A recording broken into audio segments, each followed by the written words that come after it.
The Mahabharata of Krishna Dwapayana Vyasa. Volume 2. Books 4 to 7. Translated into English prose from the original Sanskrit text by Kesari Mohan Gang Li. 1883 to 1896. Book 4. Section I. Pandava Pravisa Pava. Having bowed down to Narayana and Nara, the most exalted of male beings, and also to the goddess Saraswati, must the word Jaya be uttered. Janamejaya said, "How did my great-grandfathers, afflicted with the fear of Duryodhana, pass their days undiscovered in the city of Virata? And, O Brahman, how did the highly blessed Draupadi, stricken with woe, devoted to her lords, and ever adoring the deity one, spend her days unrecognized?" Vaisampayana said, "Listen, O Lord of men, how thy great-grandfathers passed the period of unrecognition in the city of Virata, having in this way obtained boons from the God of justice. That best of virtuous men, Yudhishthira, returned to the asylum and related unto the Brahmanas all that had happened. And having related everything unto them, Yudhishthira restored to that regenerate Brahmana, who had followed him, the churning staff and the fire sticks he had lost. And, O Bharata, the son of the God of justice, the royal Yudhishthira of high soul then called together all his younger brothers and addressed them, saying, Exiled from our kingdom, we have passed 12 years. The 13th year, hard to spend, hath now come. Do thou therefore, O Arjuna, the son of Kunti, select some spot where we may pass our days undiscovered by our enemies." Arjuna replied, "Even by virtue of Dharma's boon, we shall, O Lord of men, range about undiscovered by men. Still, for purposes of residence, I shall mention some spots that are both delightful and secluded. Do thou select some one of them. Surrounding the kingdom of the Kuras are many countries beautiful and abounding in corn, such as Panchala, Chedi, Matsya, Zorasana, Patachara, Dasana, Nivarishtra, Mala, Salva, Yugandhara, Saurashtra, Avanti, and the spacious Kantirashtra.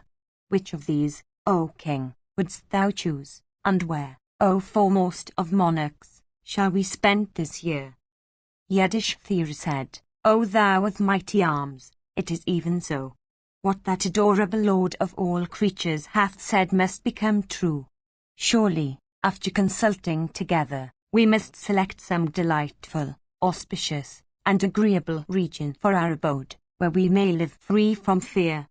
The aged Virata, king of the Matsyas, is virtuous and powerful and charitable, and is liked by all. And he is also attached to the Pandavas. Even in the city of Virata, O child, we shall, O Bharata, spend this year, entering his service. Tell me, ye sons of the Kuru race, in what capacities ye will severally present yourselves before the king of the Matsyas?" Arjuna said, "O God among men, what service wilt thou take in Virata's kingdom? O righteous one, in what capacity wilt thou reside in the city of Virata? Thou art mild, and charitable, and modest, and virtuous, and firm in promise. What wilt thou, O king, afflicted as thou art with calamity, do? A king is qualified to bear trouble like an ordinary person. How wilt thou overcome this great calamity that has overtaken thee?" Yudhishthira replied, "Ye sons of the Kuru race, ye bulls among men, hear what I shall do on appearing before King Virata. Presenting myself as a Brahmana, Kanka by name, skilled in dice and fond of play, I shall become a courtier of that high-souled king, and moving upon chessboards beautiful pawns made of ivory, of blue and yellow and red and white hue, by throws of black and red dice, I shall entertain the king with his courtiers and friends. And while I shall continue to thus delight the king, nobody will succeed in discovering me. And should the monarch ask me, I shall say, formerly I was the bosom friend of Yudhishthira.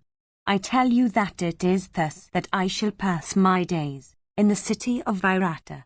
What office wilt thou, O Vrikadara, fill in the city of Virata? Section 2. Bhima said, I intend to present myself before the Lord of Virata as a cook bearing the name of Vallabha. I am skilled in culinary art, and I shall prepare curries from the king, and excelling all those skilful cooks that had hitherto dressed his food, I shall gratify the monarch. And I shall carry mighty loads of wood. And witnessing that mighty feat, the monarch will be pleased. And, O Bharata, beholding such superhuman feats of mine, the servants of the royal household will honour me as a king. And I shall have entire control over all kinds of viands and drinks. And commanded to subdue powerful elephants and mighty bulls, I will do as bidden. And if any combatants will fight with me in the lists, then will I vanquish them, and thereby entertain the monarch.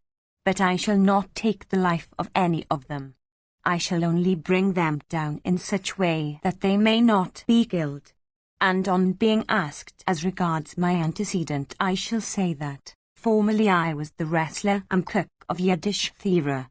Thus shall I, O king, maintain myself.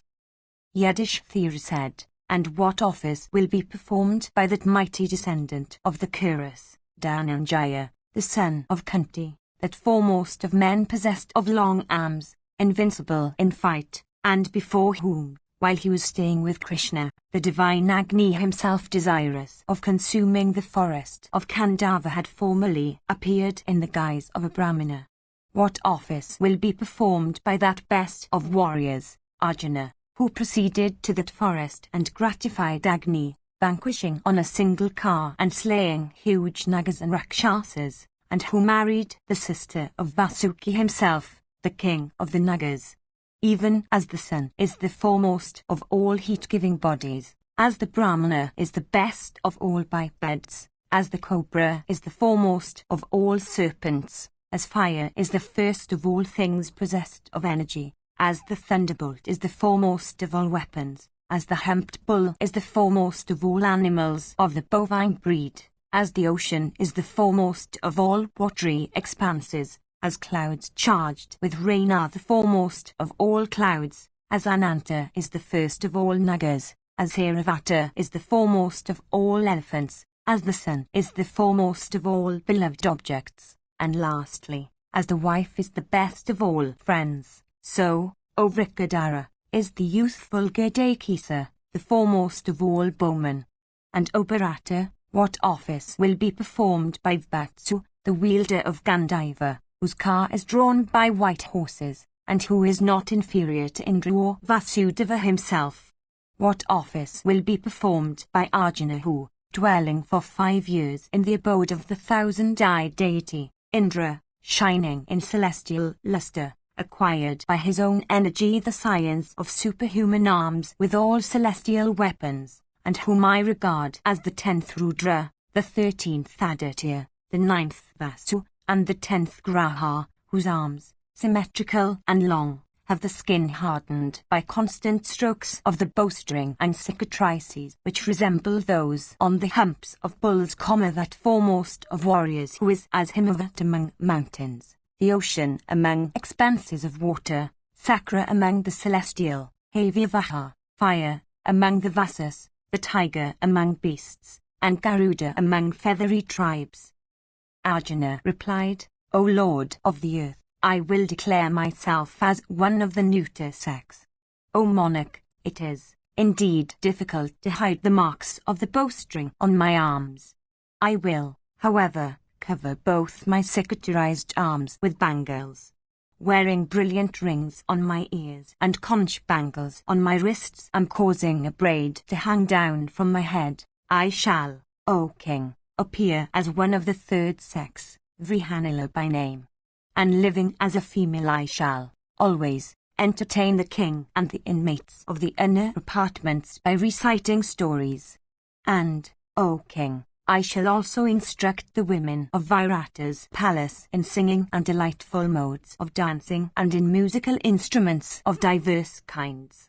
and I shall also recite the various excellent acts of men, and thus conceal myself, O son of Kunti, by feigning disguise. And, O Bharata, should the king inquire, I will say that I lived as a waiting maid of Draupadi in Yudhishthira's palace. And, O foremost of kings, concealing myself by this means, as fire is concealed by ashes, I shall pass my days agreeably in the palace of Virata. Vaisampayana continued, having said this, Arjuna, that best of men and foremost of virtuous persons, became silent. Then the king addressed another brother of his. 2. Section 3. Yudhishthira said, tender, possessed of a graceful presence, and deserving of every luxury as thou art, what office wilt thou, O heroic Nakula, discharge while living in the dominions of that king? Tell me all about it. Nakula said, under the name of Granthika, I shall become the keeper of the horses of King Virata. I have a thorough knowledge of this work, and am skillful in tending horses. Besides, the task is agreeable to me, and I possess great skill in training and treating horses, and horses are ever dear to me as they are to thee, O King of the Kurus.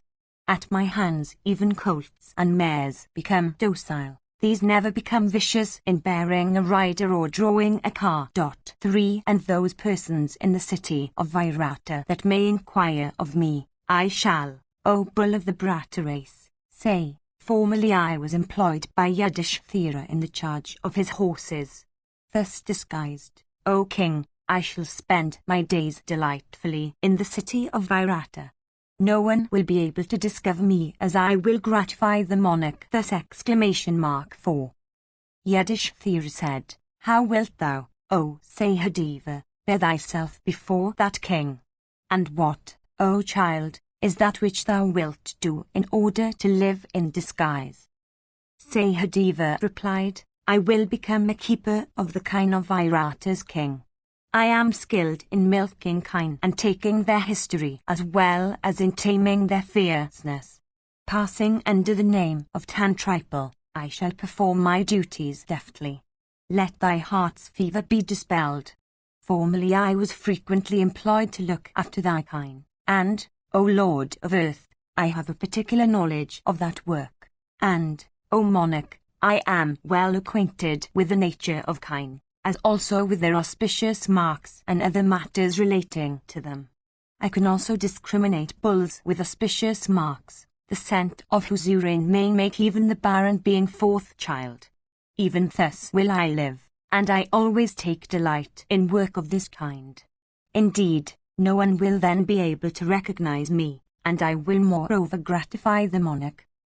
Yudhishthira said, this is our beloved wife dearer to us than our lives. Verily, she deserveth to be cherished by us like a mother, and regarded like an elder sister. Unacquainted as she is with any kind of womanly work, what office will Krishna, the daughter of a Drupada, perform? Delicate and young, she is a princess of great repute, devoted to her lords, and eminently virtuous. Also, how will she live? Since her birth, she hath enjoyed only garlands and perfumes and ornaments and costly robes. Draupadi replied, there is a class of persons called Sarindris, 5 who enter the services of other females, however, that are respectable, do not do so. Of this class there are some. I shall give myself out as a Sarindri, skilled in dressing hair. And, O Bharata, on being questioned by the king, I shall say that I served as a waiting woman of Draupadi in Yudhishthira's household. I shall thus pass my days in disguise. And I shall serve the famous Sudashna, the wife of the king. Surely, obtaining me, she will cherish me duly. Do not grieve so, O king.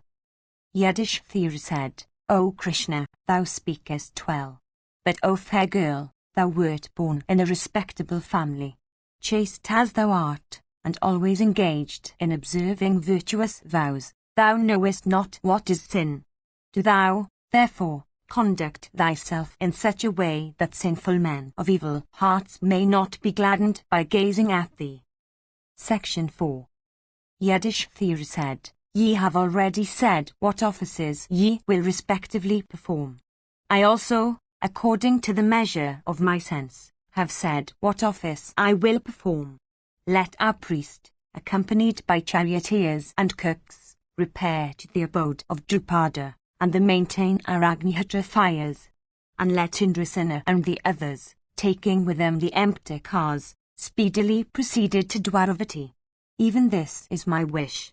And let all these maid-servants of Draupadi go to the Panchalas, with our charioteers and cooks. And let all of them say, We do not know where the Pandavas have gone, leaving us at the lake of Dwaitavana.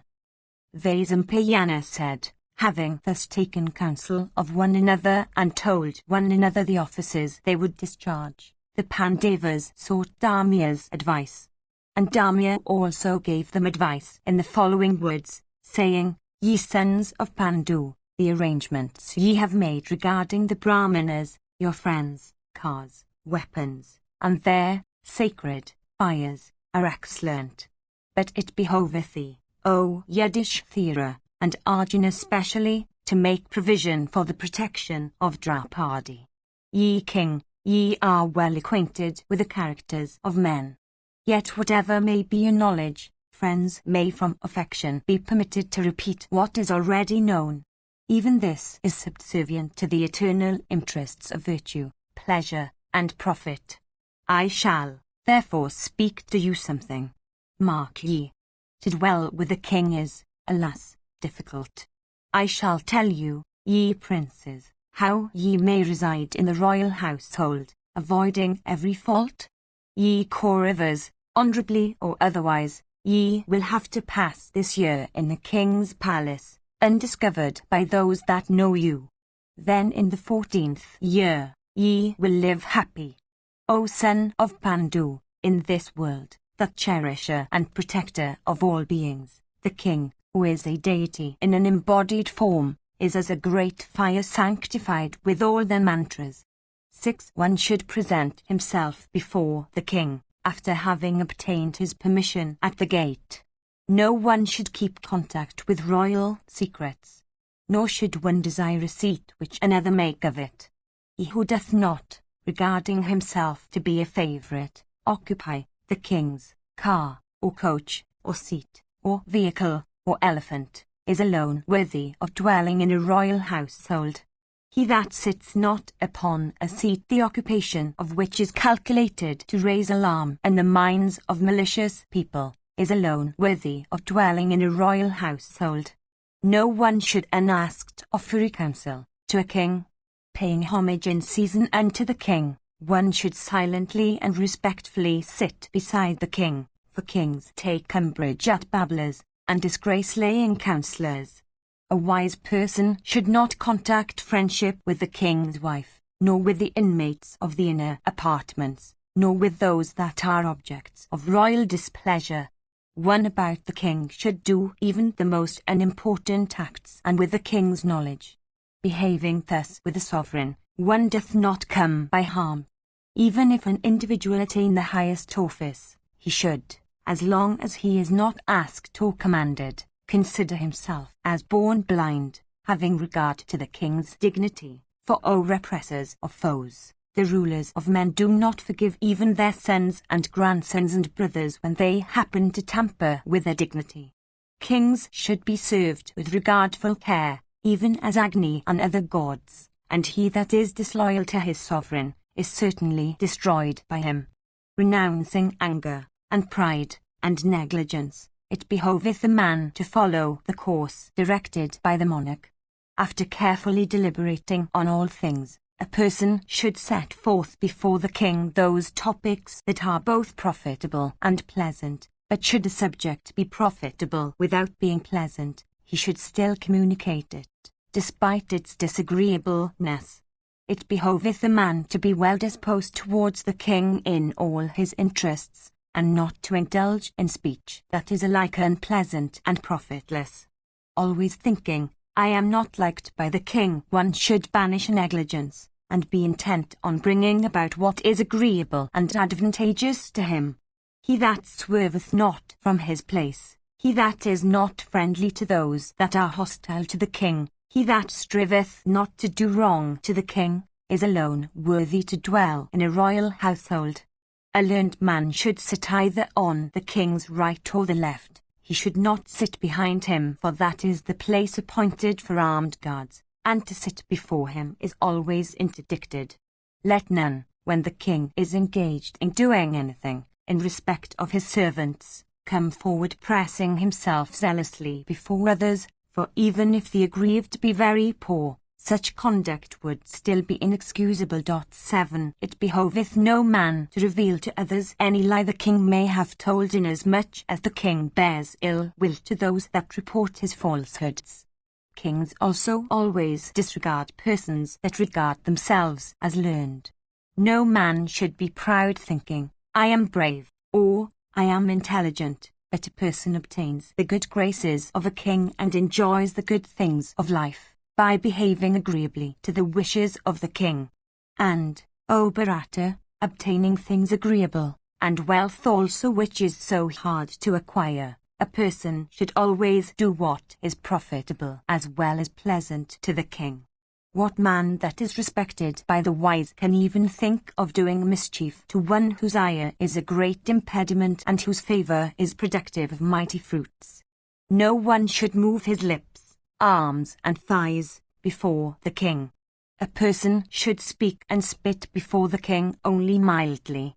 In the presence of even laughable objects, a man should not break out into loud laughter like a maniac, nor should one show unreasonable gravity by containing himself to the utmost. One should smile modestly to show his interest in what is before him. He that is ever mindful of the king's welfare, and is neither exhilarated by reward nor depressed by disgrace, is alone worthy of dwelling in a royal household. That learned courtier who always pleaseth the king and his son with agreeable speeches, succeedeth in dwelling in a royal household as a favourite. The favourite courtier who, having lost the royal favour for just reason, does not speak evil of the king, regains prosperity. The man who serveth the king or liveth in his domains, if sagacious, should speak in praise of the king, both in his presence and absence. The courtier who attempts to obtain his end by employing force on the king, cannot keep his place long and incurs also the risk of death. None should, for the purpose of self-interest, open communications with the king's enemies. 8. Nor should one distinguish himself above the king in matters requiring ability and talents. He that is always cheerful and strong, brave and truthful, and mild, and of subdued senses, and who followeth his master like his shadow, is alone worthy to dwell in a royal household. He that on being entrusted with a work, cometh forward, saying, I will do this, is alone worthy of living in a royal household. He that on being entrusted with a task, either within the king's dominion or out of it, never feareth to undertake it, is alone fit to reside in a royal household. He that living away from his home, doth not remember his dear ones, and who undergoeth present misery in expectation of future happiness, is alone worthy of dwelling in a royal household. One should not dress like the king, nor should one indulge in laughter in the king's presence, nor should one disclose royal secrets. By acting thus one may win royal favour. Commissioned to a task, one should not touch bribes, for by such appropriation one becometh liable to fetters or death. The robes, ornaments, cars, and other things which the king may be pleased to bestow should always be used, for by this one winneth the royal favour. Ye children, controlling your minds, do ye spend this year, ye sons of Pandu, behaving in this way. Regaining your own kingdom, ye may live as ye please. Yudhishthira said, We have been well taught by thee. Blessed be thou. There is none that could say so to us, save a mother Kunti and Vijaya of great wisdom. It behoveth thee to do all that is necessary now for our departure, and for enabling us to come safely through this woe, as well as for our victory over the foe. Vaisampayana continued, thus addressed by Yudhishthira, Dharmya, that best of Brahmanas, performed according to the ordinance the rites ordained in respect of a departure, and lighting up their fires, he offered, with mantras, oblations on them for the prosperity and success of the Pandavas, as for their reconquest of the whole world. And walking round those fires and round the Brahmanas of ascetic wealth, the six set out, placing Yajnasan in their front. And when those heroes had departed, Dharmya, that best of ascetics, taking their sacred fires, set out for the Panchalas. And Indrasena, and others already mentioned, went to the Adavas, and looking after the horses and the cars of the Pandavas, passed their time happily and in privacy. Section V. Vaisampayana said, girding their waists with swords, and equipped with finger protectors made of iguana skins and with various weapons, those heroes proceeded in the direction of the river Yamuna. And those bowmen desirous of, speedily, recovering the kingdom, hitherto living in inaccessible hills and forest fastnesses, now terminated their forest life and proceeded to the southern bank of that river.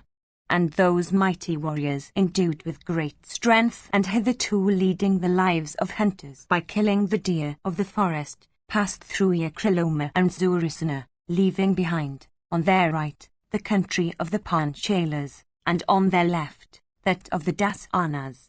And those bowmen, looking one and wearing beards and equipped with swords, entered Matsya's dominions, leaving the forest, giving themselves out as hunters. And on arriving at that country, Krishna addressed Yudhishthira, saying, we see footpaths here, and various fields. From this it appears that Virata's metropolis is still at a distance. Pass we here what part of the night is still left, for great is my fatigue. Yudhishthira answered, O Dhananjaya of Bharata's race, do thou take up Panchali and carry her. Just on emerging from this forest, we arrive at the city. Vaisampayana continued, thereupon like the leader of a herd of elephants, Arjuna speedily took up Draupadi, and on coming to the vicinity of the city, let her down. And on reaching the city, Uru's son, Yudhishthira, addressed Arjuna, saying, where shall we deposit our weapons, before entering the city? If, O child, we enter it with our weapons about us, we shall thereby surely excite the alarm of the citizens. Further, the tremendous bow, the Gandiva, is known to all men, so that people will, without doubt, recognize us soon. And if even one of us is discovered, we shall, according to promise, have to pass another 12 years in the forest. Arjuna said, hard by yon cemetery and near that inaccessible peak is a mighty sami tree, throwing about its gigantic branches and difficult to ascend. Nor is there any human being who, I think, O Pandu's son, will aspire depositing our arms at that place. That tree is in the midst of an out-of-the-way forest abounding in beasts and snakes, and is in the vicinity of a dreary cemetery. Stowing away our weapons on the sami tree, let us, O Bharata, go to the city, and live there, free from anxiety. Vaisampayana continued, having Opal of the Bharata race spoken thus to King Yudhishthira the Just, Arjuna prepared to deposit the weapons on the tree.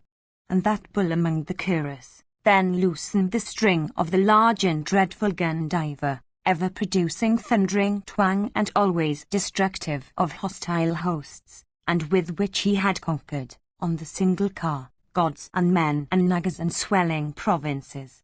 And the warlike Yudhishthira, that repressor of foes, unfastened the undecaying string of that bow with which he had defended the field of Kurukshetra.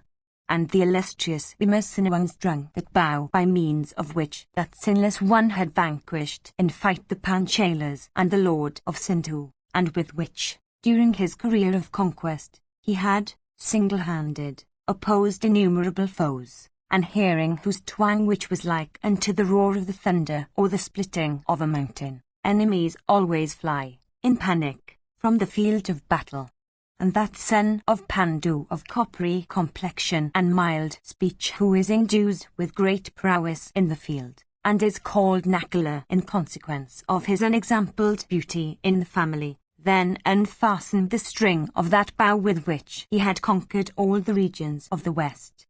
And the heroic Sahadeva also, possessed of a mild disposition, then untied the string of that bow with which he had subjugated the countries of the south. And with their bows, they put together their long and flashing swords, their precious quivers, and their arrows sharp as razors. And Nakula ascended the tree, and deposited on it the bows and the other weapons. And he tied them fast on those parts of the tree which he thought would not break, and where the rain would not penetrate. And the Bandavas hung up a corpse on the tree, knowing that people smelling the stench of the corpse would say, "Here sure is a dead body," and avoid the tree from a distance. And on being asked by the shepherds and cowherds regarding the corpse, those repressors of foes said unto them, "This is our mother, aged 180 years. We have hung up her dead body, in accordance with the custom observed by our forefathers." And then those resistors of foes approached the city. And for purposes of non-discovery Yudhishthira kept these 5 names for himself and his brothers respectively, viz. Jaya, Jayanta, Vijaya, Jayatsana, and Jayatvala.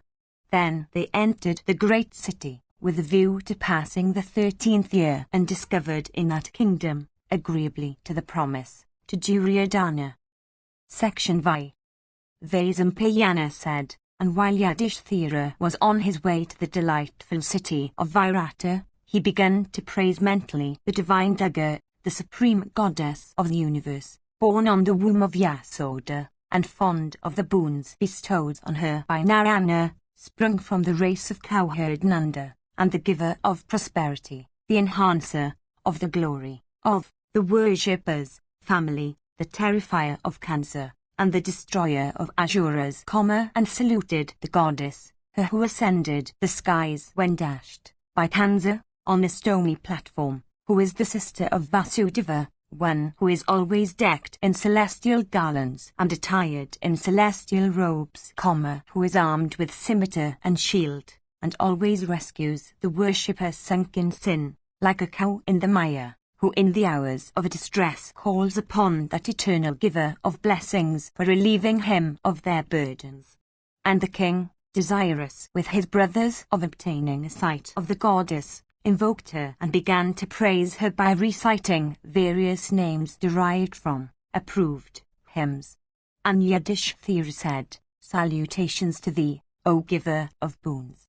O thou that art identical with Krishna, O maiden, O thou that hast observed the vow of Brahmacharya, O thou of body bright as the newly risen sun, O thou of face beautiful as the full moon. Salutations to thee, O thou of the 4 hands and 4 faces, O thou of fair round hips and deep bosom, O thou that wearest bangles made of emeralds and sapphires, O thou that bearest excellent bracelets on thy upper arm. Thou shinest, O goddess, as Padma, the consort of Narayana. O thou that reignest the ethereal regions, thy true form and thy Brahmacharya are both of the purest kind. Sable as the black clouds, thy face is beautiful as that of Sankarsana. Thou bearest 2 large arms long as a couple of poles raised in honor of Indra. In thy 6 other arms thou bearest a vessel, a lotus, a bell, a noose, a bow, a large discus, and various other weapons. Thou art the only female in the universe that possesses the attribute of purity. Thou art decked with a pair of well-made ears graced with excellent rings. O goddess, thou shinest with a face that challengeth the moon in beauty, with an excellent diadem and beautiful braid with ropes made of the bodies of snakes, and with also the brilliant girdle around thy hips. Thou shinest like the Mandara mountain encircled with snakes. Thou shinest also with peacock plumes standing erect on thy head, and thou hast sanctified the celestial regions by adopting the vow of perpetual maidenhood. It is for this, O thou that hast slain the Mahishasura, 9, that thou art praised and worshipped by the gods for the protection of the three worlds. O thou foremost of all deities, extend to me thy grace, show me thy mercy, and be thou the source of blessings to me. Thou art Jaya and Vijaya, and it is thou that givest victory in battle. Grant me victory, O goddess, and give me boons also at this hour of distress. Thy eternal abode is on Vindhya, that foremost of mountains. O Kali, thou art the great Kali, ever fond of wine and meat and animal sacrifice, capable of going everywhere at will, and bestowing boons on thy devotees. Thou art ever followed in thy journeys by Brahma and the other gods, by them that call upon thee for the relief of their burdens, and by them also that bow to thee at daybreak on earth. There is nothing that cannot be attained in respect either of offspring or wealth. And because thou rescuest people from difficulties, whether when they are afflicted in the wilderness or sinking in the great ocean, it is for this that thou art called Dugaten by all. Thou art the sole refuge of men when attacked by robbers or while afflicted in crossing streams and seas or in wilderness and forests. Those men that remember thee are never prostrated, O great goddess. Thou art fame, thou art prosperity, thou art steadiness, thou art success, thou art the wife, thou art men's offspring, thou art knowledge, and thou art the intellect.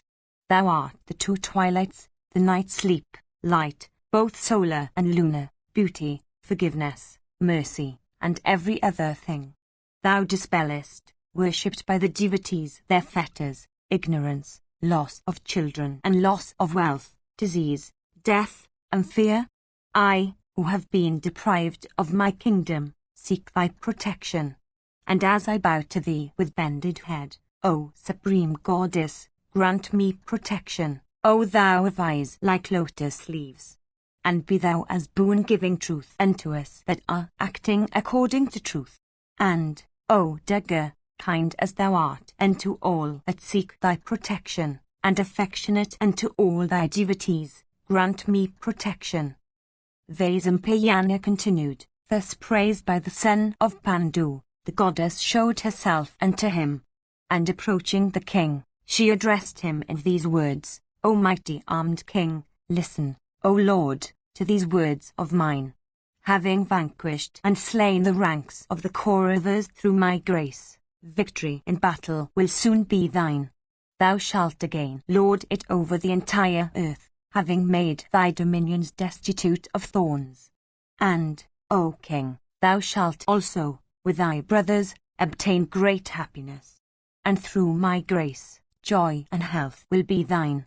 And they also in the world who will recite my attributes and achievements will be freed from their sins, and gratified. I will bestow upon them kingdom, long life, beauty of person, and offspring.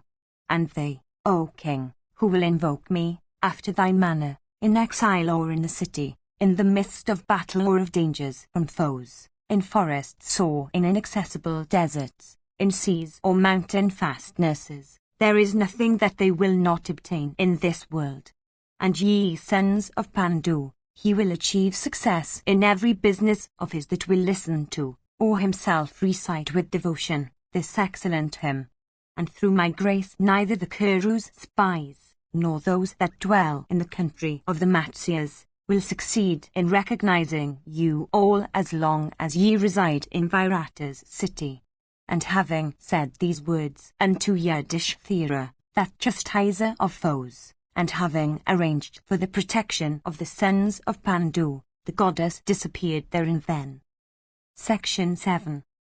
Vaisampayana said, then tying up in his cloth dice made of gold and set with lapis lazuli, and holding them below his armpit, King Yudhishthira, that illustrious lord of men, that high-souled perpetuator of the Kuru race, regarded by kings, irrepressible in might, and like unto a snake of virulent poison, that bull among men, endued with strength and beauty and prowess, and possessed of greatness, and resembling in form a celestial, though now like unto the sun enveloped in dense clouds, or fire covered with ashes, first made his appearance when the famous King Virata was seated in his court.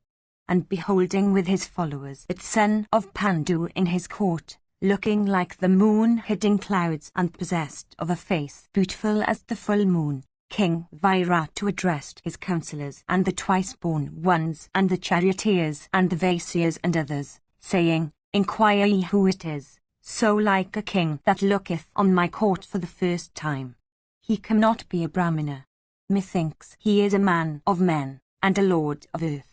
He hath neither slaves, nor cars, nor elephants with him, yet he shineth like the very Indra. The marks on his person indicate him to be one whose coronal locks have undergone the sacred investiture. Even this is my belief. He approacheth me without any hesitation, even as an elephant in rut approacheth an assemblage of lotuses.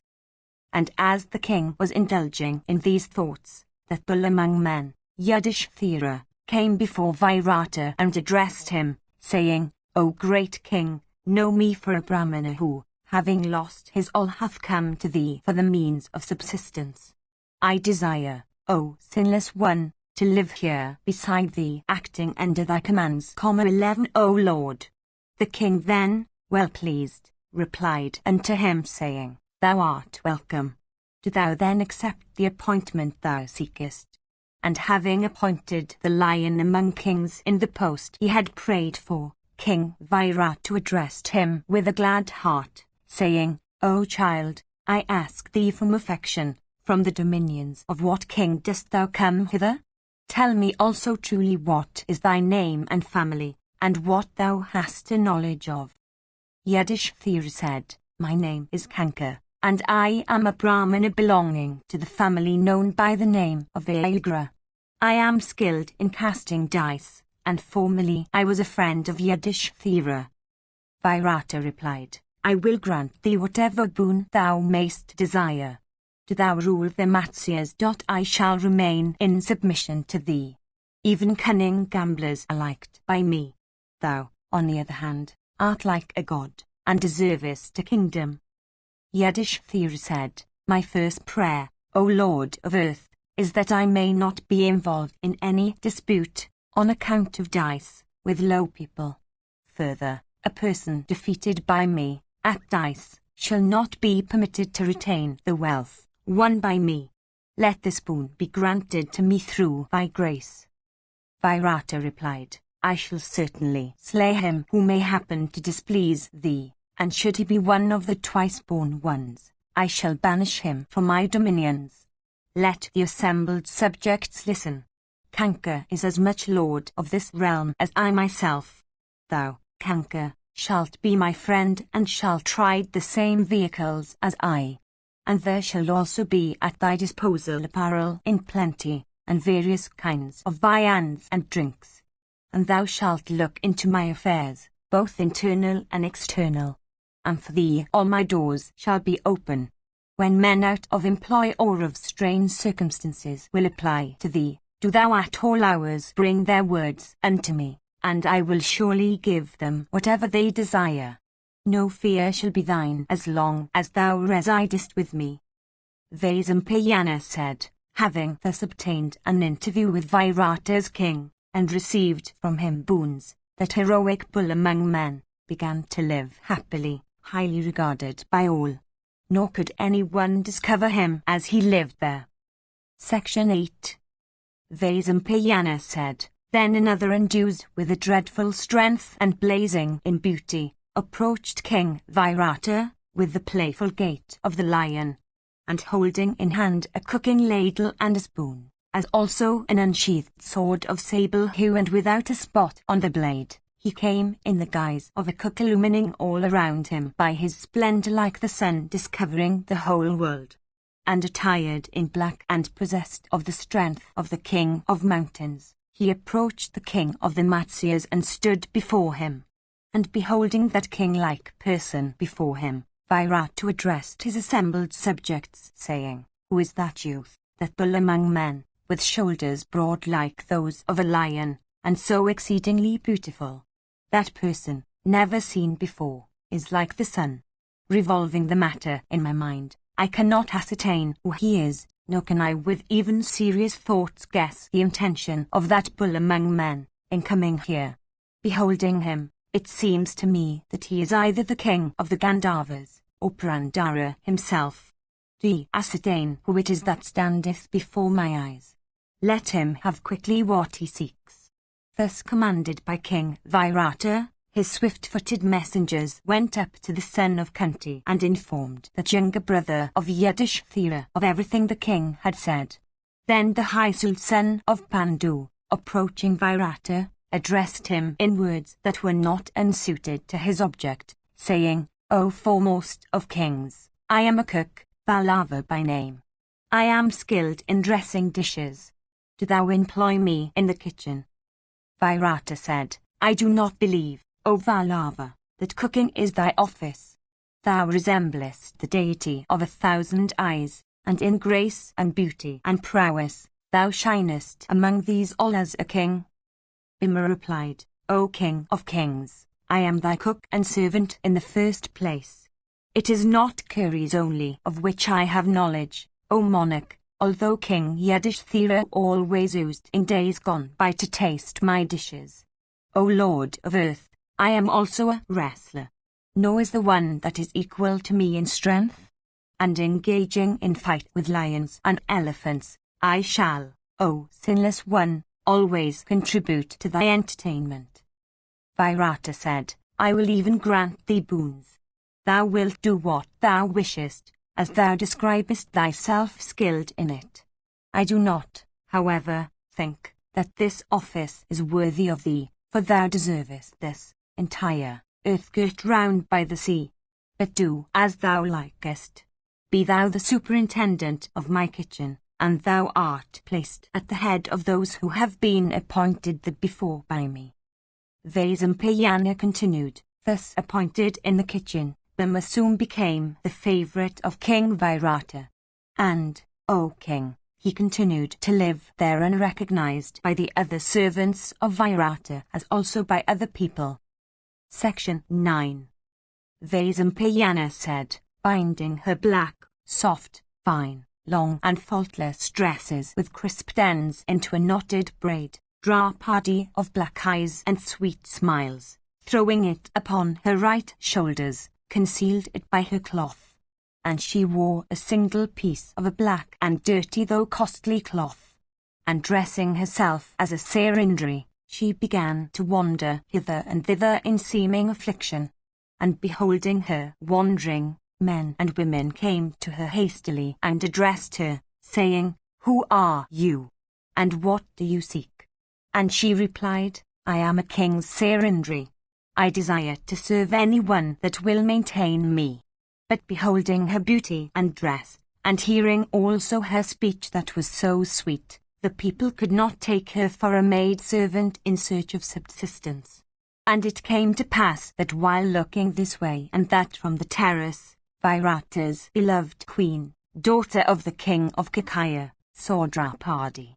And beholding her forlorn and clad in a single piece of cloth, the queen addressed her saying, "O beautiful one, who are you, and what do you seek?" Thereupon, Draupadi answered her, saying, "O foremost of queens, I am Sarindri. I will serve anybody that will maintain me." Then Sudishna said, "What you say, regarding your profession, can never be compatible with so much beauty. On the contrary, you might well be the mistress of servants both male and female. Your heels are not prominent, and your thighs touch each other. And your intelligence is great, and your navel deep, and your words solemn. And your great toes, and bust and hips, and back and sides, and toe-nails, and palms are all well developed. And your palms, soles, and face are ruddy. And your speech is sweet even as the voice of the swan. And your hair is beautiful, and your bust shapely, and you are possessed of the highest grace. and your hips and bust are plump. And like a Kashmirian male you are furnished with every auspicious mark. And your eyelashes are beautiful, bent, and your nether lip is like the ruddy ground. And your waist is slender, and your neck bears lines that resemble those of the conch. And your veins are scarcely visible. Indeed, your countenance is like the full moon, and your eyes resemble the leaves of the autumnal lotus, and your body is fragrant as the lotus itself. Verily, in beauty you resemble Shri herself, whose seat is the autumnal lotus. Tell me, O beautiful damsel, who thou art. Thou canst never be a maidservant. Art thou a Yakshi, a goddess, a Gandharvi, or an Apsara? Art thou the daughter of a celestial, or art thou a female Naga? Art thou the guardian goddess of some city, of the Jayadari, or a Kinari Kama, or art thou Rohini herself? Or art thou Alambashore, or Misrakshi, Pundarika, or Malini, or the queen of Indra, or of Varuna? Or art thou the spouse of Viswakarma, or of the creative Lord himself? Of these goddesses who art renowned in the celestial regions, who art thou, O graceful one? Draupadi replied, O auspicious lady, I am neither a goddess nor a Gandharvi, nor a Yakshi, nor a Rakshasi. I am a maid-servant of the Sarindri class. I tell thee this truly. I know to dress the hair, to pound fragrant substances, for preparing unguents, and also to make beautiful and variegated garlands, O beauteous lady, of jasmines and lotuses and blue lilies and champakas. Formerly I served Krishna's favourite queen Satyabhama, and also Draupadi, the wife of the Pandavas and the foremost beauty of the Kuru race. I wander about alone, earning good food and dress, and as long as I get these, I continue to live in the place where they are obtainable. Draupadi herself called me Malini, maker of garlands. Hearing this, Sudashana said, I would keep thee upon my head itself, if the doubt did not cross my mind that the king himself would be attracted towards thee with his whole heart.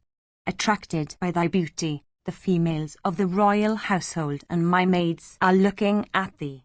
What male person then is there that can resist thy attraction? Surely, O thou of well-rounded hips, O damsel of exquisite charms, beholding thy form of superhuman beauty, King Virata is sure to forsake me, and will turn to thee with his whole heart. O thou of the faultless limbs, O thou that art endued with large eyes casting quick glances, he upon whom thou wilt look with desire is sure to be stricken. O thou of sweet smiles, O thou that possessest a faultless form, he that will behold thee constantly, will surely catch the flame. Even as a person that climbs up a tree for compassing his own destruction, even as the crab conceives for her own ruin, I may, O thou of sweet smiles, bring destruction upon myself by harbouring thee. Draupadi replied, O fair lady, neither Virata nor any other person will be able to have me, for my 5 youthful husbands, who are Gandharvas and sons of the Gandharva king of exceeding power, always protect me. None can do me a wrong. It is the wish of my Gandharva husbands that I should serve only such persons as will not give me to touch food already partaken of by another, or tell me to wash their feet. Any man that attempts to have me like any common woman, meeteth with death that very night. No one can succeed in having me, for, O beautiful lady, O thou of sweet smiles, those beloved Gandharvas, possessed of great energy and mighty strength, always protect me secretly. Sudashana said, O thou that bringest delight to the heart, if it is as thou sayest, I will take thee into my household. Thou shalt not have to touch food that hath been partaken of by another, or to wash another's feet. Vaisampayana continued, thus addressed by Virata's wife, O Janamjaya, Krishna, Draupadi, ever devoted to her lords, began to live in that city. Nor could anyone ascertain who in reality she was. Section X. Vaisampayana said, Then clad in a cowherd's dress, and speaking the dialect of cowherds, Sahadeva came to the Kaupan of Virata's city. And beholding that bull among men, who was shining in splendor, the king was struck with amazement. And he directed his men to summon Sahadeva. And when the latter came, the king addressed him, saying, "To whom dost thou belong? And whence dost thou come? And what work dost thou seek? I have never seen thee before. O bull among men, tell me truly about thee." Having come before the king, that afflicter of foes, Sahadeva answered in accents deep as the roar of the cloud, "I am a Vaisya, Arishthan by name. I was employed as a cowherd in the service of those bulls of the Kuru race, the sons of Pandu. O foremost of men, I intend now to live beside thee, for I do not know where those lions among kings, the sons of Pritha, are. I cannot live without service, and, O king, I do not like to enter into the service of anyone else save thee." Hearing these words, Virata said, "Thou must either be a Brahmin or a Kshatriya. Thou lookest as if thou wert the lord of the entire earth surrounded by the sea. Tell me truly, O thou that mowest down thy foes. The office of a Vaisya is not fit for thee. Tell me from the dominions of what king thou comest, and what thou knowest, and in what capacity thou wouldest remain with us, and also what pay thou wouldest accept." Sahadeva answered, "Yudhishthira, the eldest of the 5 sons of Pandu, had one division of kine numbering 810,000, and another 10,000, and another, again, 20,000, and so on. I was employed in keeping those cattle. People used to call me Tantripala. I know the present, the past, and the future of all kind living within 10 yojanas, and whose tail has been taken. My merits were known to the illustrious one, and the Kuru king Yudhishthira was well pleased with me. I am also acquainted with the means which aid kine in multiplying within a short time, and by which they may enjoy immunity from disease. Also these arts are known to me. I can also single out bulls having auspicious marks for which they are worshipped by men, and by smelling whose urine the baron may conceive." Virata said, "I have 100,000 kine divided into distinct herds. All those together with their keepers, I place in thy charge. Henceforth my beasts will be in thy keep." Vaisampayana continued, "Then, O king, undiscovered by that monarch, that lord of men, Sahadeva, maintained by Virata, began to live happily. Nor did anyone else, besides his brothers, recognize him." Section 11. Vaisampayana said, "Next appeared at the gate of the ramparts another person of enormous size and exquisite beauty, decked in the ornaments of women, and wearing large earrings and beautiful conch bracelets overlaid with gold. And that mighty armed individual, with long and abundant hair floating about his neck, resembled an elephant in gait. And shaking the very earth with his dread, he approached Virata and stood in his court. And beholding the son of the great Indra, shining with exquisite lustre and having the gait of a mighty elephant, that grinder of foes, having his true form concealed in disguise, entering the council hall and advancing towards the monarch, the king addressed all his courtiers, saying, "Whence doth this person come? I have never heard of him before." And when the men present spoke of the newcomer as one unknown to them, the king wonderingly said, "Possessed of great strength, thou art like unto a celestial, and young and of darkish hue, thou resemblest the leader of a herd of elephants. Wearing conch bracelets overlaid with gold, a braid, and earrings, thou shinest yet like one amongst those that riding on chariots wander about, equipped with mail and bow and arrows, and decked with garlands and fine hair. I am old and desirous of relinquishing my burden. Be thou like my son, or rule thou like myself all the Matsyas. It seemeth to me that such a person as thou can never be of the neuter sex." Arjuna said, "I sing, dance, and play on instruments. I am proficient in dance and skilled in song. O Lord of men, assign me unto the princess, Uttara. I shall be dancing master to the royal maiden. As to how I have come by this form, what will it avail thee to hear the account which will only augment my pain? Know me, O King of men, to be Vrihanala, a son or daughter without father or mother. Vairata said, O Vrihanala, I give thee what thou desirest.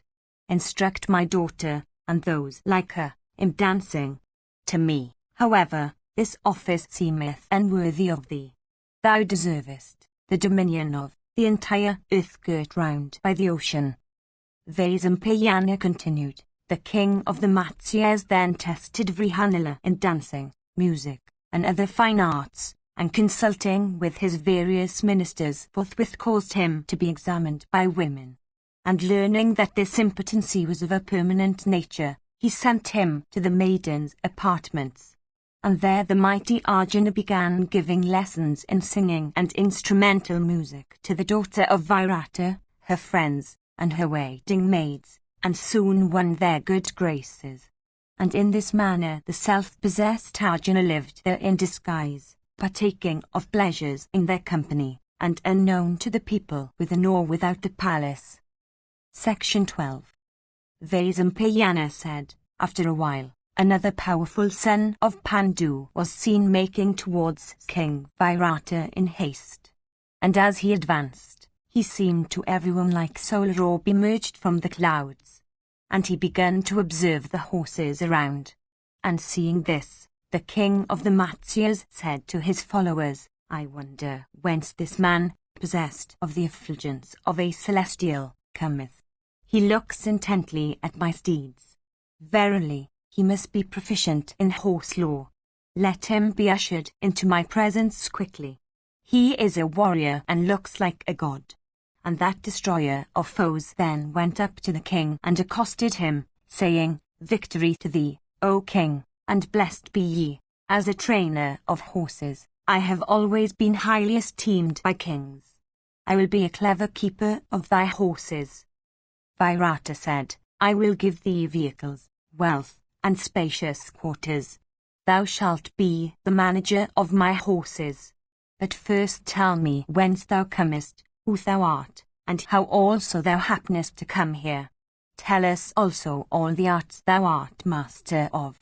Nakul replied, O mower of enemies, know that Yudhishthira is the eldest brother of the 5 sons of Pandu. I was formerly employed by him to keep his horses. I am acquainted with the temper of steeds, and know perfectly the art of breaking them. I know also how to correct vicious horses, and all the methods of treating their diseases. No animal in my hands becometh weak or ill. Not to speak of horses, even mares in my hands will never be found to be vicious. People called me Granthaka by name, and so did Yudhishthira, the son of Pandu. Vairata said, Whatever horses I have, I consign to thy care even from today. And all the keepers of my horses and all my charioteers will from today be subordinate to thee. If this suits thee, say what remuneration is desired by thee. But, O thou that resemblest a celestial, the office of equerry is not worthy of thee. For thou lookest like a king, and I esteem thee much. Thy appearance here hath pleased me as much as if Yudhishthira himself were here. Oh, how does that blameless son of Pandu dwell and divert himself in the forest, now destitute of servants as he is? Vaisampayana continued, that youth, like unto a chief of the Gandharvas, was treated thus respectfully by the delighted King Vairata. And he conducted himself there in such a manner as to make himself dear and agreeable to all in the palace. And no one recognized him while living under Vairata's protection. And it was in this manner then the sons of Pandu, the very sight of whom had never been fruitless, continued to live in the country of the Matsyas. And true to their pledge those lords of the earth bounded by her belt of seas passed their days of incognito with great composure notwithstanding their poignant sufferings. Section 13. Samyaplana Parva. Janamjaya said, while living thus disguised in the city of the Matsyas, what did those descendants of the Kuru race endued with great prowess do, O regenerate one? Vaisampayana said, hear, O king, what those descendants of Kuru did while they dwelt thus in disguise in the city of the Matsyas, worshipping the king thereof. By the grace of the sage Trinavinda and of the high-souled Lord of Justice, the Pandavas continued to live unrecognized by others in the city of Virata. O Lord of men, Yudhishthira, as courtier made himself agreeable to Virata and his sons as also to all the Matsyas. An adept in the mysteries of dice, the son of Pandu caused them to play at dice according to his pleasure and made them sit together in the dice hall like a row of birds bound in a string. And that tiger among men, King Yudhishthira the Just, unknown to the monarch, distributed among his brothers, in due proportion, the wealth he won from Virata. And Bhimasna on his part, sold to Yudhishthira for price, meat and viands of various kinds which he obtained from the king. And Arjuna distributed among all his brothers the proceeds of worn-out cloths which he earned in the inner apartments of the palace. And Sahadeva, too, who was disguised as a cowherd, gave milk, curds and clarified butter to his brothers. And Nakula also shared with his brothers the wealth the king gave him, satisfied with his management of the horses. And Draupadi, herself in a pitiable condition, looked after all those brothers and behaved in such a way as to remain unrecognized. And thus ministering unto one another's wants, those mighty warriors lived in the capital of Virata as hidden from view, as if they were once more in their mother's womb. And those lords of men, the sons of Pandu, apprehensive of danger from the son of Dhritarashtra, continued to dwell there in concealment, watching over their wife Draupadi. And after 3 months had passed away, in the 4th, the grand festival in honor of the divine Brahma, which was celebrated with pomp in the country of the Matsyas, came off. And there came athletes from all quarters by thousands, like hosts of celestials, to the abode of Brahma or of Shiva to witness that festival. And they were endued with huge bodies and great prowess, like the demons called Kalikanjas. And elated with their prowess and proud of their strength, they were highly honored by the king. And their shoulders and waists and necks were like those of lions, and their bodies were very clean, and their hearts were quite at ease. And they had many a time won success in the lists in the presence of kings. And amongst them there was one who towered above the rest and challenged them all to a combat.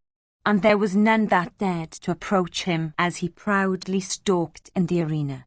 And when all the athletes stood sad and dispirited, the king of the Matsyas made him fight with his cook. And urged by the king, Bhima made up his mind reluctantly, for he could not openly disobey the royal behest. And that tiger among men, then having worshipped the king, entered the spacious arena, pacing with the careless steps of a tiger. And the son of Kunti then girded up his loins to the great delight of the spectators. And Bhima then summoned to the combat that athlete known by the name of Jaimuta, who was like unto the azure of Vritra, whose prowess was widely known. And both of them were possessed of great courage, and both were endued with terrible prowess. And they were like a couple of infuriate and huge-bodied elephants, each 60 years old. And those brave tigers among men then cheerfully engaged in a wrestling combat, desirous of vanquishing each other. And terrible was the encounter that took place between them, like the clash of the thunderbolt against the stony mountain breast.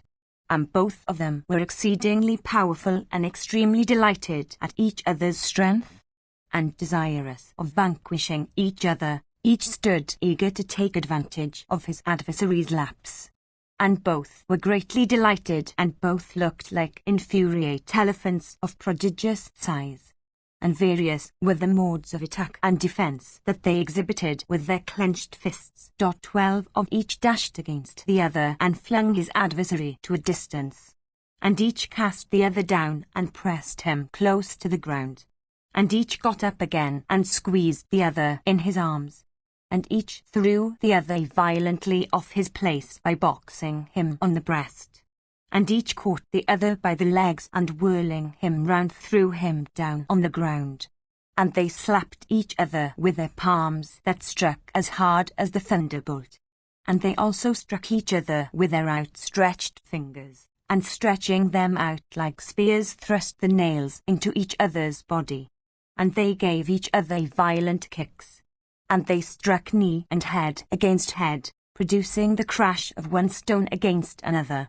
And in this manner that furious combat between those warriors raged on without weapons, sustained mainly by the power of their arms and their physical and mental energy, to the infinite delight of the concourse of spectators. And all people, O king, shook deep interest in that encounter of those powerful wrestlers who fought like Indra and the Azure of Ritara. And they cheered both of them with loud acclamations of applause. And the broad-chested and long-armed experts in wrestling then pulled and pressed and whirled and hurled down each other and struck each other with their knees, expressing all the while their scorn for each other in loud voices. And they began to fight with their bare arms in this way, which were like spiked maces of iron.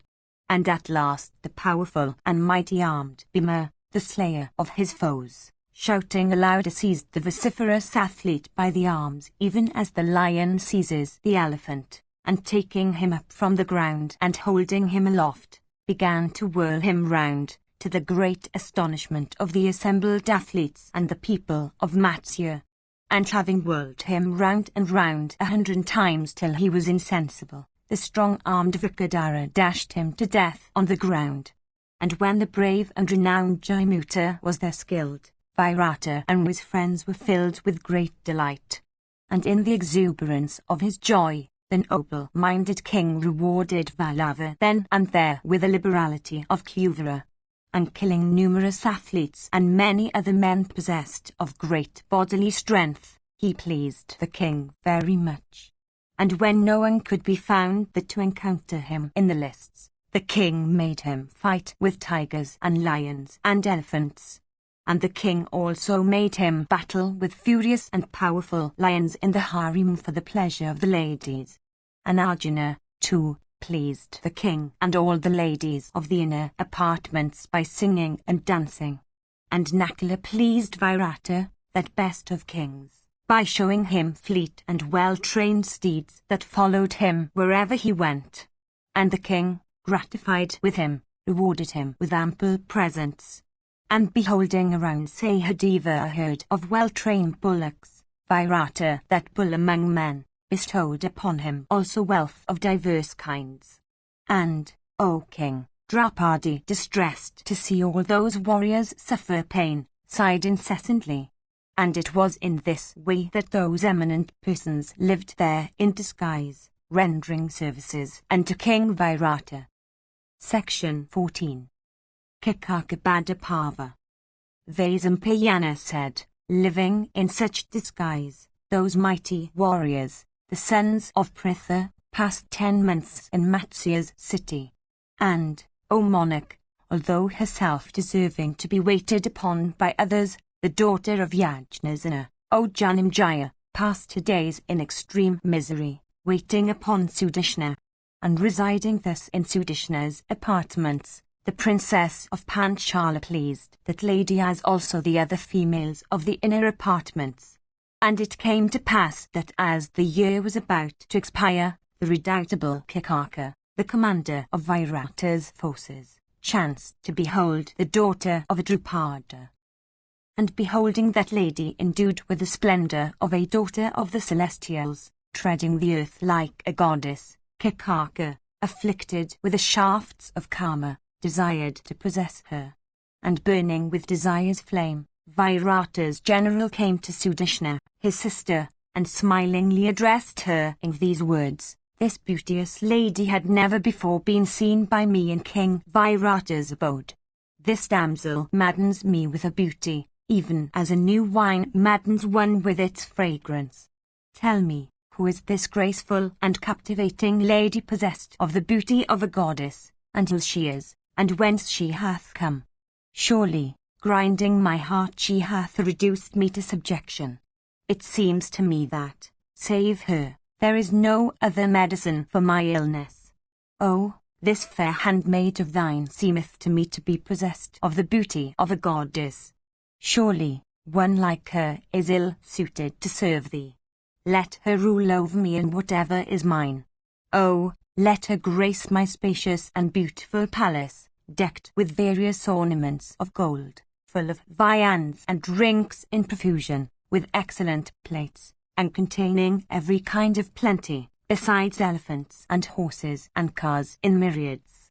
And having consulted with Sudashna thus, Kakaka went to Princess Draupadi, and like a jackal in the forest accosting a lioness, spoke unto Krishna these words in a winning voice, Who and whose art thou, O beautiful one? And O thou of beautiful face, whence hast thou come to the city of Virata? Tell me all this, O fair lady. Thy beauty and gracefulness are of the very first order, and the comeliness of thy features is unparalleled. With its loveliness thy face shineth ever like the resplendent moon. O thou of fair eyebrows, thy eyes are beautiful and large like lotus petals.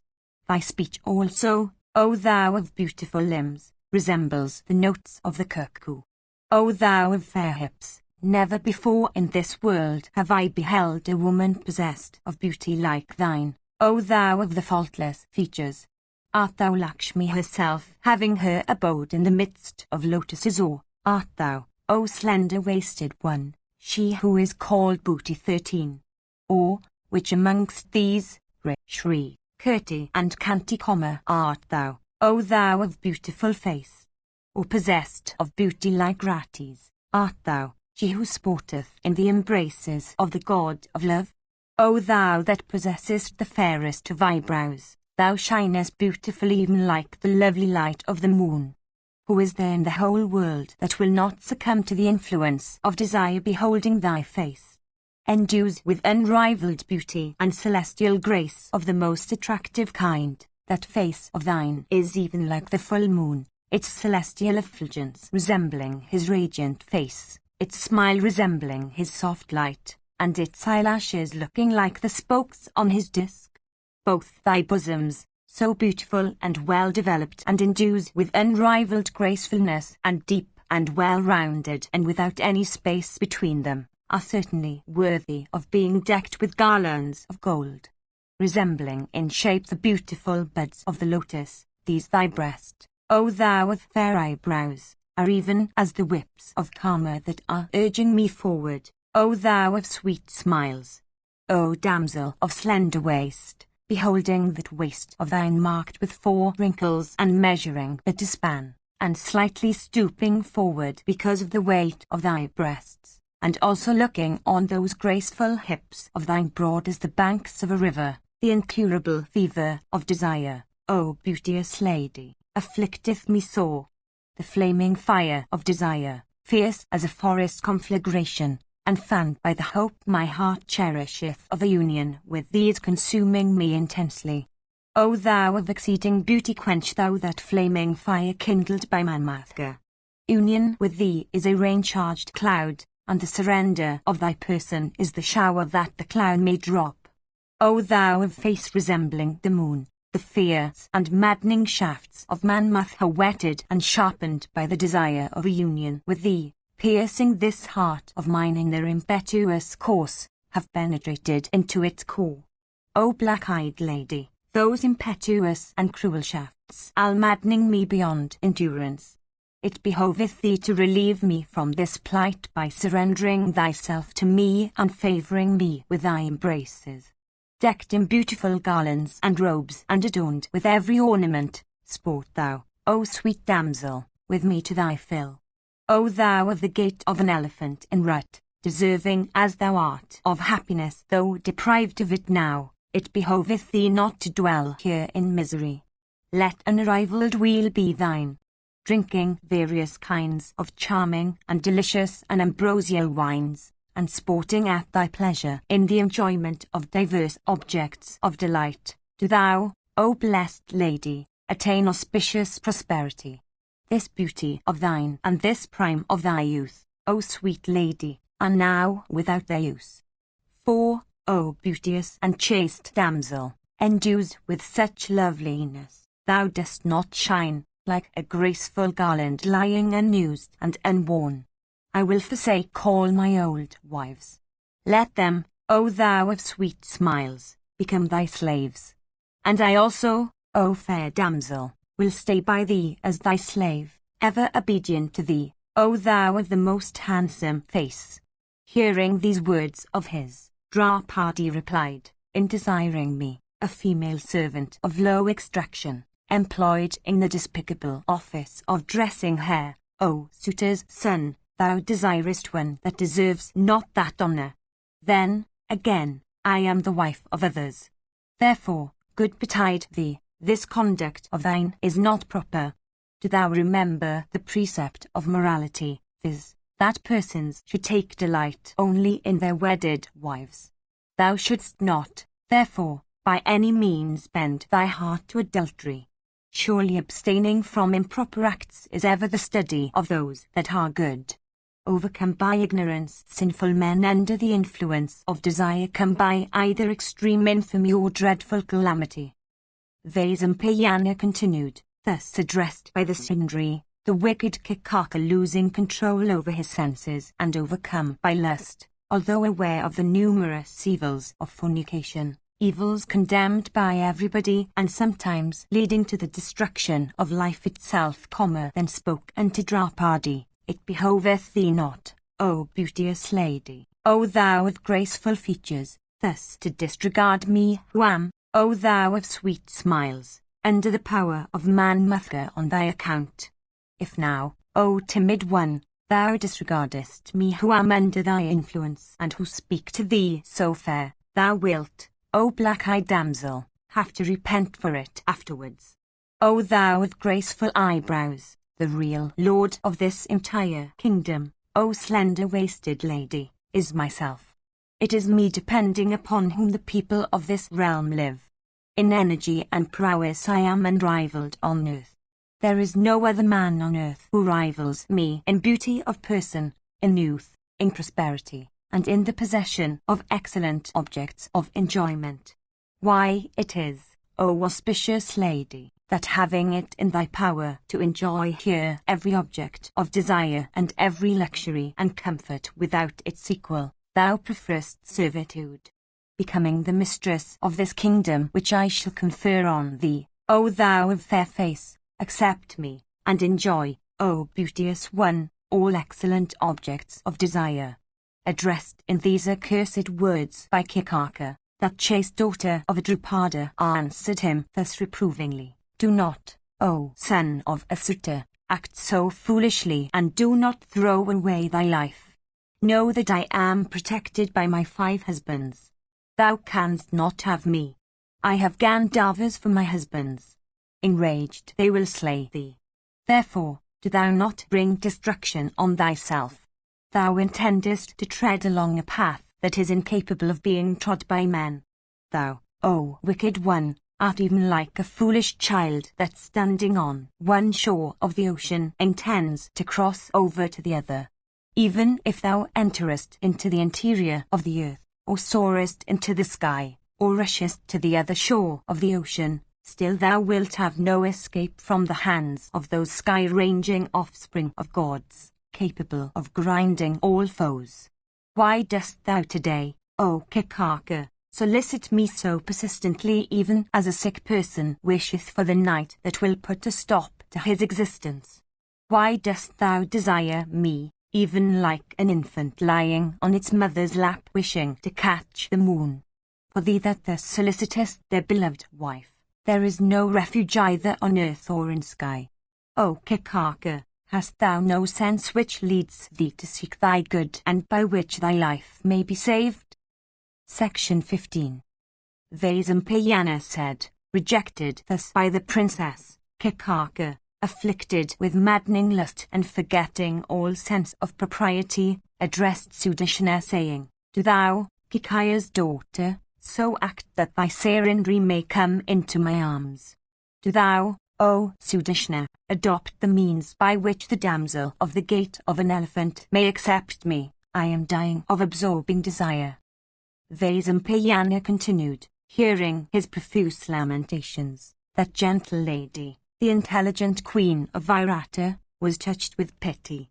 And having taken counsel with her own self and reflected on Kakaka's purpose and on the anxiety of Krishna, Sudashna addressed the suitor's son in these words, Do thou, on the occasion of some festival, procure viands and wines for me. I shall then send my Srindri to thee on the pretence of bringing wine. And when she will repair thither, do thou in solitude, free from interruption, humour her as thou likest. Thus soothed, she may incline her mind to thee. Vaisampayana continued, thus addressed, he went out of his sister's apartments. And he soon procured wines well filtered and worthy of a king. And employing skilled cooks, he prepared many and various kinds of choice viands and delicious drinks, and many and various kinds of meat of different degrees of excellence. And when all this had been done, that gentle lady Sudashna, as previously counselled by Kakaka, desired her Sarindri to repair to Kakaka's abode, saying, Get up, O Sarindri, and repair to Kakaka's abode to bring wine. For, O beauteous lady, I am afflicted with thirst. Thereupon the Sarindri replied, O princess, I shall not be able to repair to Kakaka's apartments. Thou thyself knowest, O queen, how shameless he is. O thou of the faultless limbs, O beauteous lady, in thy palace I shall not be able to lead a lustful life, becoming faithless to my husbands. Thou rememberest, O gentle lady, O beautiful one, the conditions I had set down before entering thy house. O thou of dresses ending in graceful curls, the foolish Kakaka afflicted by the god of desire, will, on seeing me, offer me insult. Therefore, I will not go to his quarters. Thou hast, O princess, many maids under thee. Do thou, good betide thee, send one of them. For, surely, Kakaka will insult me. Sudashna said, Sent by me, from my abode, surely he will not harm thee. And having said this, she handed over a golden vessel furnished with a cover. And filled with apprehension and weeping, Draupadi mentally prayed for the protection of the gods, and set out for Kakaka's abode for fetching wine.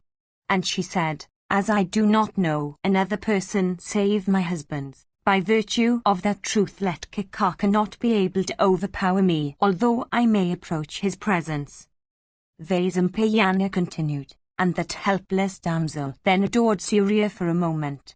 And Surya, having considered all that she urged, commanded a Rakshasa to protect her invisibly. And from that time the Rakshasa began to attend upon that blameless lady under any circumstances.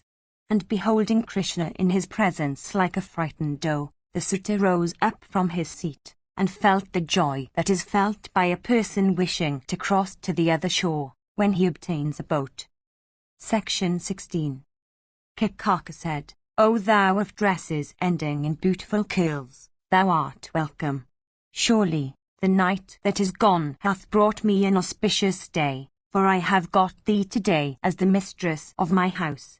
Do what is agreeable to me.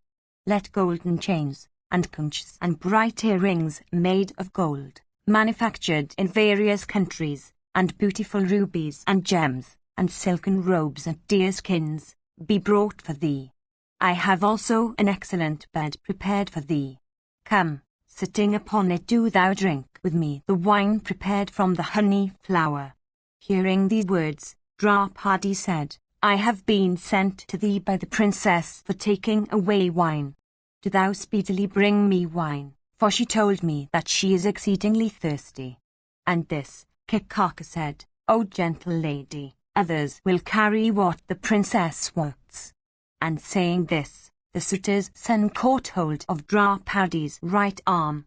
And at this, Draupadi exclaimed, as I have never, from intoxication of the senses, been unfaithful to my husband's even at heart, by that truth, O wretch, I shall behold thee dragged and lying powerless on the ground. Vaisampayana continued, seeing that large-eyed lady reproving him in that strain. Kikaka suddenly seized her by the end of her upper garment as she attempted to run away. And seized with violence by Kikaka, the beautiful princess, unable to tolerate it, and with frame trembling with wrath, and breathing quickly, dashed him to the ground. And dashed to the ground thus, the sinful wretch tumbled down like a tree whose roots had been cut. And having thrown Kikaka down on the ground when the latter had seized her, she, trembling all over, rushed to the court, where King Yudhishthira was, for protection. And while she was running with all her speed, Kikaka, who followed her, seizing her by the hair, and bringing her down on the ground, kicked her in the very presence of the king. Thereupon, O Bharata, the Rakshasa that had been appointed by Surya to protect Draupadi, gave Kikaka a shove with a force mighty as that of the wind. And overpowered by the force of Rakshasa, Kikaka reeled and fell down senseless on the ground, even like an uprooted tree.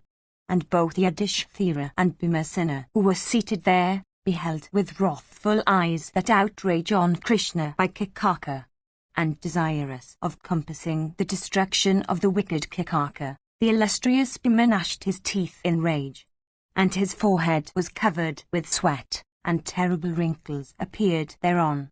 And a smoky exhalation shot forth from his eyes, and his eyelashes stood on end. And that slayer of hostile heroes pressed his forehead with his hands.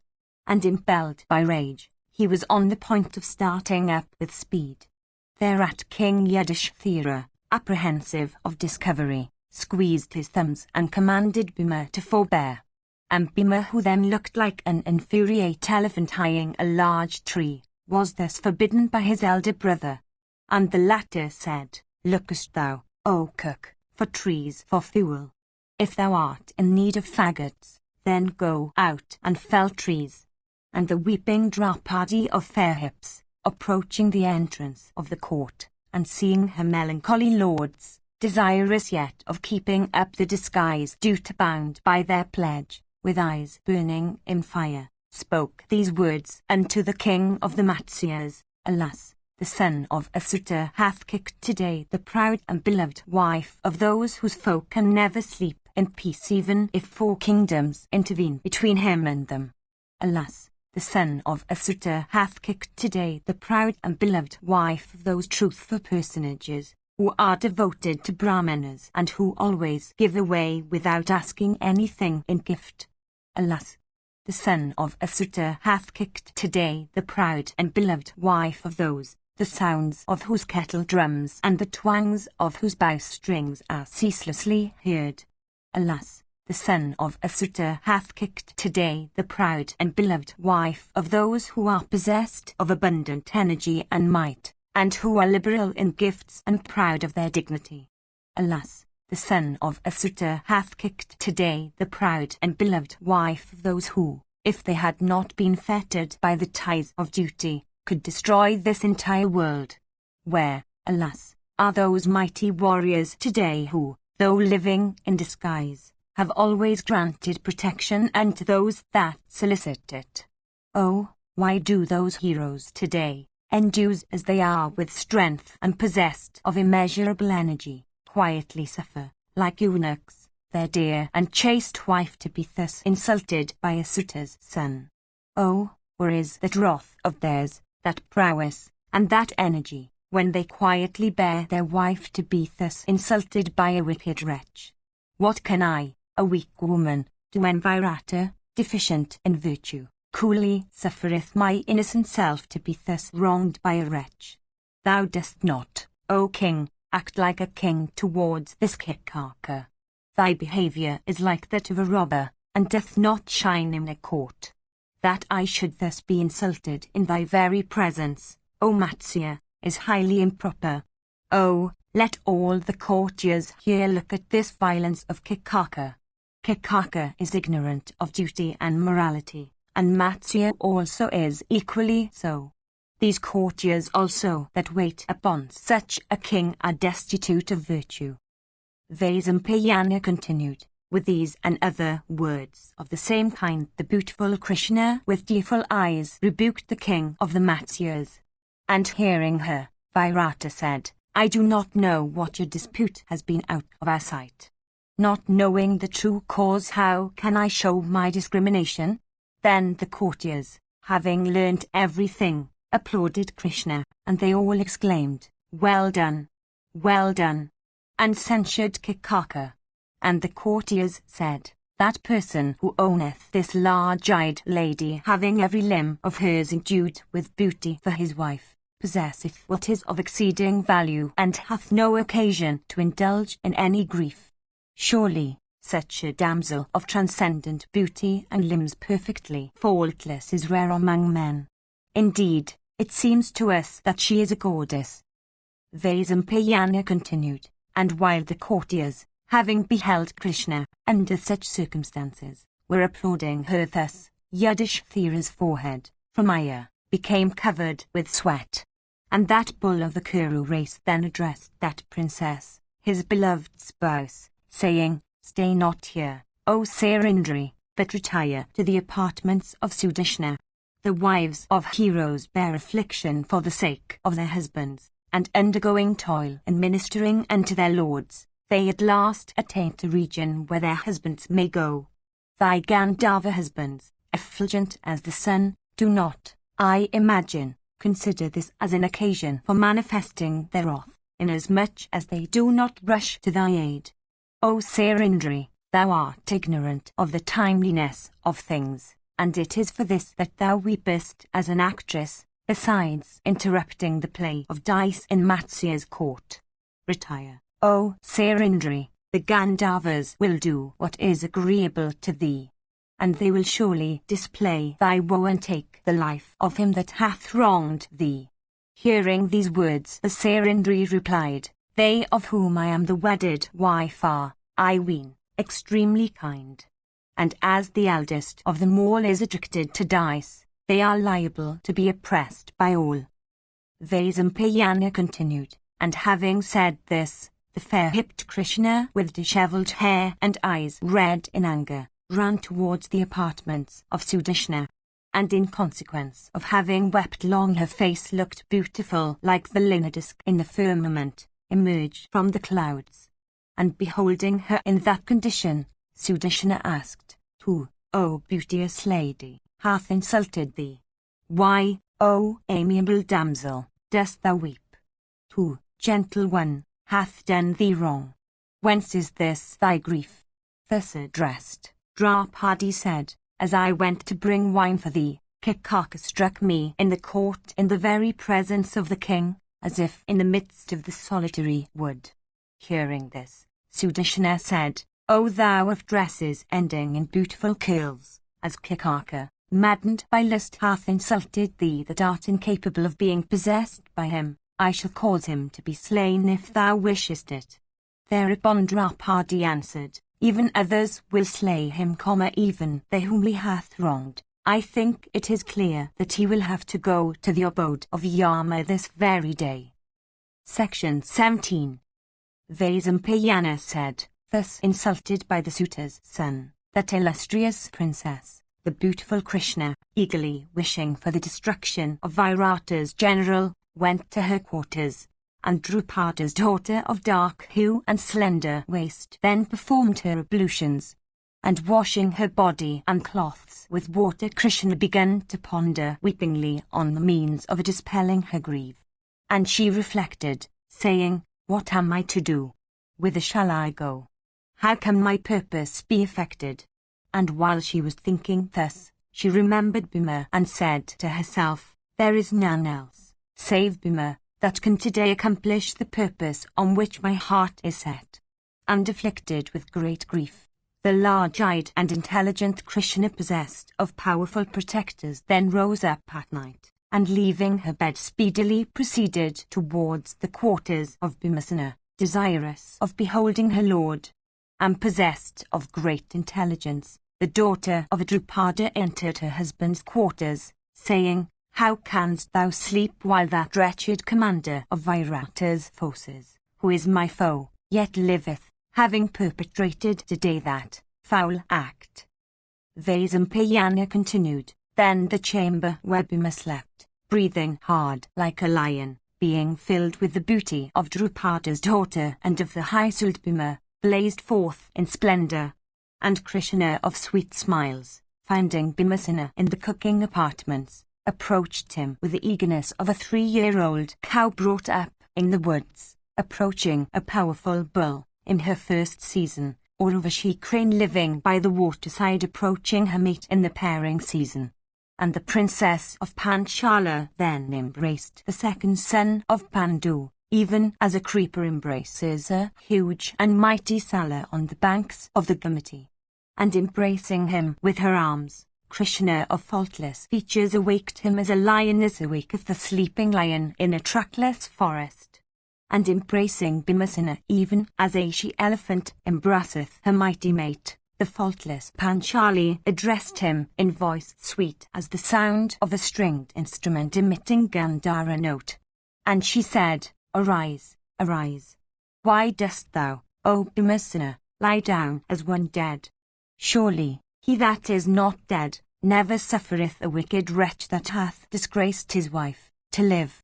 And awakened by the princess, Bhima of mighty arms, then rose up, and sat upon his couch overlaid with a rich bed.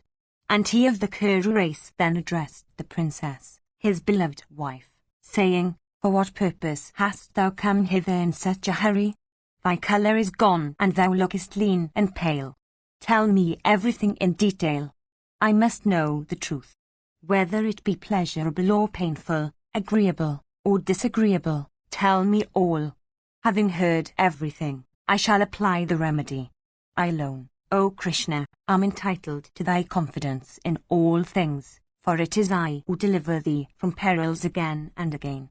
Tell me quickly what is thy wish, and what is the purpose that is in thy view, and return thou to thy bed before others awake."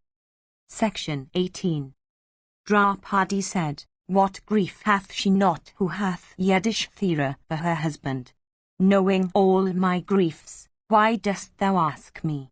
The Pratikamin dragged me to the court in the midst of an assembly of courtiers, calling me a slave. That grief, O Bharata, consumeth me. What other princess, save Draupadi, would live having suffered such intense misery? Who else, save myself, could bear such second insult as the wicked Saint Dava offered me while residing in the forest?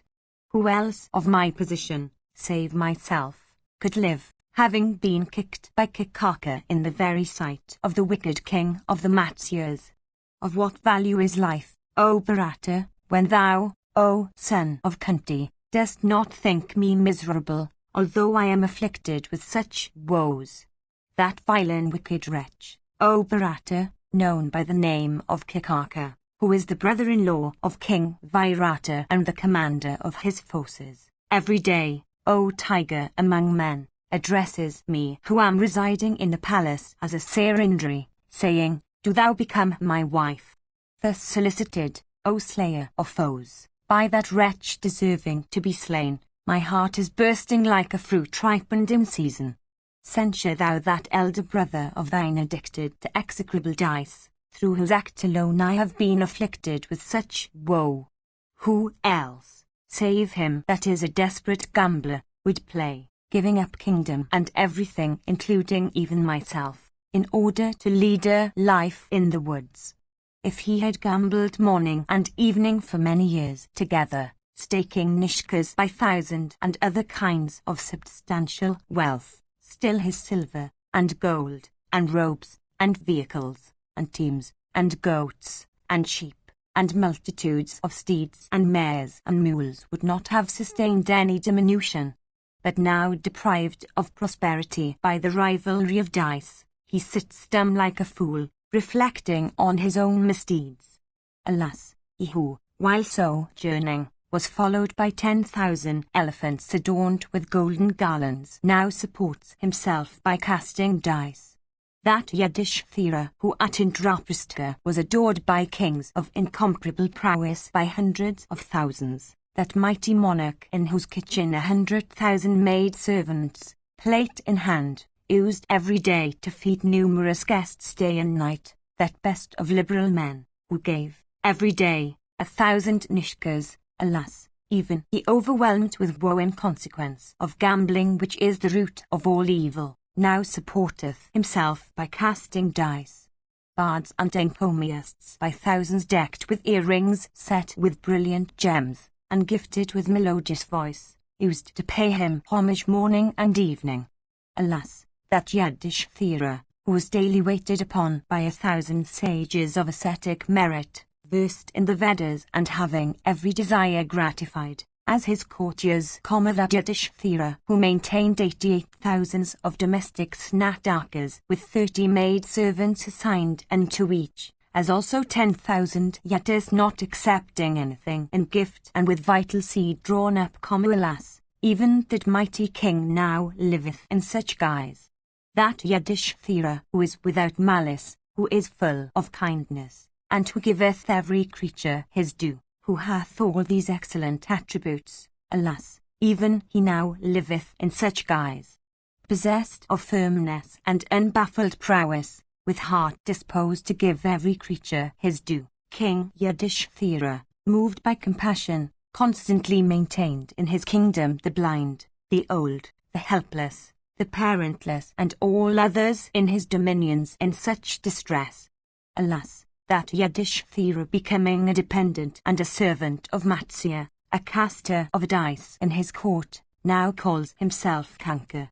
He unto whom, while residing at Indraprastha, all the rulers of earth used to pay timely tribute, alas, even he now begs for subsistence at another's hands.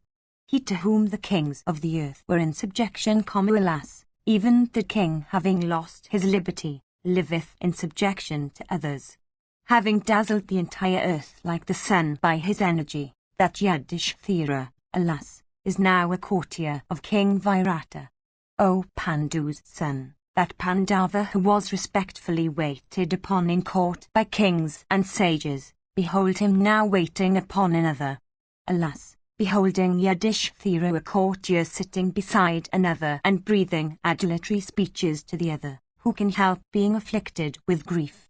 And beholding the highly wise and virtuous Yudhishthira, undeserving as he is of serving others, actually serving another for sustenance, who can help being afflicted with grief?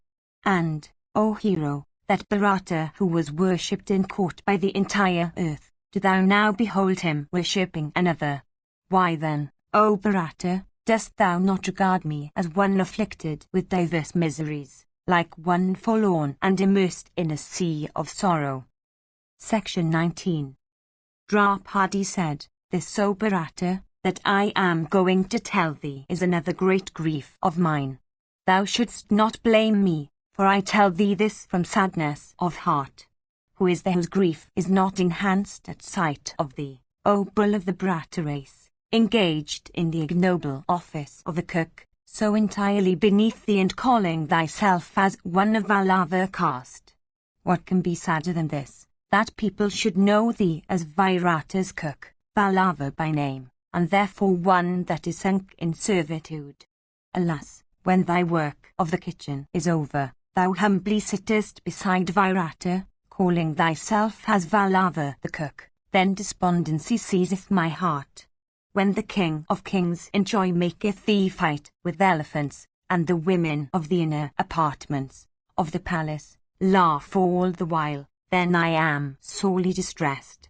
When thou fightest in the inner apartments with lions, tigers, and buffaloes, the princess Kaikeyi looking on, then I almost swoon away.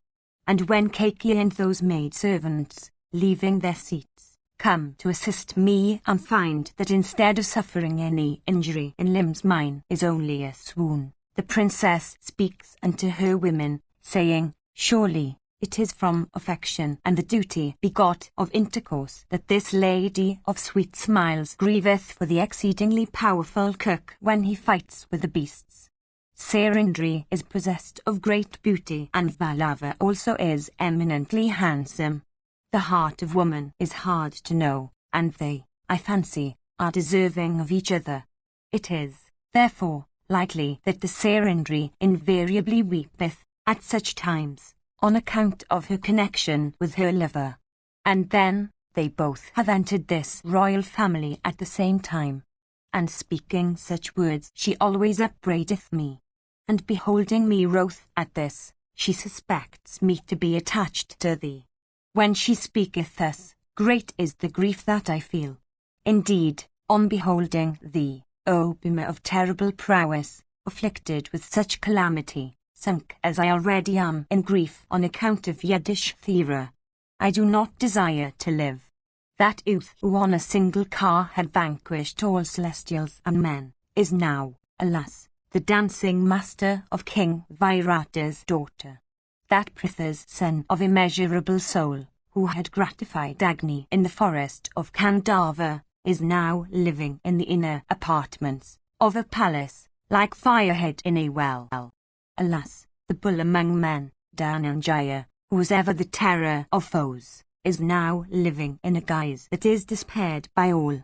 Alas, he whose mace-like arms have been cicatrized in consequence of the strokes of his bowstring. Alas, that Dhananjaya is passing the days in grief, covering his wrists with bracelets of conchs. Alas, that Dhananjaya, the twang of whose bowstring and the sound of whose leathern fences made every foe tremble, now entertains only gladdened women with his songs. Oh, that Dhananjaya, whose head was formerly decked with a diadem of solar splendor, is now wearing braids ending in unsightly curls. O Bhima, beholding that terrible bowman, Arjuna, now wearing braids and in the midst of women, my heart is stricken with woe. That high-souled hero who is master of all the celestial weapons, and who is the repository of all the sciences, now weareth earrings, like one of the fair sex. That youth whom kings of incomparable prowess could not overpower in fight, even as the waters of the mighty ocean cannot overleap the continents, is now the dancing master of King Virata's daughters and waits upon them in disguise. O Bhima, that Arjuna, the clatter of whose car wheels caused the entire earth with her mountains and forests, her mobile and immobile things to tremble, and whose birth dispelled all the sorrows of Kunti, that exalted hero, the younger brother of thine, O Bhimasena, now maketh me weep for him. Beholding him coming towards me, decked in golden earrings and other ornaments, and wearing on the wrists bracelets of conchs, my heart is afflicted with despondency. And Dhananjaya, who hath not a bowman equal unto him on earth in prowess, now passeth his days in singing, surrounded by women. Beholding that son of Pritha who in virtue, heroism and truth, was the most admired in the world, now living in the guise of a woman, my heart is afflicted with sorrow. When I behold the godlike Partha in the music hall like an elephant with rent temples surrounded by she-elephants in the midst of females, waiting before Virata the king of the Matsyas, then I lose all sense of directions. Surely, my mother-in-law doth not know Dhananjaya to be afflicted with such extreme distress, nor doth she know that descendant of the Kuru race, Ajatasattu, addicted to disastrous dice, to be sunk in misery. O Bharata, beholding the youngest of you all, Sahadeva, superintending the kine, in the guise of a cowherd, I grow pale. Always thinking of Sahadeva's plight, I cannot, O Bhimasena, obtain sleep, what to speak you of the rest? I do not know, O mighty armed one, what sin Sahadeva may have committed for which that hero of unbaffled prowess suffereth such misery. O foremost of the Bharatas, beholding that beloved brother of thine, that bull among men, employed by Matsya in looking after his kind, I am filled with woe. Seeing that hero of proud disposition gratifying Virata by living at the head of his cowherds, attired in robes dyed in red, I am attacked with fever. My mother-in-law always applauds the heroic Sahadeva as one possessed of nobility, excellent behavior, and rectitude of conduct. Ardently attached to her sons, the weeping Kunti stood, embracing Sahadeva while he was about to set out, with us, for the great forest. And she addressed me saying, Sahadeva is bashful and sweet-speeched, and virtuous. He is also my favourite child. Therefore, O Yajnasan, tend him in the forest day and night. Delicate and brave, devoted to the king, and always worshipping his elder brother, do thou, O Panchali, feed him thyself. O Pandava, beholding that foremost of warriors, Sahadeva, engaged in tending kine, and sleeping at night on calfskins, how can I bear to live? He again who is crowned with the three attributes of beauty, arms, and intelligence, is now the superintendent of Virata's steeds. Behold the change brought on by time. Grandthika, Nakula, at sight of whom hostile hosts fled from the field of battle, now traineth horses in the presence of the king, driving them with speed. Alas, I now see that handsome youth wait upon the gorgeously decked and excellent Virata, the king of the Matsyas, and display horses before him. O son of Pritha, afflicted as I am with all these 100 kinds of misery on account of Yudhishthira, why dost thou, O chastiser of foes, yet deem me happy? Listen now to me, O son of Kunti, as I tell thee of their woes far surpassing these. What can be sadder to me than miseries so various as these should emaciate me while ye are alive? Section 20. Draupadi said, Alas, on account of that desperate gambler, I am now under Sudeshana's command, living in the palace in the guise of a Sairendri. And, O chastiser of foes, behold the plight of poignant woe which I, a princess, am now in. I am living in expectation of the close of this stated period. 14 The extreme of misery, therefore, is mine. Success of purpose, victory, and defeat, as regards mortals, are transitory. It is in this belief that I am living in expectation of the return of prosperity to my husbands. Prosperity and adversity revolve like a wheel. It is in this belief that I am living in expectation of the return of prosperity to my husbands. That cause which bringeth on a victory may bring defeat as well. I live in this hope. Why dost thou not, O Bhimasena, regard me as one dead? I have heard that persons that give may beg, that they who slay may be slain, and that they who overthrow others may themselves be overthrown by foes. Nothing is difficult for destiny, and none can override destiny. It is for this that I am awaiting the return of favourable fortune. As a tank once dried, is filled up once again, so hoping for a change for the better, I await the return of prosperity. When one's business that hath been well provided for is seen to be frustrated, a truly wise person should never strive for bringing back good fortune. Plunged as I am in sorrow, asked or unasked by thee to explain the purpose of these words spoken by me, I shall tell thee everything. Queen of the sons of Bandhu and daughter of Drupada, who else, save myself, would wish to live, having fallen into such a plight? O repressor of foes, the misery, therefore, that hath overtaken me, hath really humiliated the entire Kuru race, the Panchalas, and the sons of Pandu. Surrounded by numerous brothers and father-in-law and sons, what other woman having such cause for joy, save myself, would be afflicted with such woe? Surely, I must, in my childhood, have committed act highly offensive to Datri, through whose displeasure, O bull of the Brata race, I have been visited with such consequences.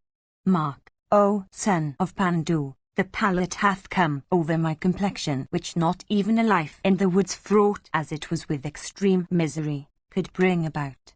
Thou, O Pritha's son, knowest what happiness, O Bhima, was formerly mine. Even I, who was such, have now sunk into servitude. Sorely distressed, I can find no rest.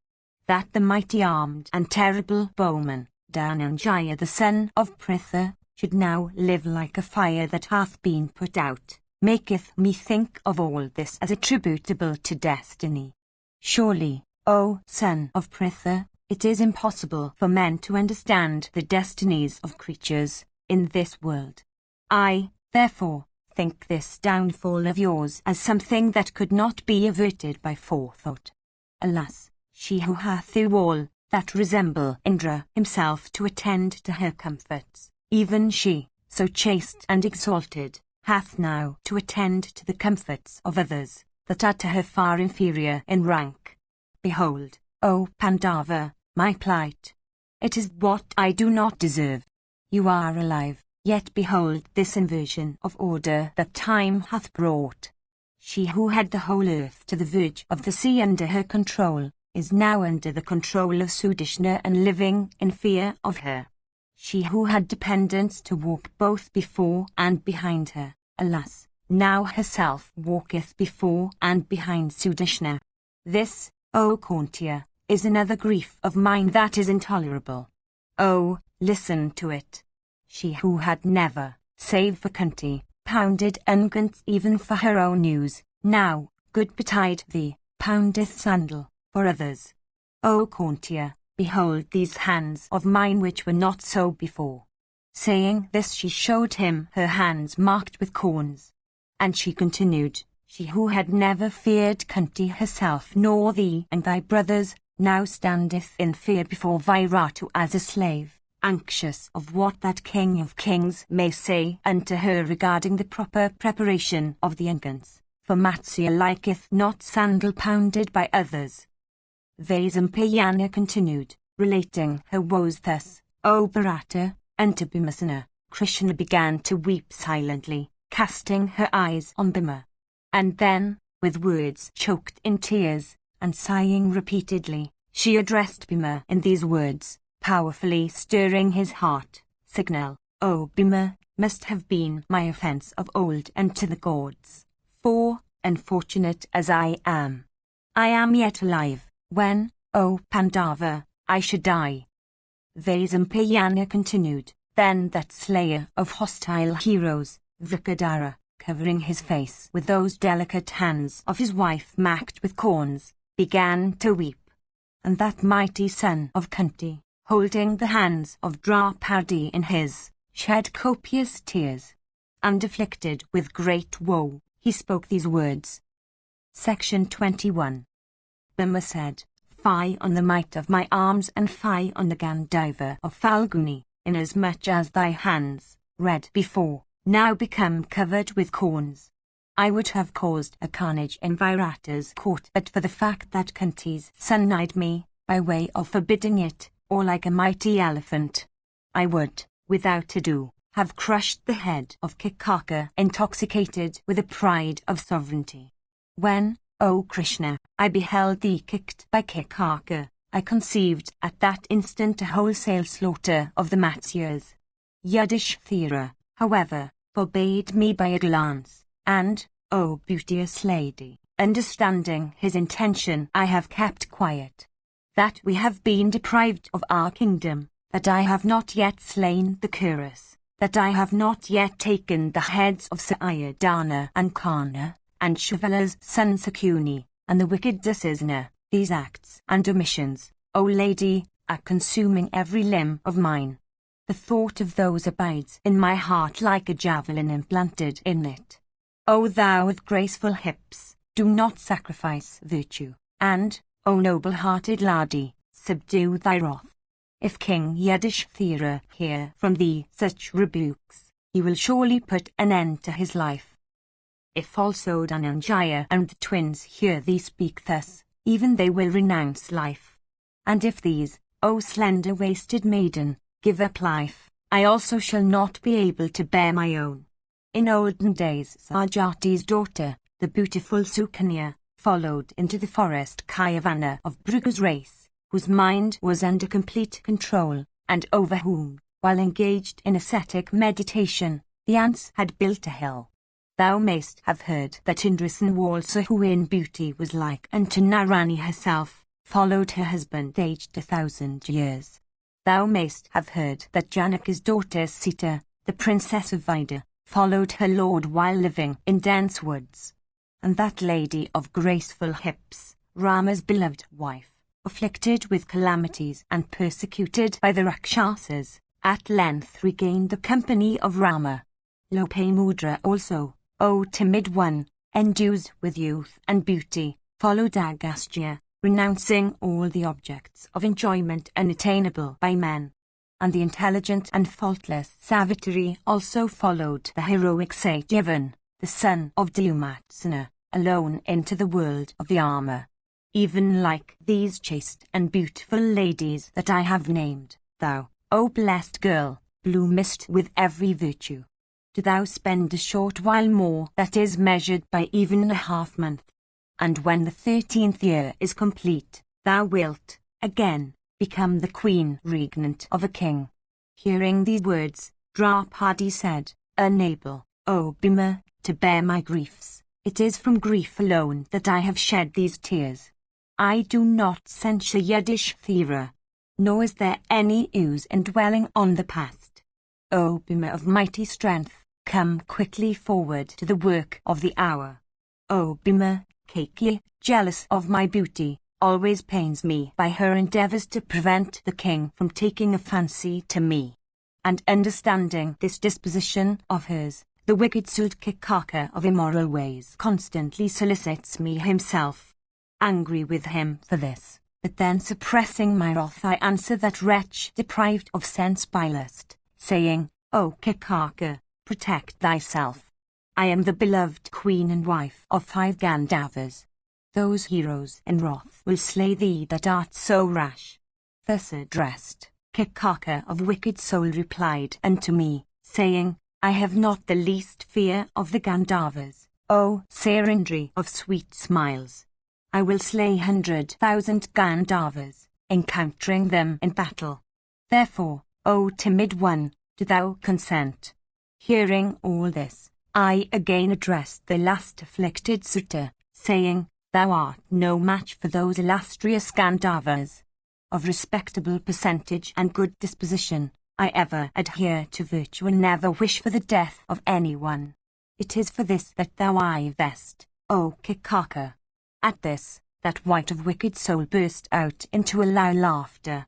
And it came to pass that Kaikeyi, previously urged by Kikaka, and moved by affection for her brother, and desirous of doing him a good turn, dispatched me to him, saying, Do thou, O Sarindri, fetch wine from Kikaka's quarters. On beholding me, the suitor's son at first addressed me in sweet words, and when that failed, he became exceedingly enraged, and intended to use violence. Understanding the purpose of the wicked Kikaka, I speedily rushed towards the place where the king was. Felling me on the ground, the wretch then kicked me in the very presence of the king himself and before the eyes of Kanka and many others, including charioteers, and royal favourites, and elephant riders, and citizens. I rebuked the king and Kanka again and again. The king, however, neither prevented Kikaka, nor inflicted any chastisement on him. The principal ally of King Virata in war, the cruel Kikaka reft of virtue, is loved by both the king and the queen. O exalted one, brave, proud, sinful, adulterous, and engrossed in all objects of enjoyment, he earneth immense wealth from the king, and robs the possessions of others even if they cry in distress. And he never walketh in the path of virtue, nor doth he any virtuous act. Of wicked soul, and vicious disposition, haughty and villainous, and always afflicted by the shafts of karma, though repulsed repeatedly, if he sees me again, he will outrage me. I shall then surely renounce my life. although striving to acquire virtue, on my death, your highly meritorious acts will come to naught. Ye that are now obeying your pledge, ye will lose your wife. By protecting one's wife, one's offspring are protected, and by protecting one's offspring, one's own self is protected. And it is because one begets one's own self in one's wife that the wife is called Jaya 15 by the wise. The husband also should be protected by the wife, thinking, how else will he take his birth in my womb? I have heard it from Brahmanas expounding the duties of the several orders that a Kshatriya hath no other duty than subduing enemies. Alas, Kikaka kicked me in the very presence of Yudhishthira the just, and also of thyself, O Bhimasna of mighty strength. It was thou, O Bhima, that didst deliver me from the terrible Jatasura. It was thou also that with thy brothers didst vanquish Jayadratha. Do thou now slay this wretch also who hath insulted me, presuming upon his being a favourite of the king. Kikaka, O Bharata, hath enhanced my woe. Do thou, therefore, smash this lustful wight even like an earthen pot dashed upon the stone. If, O Bharata, tomorrow's sun sheds his rays upon him who is the source of many griefs of mine, I shall, surely, mixing poison with some drink it up, for I never shall yield to Kikaka. Far better it were, O Bhima, that I should die before thee. Vaisampayana continued. Having said this, Krishna, hiding her face in Bhima's breast, began to weep. And Bhima, embracing her, consoled her to the best of his power. And having abundantly consoled that slender-waisted daughter of Drupada by means of words fraught with grave reason and sense, he wiped with his hands her face flooded with tears. And thinking of Kikaka and licking with his tongue the corners of his mouth, Bhima, filled with wrath, thus spake to that distressed lady. Section 22. Bhima said, I will, O timid one, do even as thou sayest. I will presently slay Kikaka with all his friends. O Yajnasan of sweet smiles, tomorrow evening, renouncing sorrow and grief, manage to have a meeting with Kikaka. The dancing hall that the king of the Matsya hath caused to be erected is used by the girls for dancing during the day. They repair, however, to their homes at night. There in that hall is an excellent and well-placed wooden bedstead. Even there I will make him see the spirits of his deceased grandsires. But, O beautiful one, when thou holdest converse with him, thou must manage it so that others may not espy thee. Vaisampayana continued. Having thus conversed with others, and shed tears in grief, they waited for the dawn of that night with painful impatience. And when the night had passed away, Kikaka, rising in the morning, went to the palace, and accosted Draupadi saying, Throwing thee down in the court I kicked thee in the presence of the king. Attacked by his mighty self, thou couldst not obtain protection. This Virata is in name only the king of the Matsyas. Commanding the forces of this realm, it is I who am the real lord of the Matsyas. Do thou, O timid one, accept me cheerfully.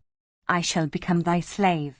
And, O thou with graceful hips, I will immediately give thee 100 nishkas, and engage 100 male and 100 female servants, to tend thee, and will also bestow on thee cars yoked with she-mules. O timid lady, let our union take place. Draupadi replied, O Kikaka, no, even this is my condition. Neither thy friends nor thy brothers should know thy union with me.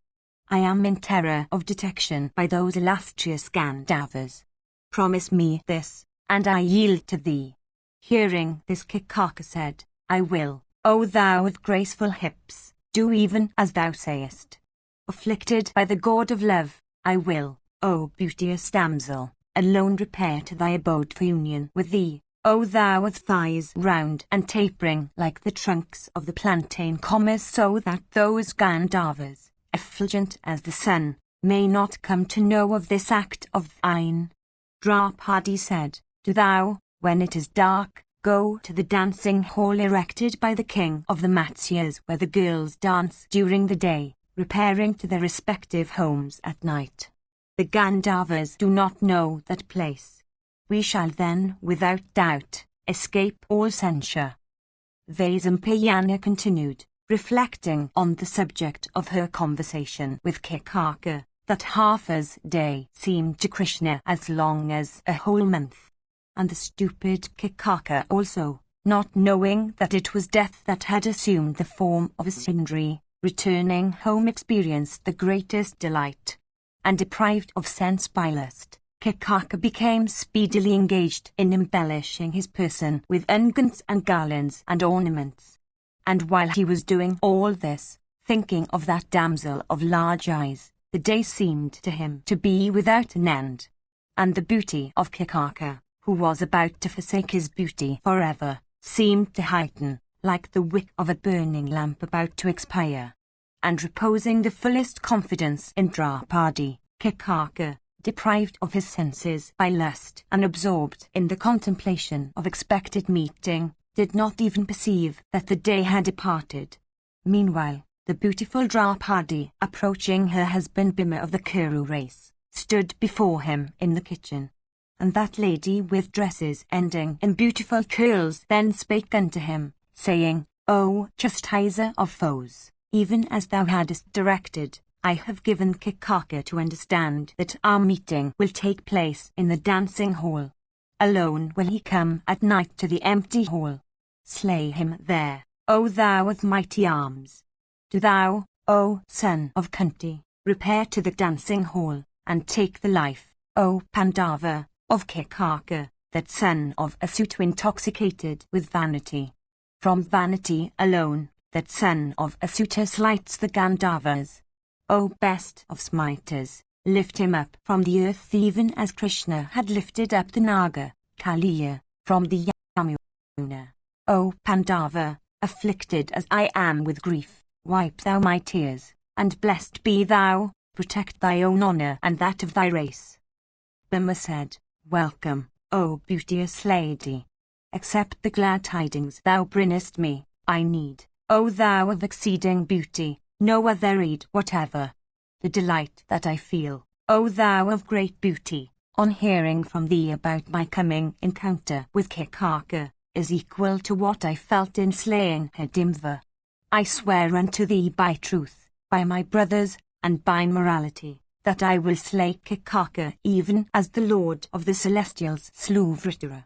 Whether secretly or openly, I will crush Kikaka, and if the Matsyas fight for him, then I will slay them too. And slaying Duryodhana afterwards, I shall win back the earth. Let Yudhishthira, the son of Kunti, continue to pay homage unto the king of Matsya. Hearing these words of Bhima, Draupadi said, In order that, O Lord, thou mayst not have to renounce the truth already pledged to me, do thou, O hero, slay Kikaka in secret. Bhima assuring her said, Even today I shall slay Kikaka together with his friends unknown to others during the darkness of the night. I shall, O faultless lady, crush, even as an elephant crusheth a vela fruit, 16 the head of the wicked Kikaka who wisheth for what is unattainable by him. Vaisampayana continued, repairing first to the place of assignation at night, Bhima sat down, disguising himself. And he waited there in expectation of Kikaka, like a lion lying in wait for a deer. And Kikaka, having embellished his person as he chose, came to the dancing hall at the appointed time in the hope of meeting Panchali. And thinking of the assignation, he entered the chamber. And having entered that hall enveloped in deep gloom, that wretch of wicked soul came upon Bhima of incomparable prowess, who had come a little before and who was waiting in a corner. And as an insect approacheth towards a flaming fire, or a puny animal towards a lion, Kikaka approached Bhima, lying down in a bed and burning in anger at the thought of the insult offered to Krishna, as if he were the suitor's death. And having approached Bhima, Kikaka possessed by lust, and his heart and soul filled with ecstasy smilingly said, O thou of penciled eyebrows, to thee I have already given many and various kinds of wealth from the stores earned by me, as well as 100 maids and many fine robes, and also a mansion with an inner apartment adorned with beauteous and lovely and youthful maid-servants and embellished by every kind of sports and amusements. And having set all those apart for thee, I have speedily come hither. And all on a sudden, women have begun to praise me, saying, There is not in this world any other person like unto thee in beauty and dress. Hearing this, Bhima said, It is well that thou art handsome, and it is well thou praisest thyself. I think, however, that thou hadst never before this such pleasurable touch. Thou hast an acute touch, and knowest the ways of gallantry. Skilled in the art of love-making, thou art a favourite with women. There is none like thee in this world. Vaisampayana continued, saying this, that son of Kunti, the mighty armed Bhima of terrible prowess, suddenly rose up, and laughingly said, Thy sister, O wretch, shall today behold thee dragged by me to the ground, like a mighty elephant, huge as a mountain, dragged to the ground by a lion. Thy self-slain Sarindri will live in peace, and we, her husbands, will also live in peace. Saying this, the mighty Bhima seized Kakaka by the hairs of his head, which were adorned with garlands, and thus seized with force by the hair, that foremost of mighty persons, Kakaka, quickly freed his hair and grasped the arms of Bhima. And then between those lions among men, fired with wrath, between that chief of the Kakaka clan, and that best of men, there ensued a hand-to-hand encounter, like that between two powerful elephants for a female elephant in the season of spring, or like that which happened in days of yore between those lions among monkeys, the brothers Vali and Sugriva.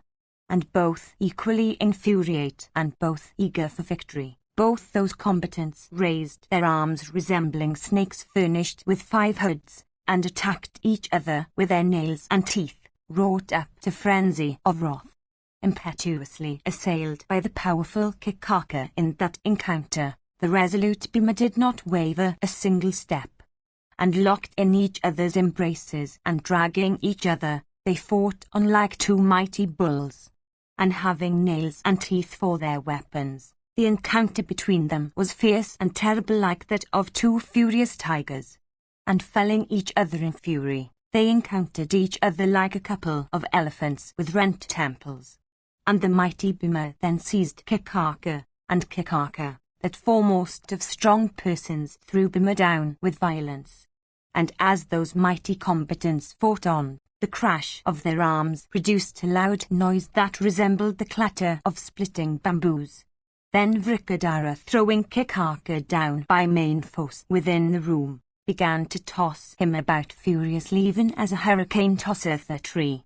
And attacked thus in battle by the powerful Bhima, Kakaka grew weak and began to tremble. For all that, however, he tugged at the Pandava to the best of his power. And attacking Bhima, and making him waver a little, the mighty Kakaka struck him with his knees and brought him down to the ground. And overthrown by the powerful Kakaka, Bhima quickly rose up like Yama himself with mace in hand. And thus that powerful Sutta and the Pandava, intoxicated with strength and challenging each other, grappled with each other at midnight in that solitary place. And as they rode at each other in wrath, that excellent and strong edifice began to shake every moment. And slapped on the chest by the mighty Bhima, Kakaka fired with wrath moved not a single pace. And bearing for a moment only that onslaught incapable of being borne on earth, the Sutta, overpowered by Bhima's might, became enfeebled. And seeing him waning weak, Bhima, endued with great strength, forcibly drew Kakaka towards his breast, and began to press hard. And breathing hard again and again in wrath, that best of victors, Vrikadara, forcibly seized Kakaka by the hair. And having seized Kakaka, the mighty Bhima began to roar like a hungry tiger that hath killed a large animal. and finding him exceedingly exhausted, Vrikadara bound him fast with his arms, as one binds a beast with a cord. And then Bhima began for a long while to whirl the senseless Kikaka, who began to roar frightfully like a broken trumpet. 17 And in order to pacify Krishna's wrath, Vrikadara grasped Kikaka's throat with his arms and began to squeeze it. And assailing with his knees the waist of that worst of the Kikakas, all the limbs of whose body had been broken into fragments and whose eyelids were closed, Vrikadara slew him, as one would slay a beast. And beholding Kikaka entirely motionless, the son of Pandu began to roll him about on the ground. And Bhima then said, slaying this wretch who intended to violate our wife, this thorn in the side of Sarindri, I am freed from the debt I owed to my brothers, and have attained perfect peace.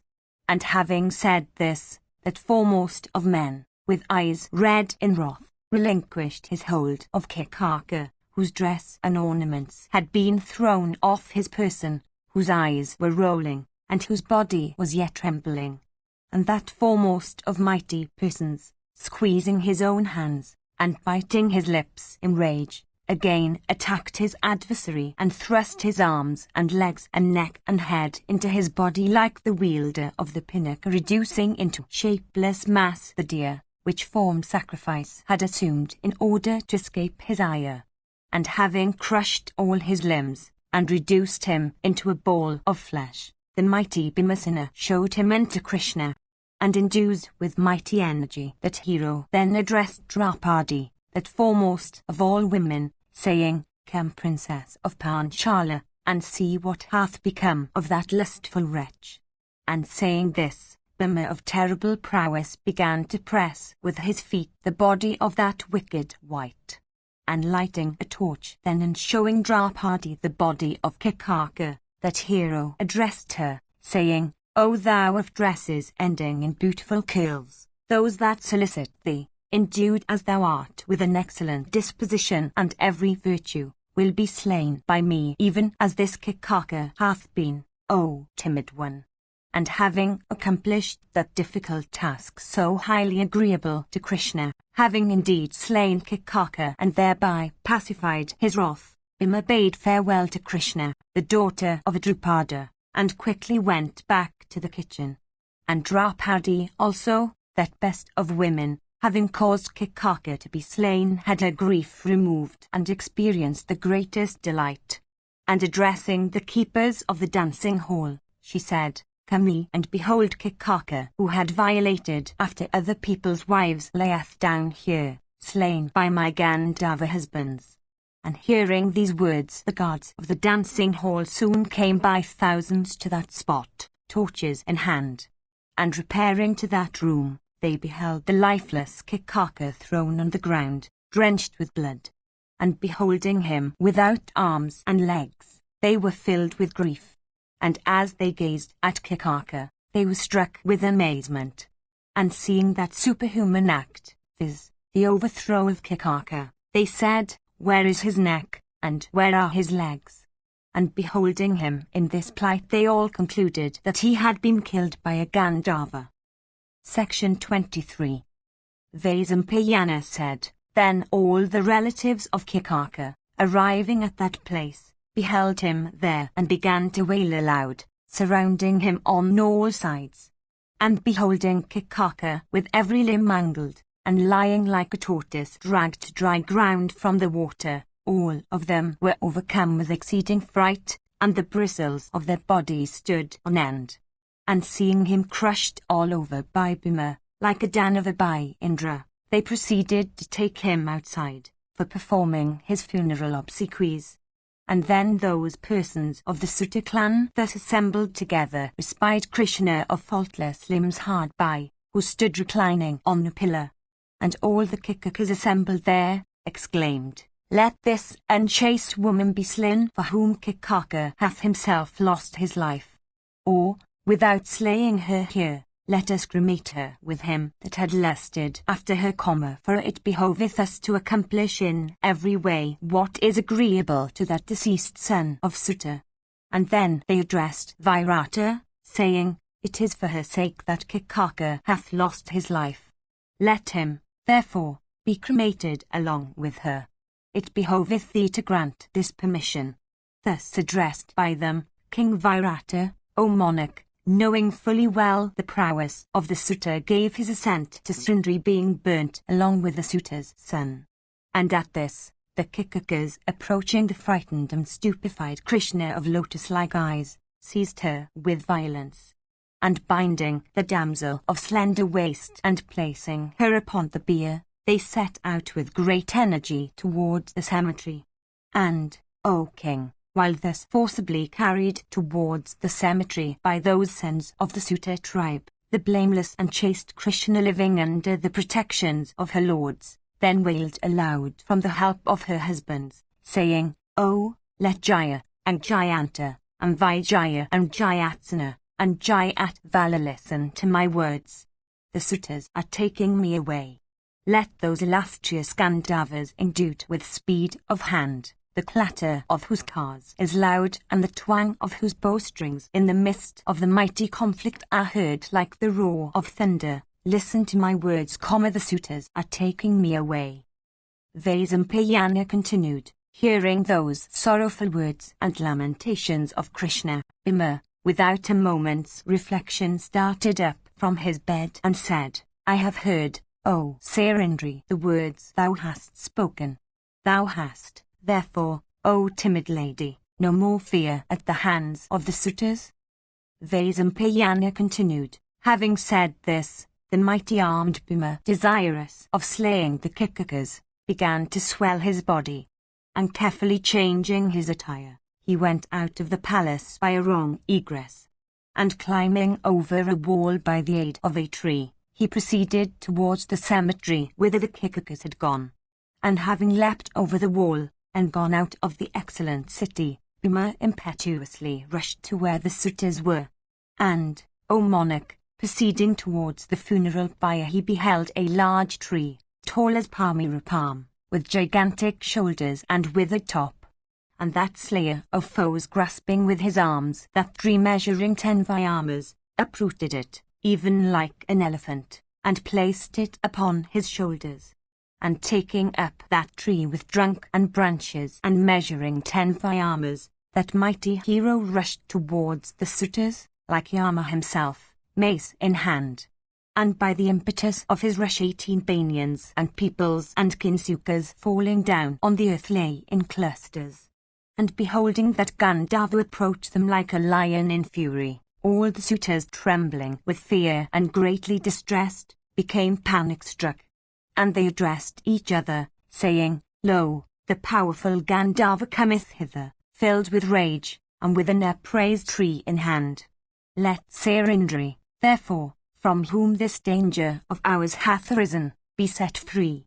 And beholding the tree that had been uprooted by Bhimasena, they set Draupadi free and ran breathlessly towards the city.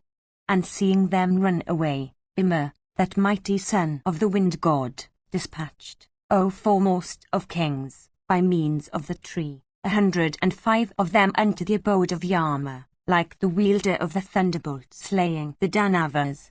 And setting Draupadi free from her bonds, he then, O king, comforted her. And that mighty armed and irrepressible Vrikadara, the son of Pandu, then addressed the distressed princess of Panchala with face bathed in tears, saying, "Thus, O timid one, are they slain that wrong thee without cause. Return, O Krishna, to the city. Thou hast no longer any fear. I myself will go to the Virata's kitchen by another route." Vaisampayana continued, "It was thus, O Bharata, that 105 of those Kikakas were slain, and their corpses lay on the ground, making the place look like a great forest overspread with uprooted trees after a hurricane. Thus fell those 105 Kikakas, and including Virata's general slain before, the slaughtered suitors numbered 106. And beholding that exceedingly wonderful feat, men and women that assembled together were filled with astonishment, and the power of speech, O Bharata, was suspended in every one. Section 24. Vaisampayana said, and beholding the suitors slain, the citizens went to the king, and represented unto him what had happened, saying, O king, those mighty sons of the suitors have all been slain by the Gandharvas. Indeed, they lie scattered on the earth like huge peaks of mountains riven by thunder. Sairindri also, having been set free, returneth to thy palace in the city. Alas, O king, if Sairindri cometh, thy entire kingdom will be endangered. Sairindri is endued with great beauty. The Gandharvas also here exceedingly powerful. Men again, without doubt, are naturally sexual. Devise, therefore, O king, without delay, such means that in consequence of wrongs done to Sairindri, thy kingdom may not meet with destruction. Hearing those words of theirs, Virata, that lord of hosts, said unto them, Do ye perform the last rites of the suitors? Let all the kikakas be burnt, in one blazing pyre with gems and fragrant unguents in profusion. And filled with fear, the king then addressed his queen Sudishna, saying, When Sairindri comes back, do thou tell her these words from me, Blessed be thou, O fair-faced Sairindri. Go thou whithersoever thou likest. The king hath been alarmed, O thou with graceful hips, at the defeat already experienced at the hands of the Gandharvas. Protected as thou art by the Gandharvas, I dare not personally say all this to thee. A woman, however, cannot offend, and it is for this that I tell thee all this through a woman. Vaisampayana continued, thus delivered by Bhimasena after the slaughter of the suitors, the intelligent and youthful Krishna, relieved from all her fears, washed her limbs and clothes in water, and proceeded towards the city, like a doe frightened by a tiger. And beholding her, the citizens, O king, afflicted with the fear of the Gandharvas, fled in all directions. And some of them went so far as to shut their eyes. And then, O king, at the gate of the kitchen, the princess of Panchala saw Bhimasena staying, like an infuriate elephant of gigantic proportions. And looking upon him with wonder-expanded eyes, Draupadi, by means of words intelligible to them alone, said, I bow unto that prince of the Gandharvas, who hath rescued me. At these words of her, Bhima said, hearing these words of hers in obedience to whom those persons were hitherto living in the city, they will henceforth range here, regarding themselves as freed from the debt. 19. Vaisampayana continued, Then she beheld the mighty armed Dhananjaya, in the dancing hall, instructing King Virata's daughters in dancing. And issuing with Arjuna from the dancing hall, all those damsels came to Krishna who had arrived there, and who had been persecuted so sorely, all innocent though she was. And they said, By good luck also it is, O Sairindri, that thou hast been delivered from thy dangers. By good luck it is that thou hast returned safe. And by good luck also it is that those suitors have been slain that had wronged thee, innocent though thou art. Hearing this, Vrihanala said, How hast thou, O Sairindri, been delivered? And how have those sinful wretches been slain? I wish to learn all this from thee exactly as it occurred. Sairindri replied, O blessed Vrihanala, always passing thy days happily in the apartments of the girls, what concern hast thou with Sairindri's fate to say? Thou hast no grief to bear that Sairindri hath to bear. It is for this that thou askest me thus, distressed as I am in ridicule. Thereat Vrihanala said, O blessed one, Vrihanala also hath unparalleled sorrows of her own. She hath become as low as a brute. Thou dost not, O girl, understand this. I have lived with thee, and thou, too, hast lived with us. When, therefore, thou art afflicted with misery, who is it that will not, O thou of beautiful hips, feel it? But no one can completely read another's heart. Therefore it is, O amiable one, that thou knowest not my heart. Vaisampayana continued, Then Draupadi, accompanied by those girls, entered the royal abode, desirous of appearing before Sudashna. And when she came before the queen, Virata's wife addressed her at the command of the king, saying, "Do thou, O Sarindri, speedily go whithersoever thou likest." The king, good betide thee, hath been filled with fear at this discomfiture at the hands of the Gandavas. Thou art, O thou with graceful eyebrows, young and unparalleled on earth in beauty. Thou art, besides, an object of desire with men. The Gandavas again, exceedingly wrathful. Thereat Sarindri said, "O beauteous lady, let the king suffer me to live here for only 13 days more. Without doubt, the Gandavas also will be highly obliged at this. They will then convey me hence and do what would be agreeable to Virata. Without doubt, the king, by doing this, with his friends, will reap great benefit." Section 25.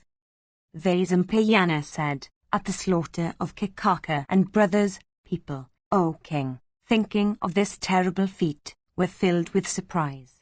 And in the city and the provinces it was generally bruited about that for bravery the kings Vallava and Kikaka were both mighty warriors.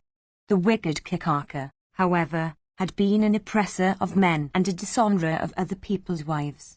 And it was for this that wicked of sinful soul had been slain by the Gandavas.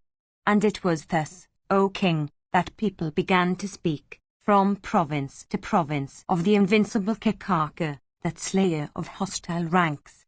Meanwhile, the spies employed by Dhritarashtra's son, having searched various villages and towns and kingdoms and done all that they had been commanded to do and completed their examination, in the manner directed, of the countries indicated in their orders, returned to Nagarupa, gratified with at least one thing that they had learned. 20 And seeing Dhritarashtra's son King Duryodhana of the Kuru race seated in his court with Drona and Karna and Kripa, with a high-souled Bhishma, his own brothers, and those great warriors, the Trigarters, they addressed him, saying, "O Lord of men, great hath been the care always bestowed by us in the search after the sons of Bandhu in that mighty forest.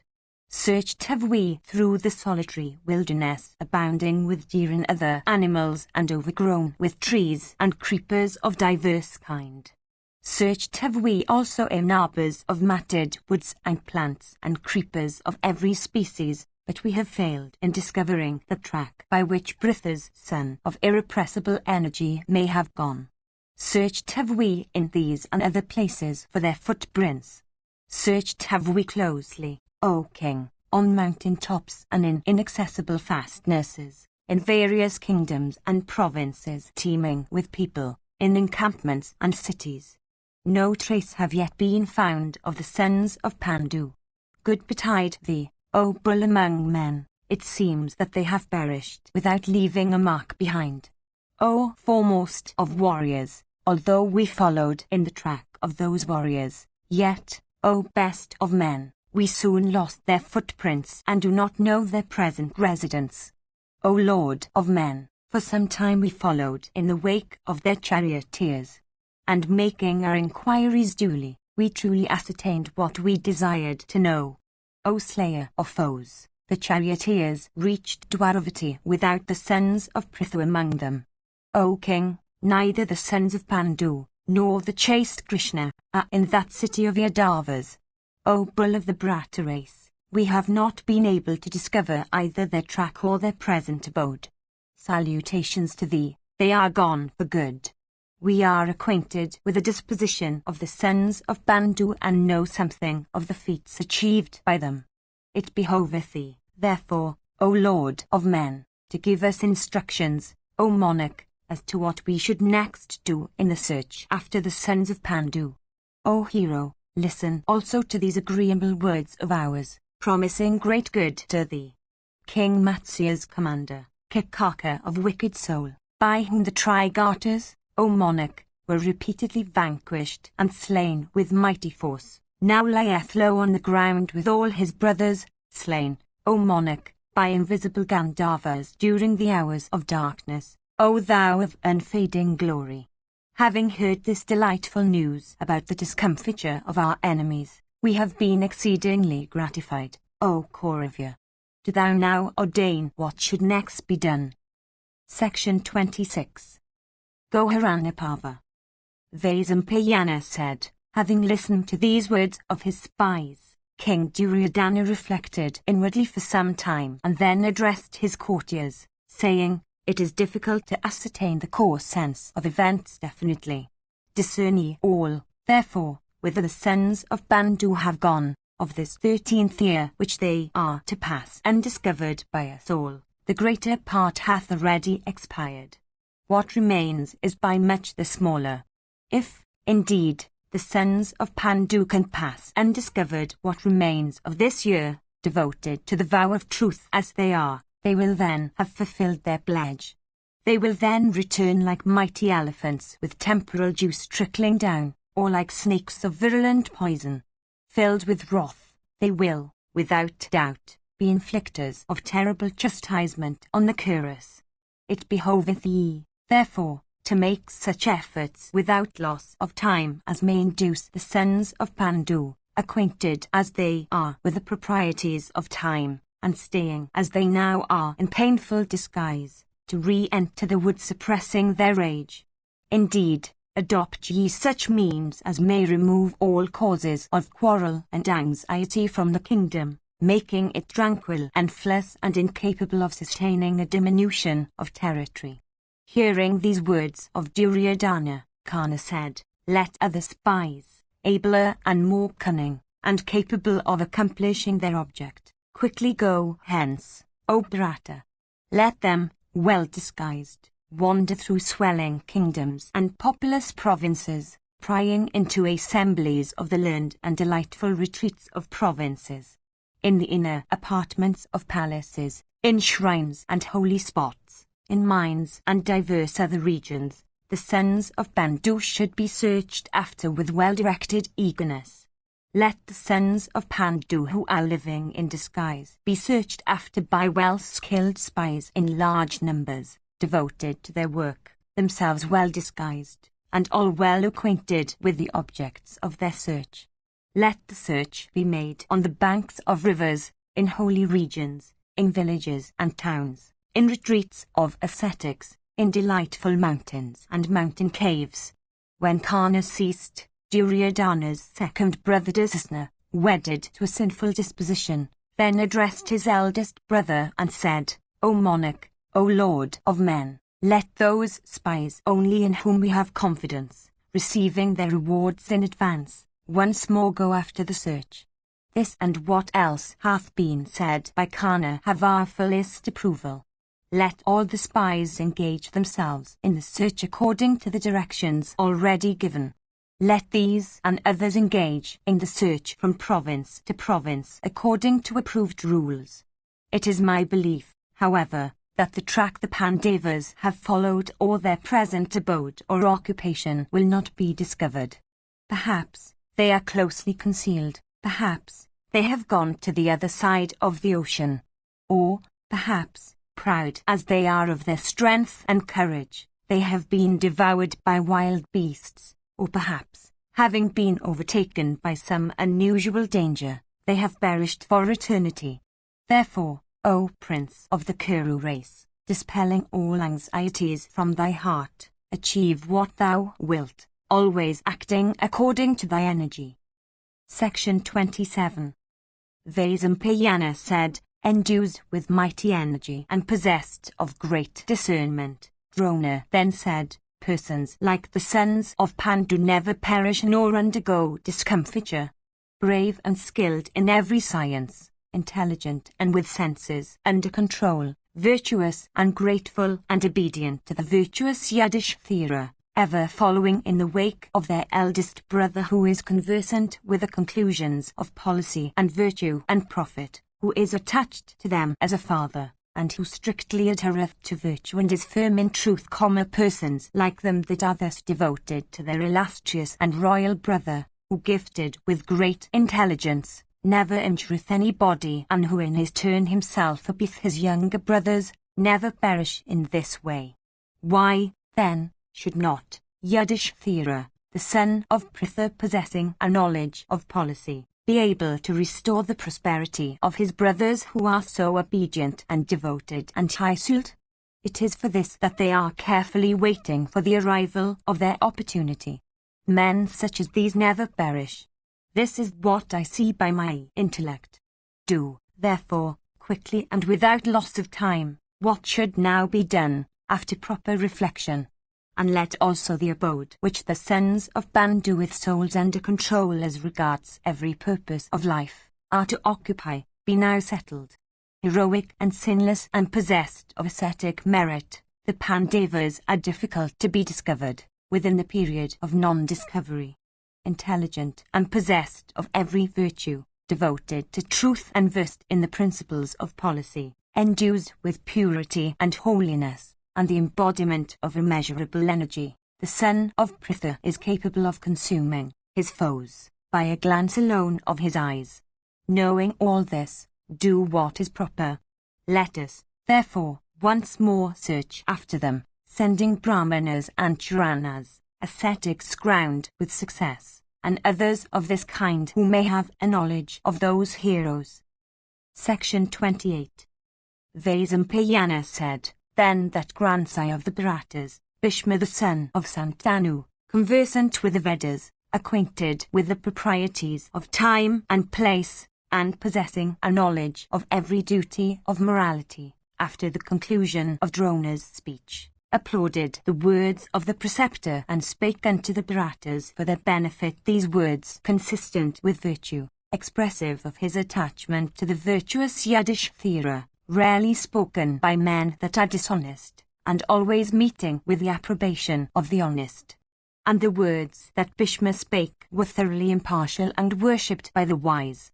And the grandsire of the Kuras said, the words that the regenerate Drona, acquainted with the truth of every affair, hath uttered, are approved by me. I have no hesitation in saying so. Endued with every auspicious mark, observant of virtuous vows, possessed of Vedic law, devoted to religious observances, conversant with various sciences, obedient to the counsels of the aged, adhering to the vow of truth, acquainted with the proprieties of time, observant of the pledge they have given, in respect of their exile, pure in their behavior, ever adhering to the duties of the Kshatriya order, always obedient to Kusava, high-souled, possessed of great strength, and ever bearing the burthens of the wise. Those heroic ones can never wither under misfortune. Aided by their own energy, sons of Pandu who are now leading a life of concealment in obedience to virtue, will surely never perish. It is even this that my mind surmiseth. Therefore, O Bharata, I am for employing the aid of honest counsel in our behavior towards the sons of Pandu. It would not be the policy of any wise man to cause them to be discovered now by means of spies. 21 What we should do unto the sons of Pandu, I shall say, reflecting with the aid of the intellect. Know that I shall say nothing from ill will to thee. People like me should never give such counsels to him that is dishonest, for only counsels, like those I would give, should be offered unto them that are honest. Counsels, however, that are evil, should under no circumstances be offered. He, O child, that is devoted to truth and obedient to the aged, he, indeed, that is wise, while speaking in the midst of an assembly, should under all circumstances speak the truth, if the acquisition of virtue be an object with him. I should, therefore, say that I think differently from all those people here, in respect of the abode of Yudhishthira, that just in this the 13th year of his exile, the ruler, O child, of the city or the province where King Yudhishthira resides cannot have any misfortune. Charitable and liberal and humble and modest must the people be of the country where King Yudhishthira resides. Agreeable in speech, with passions under control, observant of truth, cheerful, healthy, pure in conduct, and skillful in work must the people be of the country where King Yudhishthira resides. The people of the place where Yudhishthira is cannot be envious or malicious, or vain, or proud, but must all adhere to their respective duties. Indeed, in the place where Yudhishthira resides, Vedic hymns will be chanted all around, sacrifices will be performed, the last full libations will always be poured, 22, and gifts to Brahmanas will always be in profusion.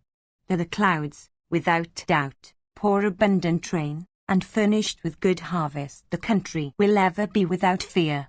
Though the paddy will not be without grain, fruits will not be bereft of juice, floral garlands will not be without fragrance, and the conversation of men will always be full of agreeable words.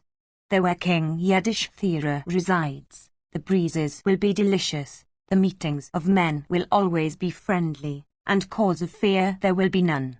The kine will be plentiful, without any of them being lean-fleshed or weak, and milk and curds and butter will all be savoury and nutritious.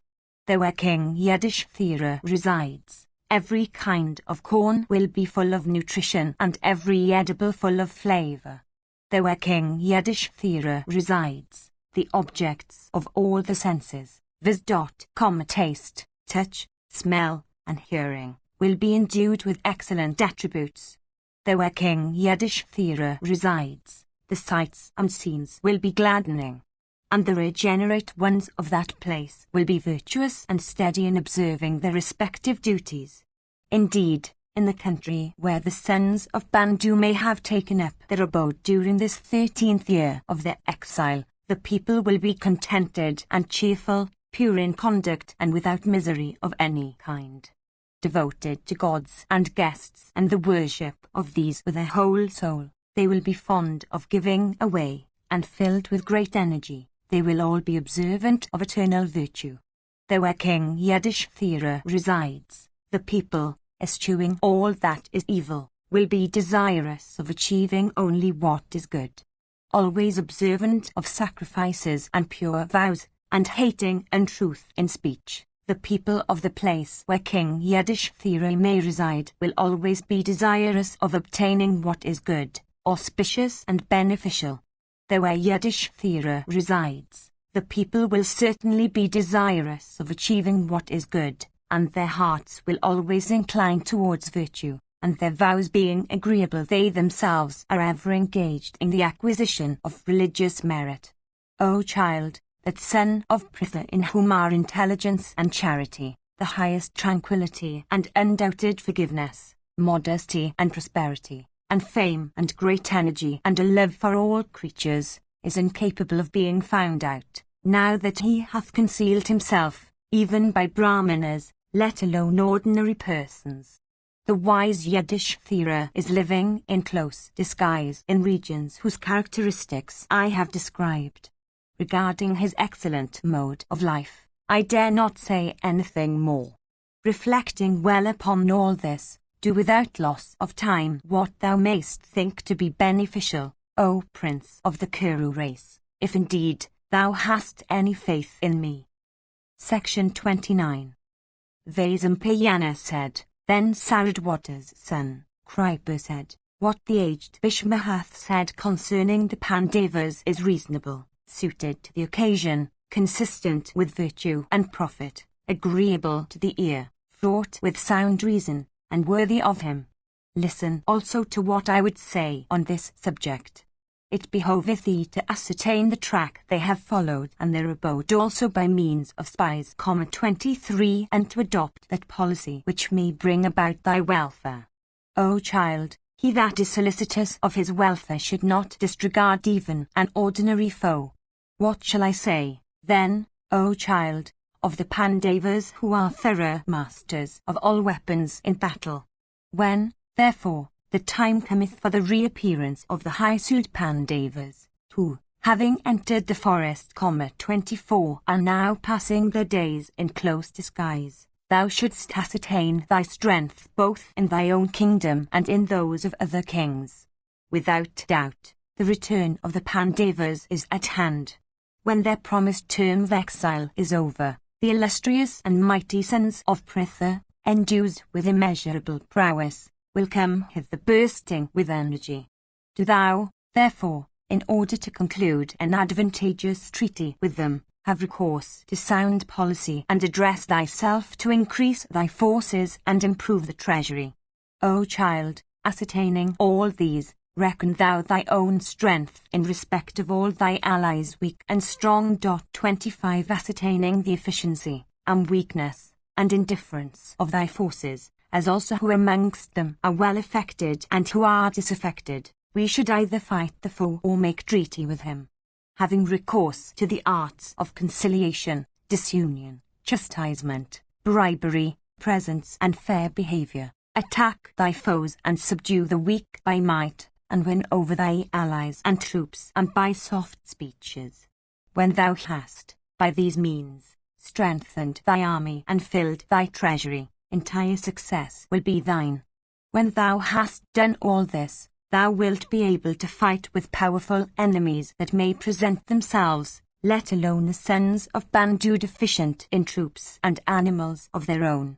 By adopting all these expedients according to the customs of thy order, thou wilt, O foremost of men, attain enduring happiness in due time. Section 30.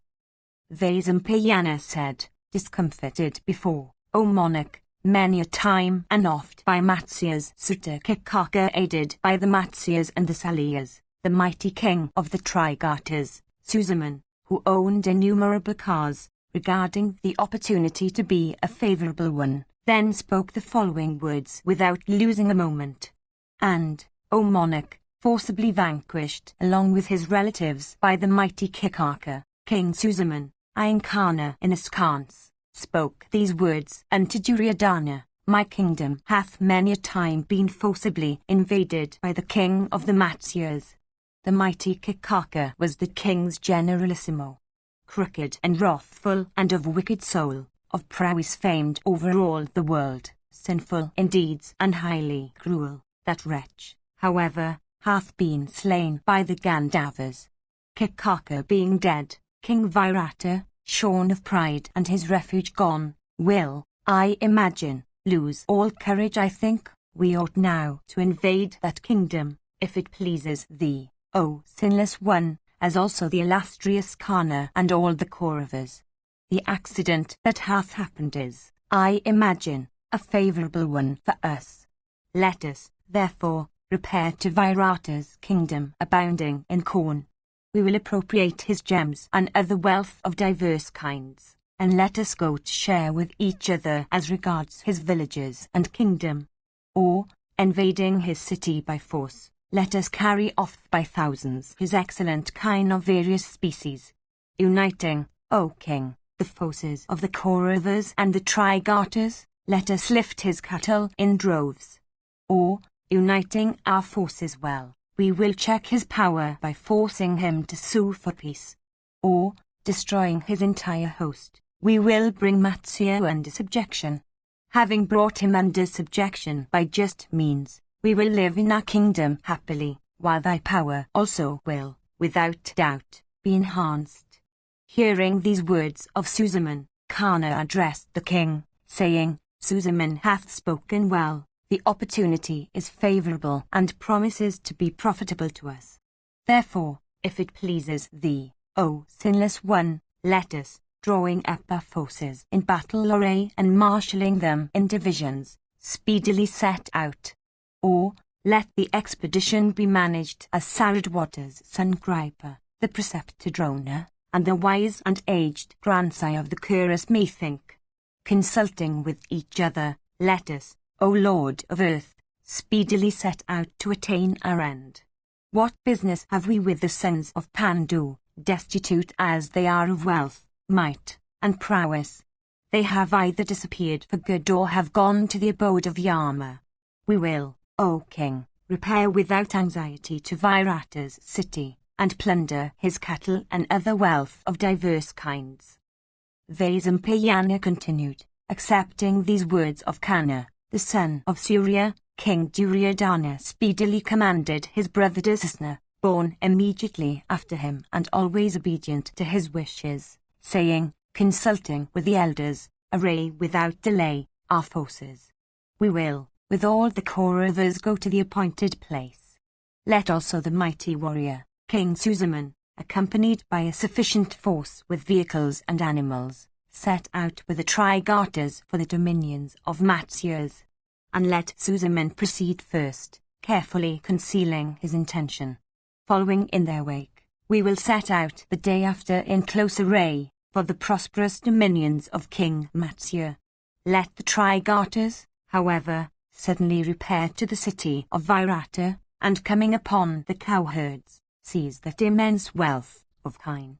We also, marching in 2 divisions, will seize thousands of excellent kine furnished with auspicious marks.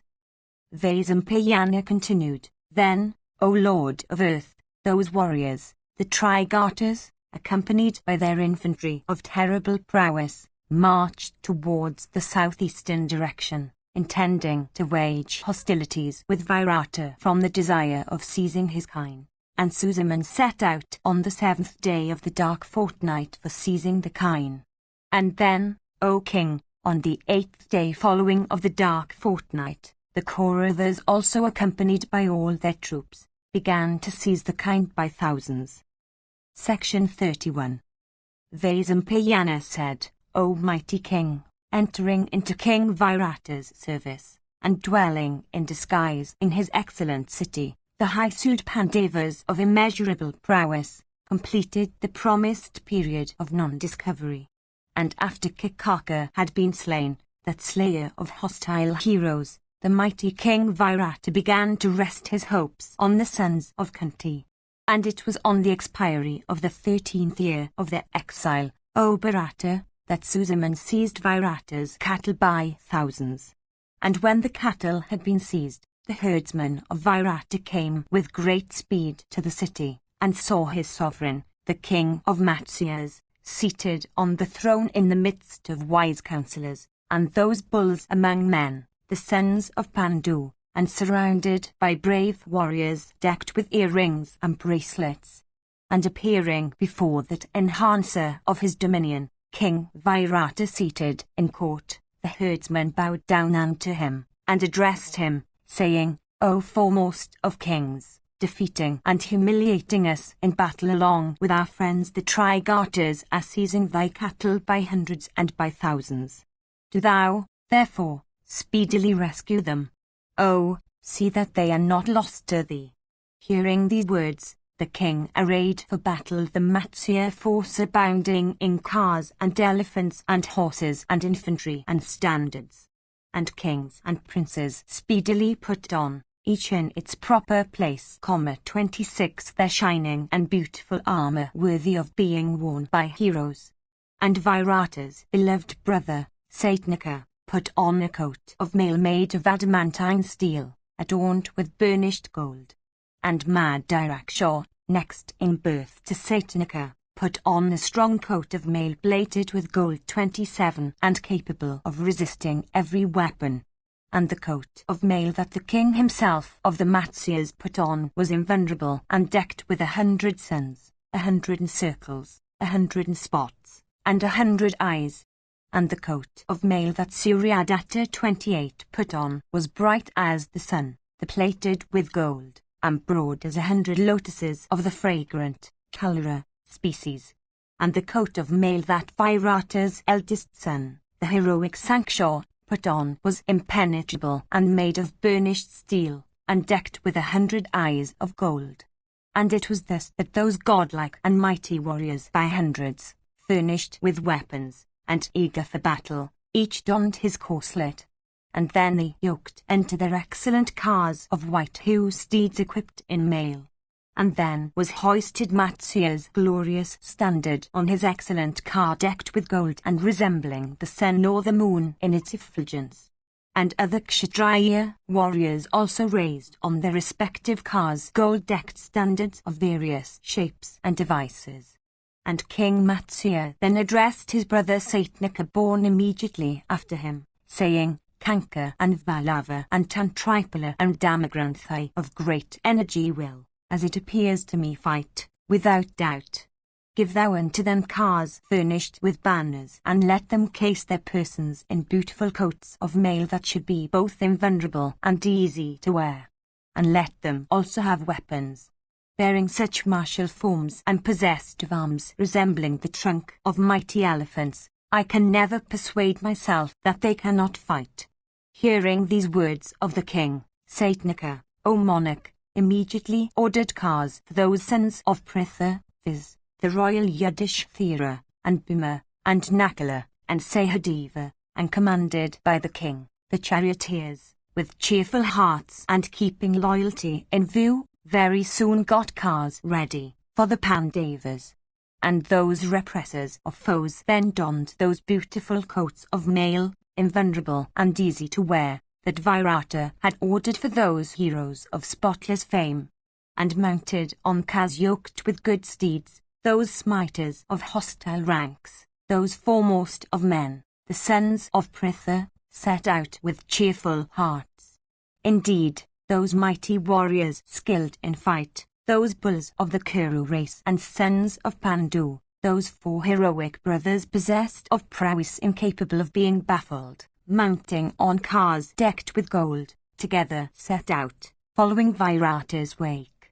And infuriate elephants of terrible mien, full 60 years of age, with shapely tusks and rent temples and juice trickling down, and looking, on that account, like cloud pouring rain, and mounted by trained warriors skilled in fight, followed the king like unto moving hills. And the principal warriors of Matsya who cheerfully followed the king had 8,000 cars, 1,000 elephants, and 60,000 horses. And, O bull among the Bharatas, that force of Virata, O king, as it marched forth marking the footprints of the cattle, looked exceedingly beautiful.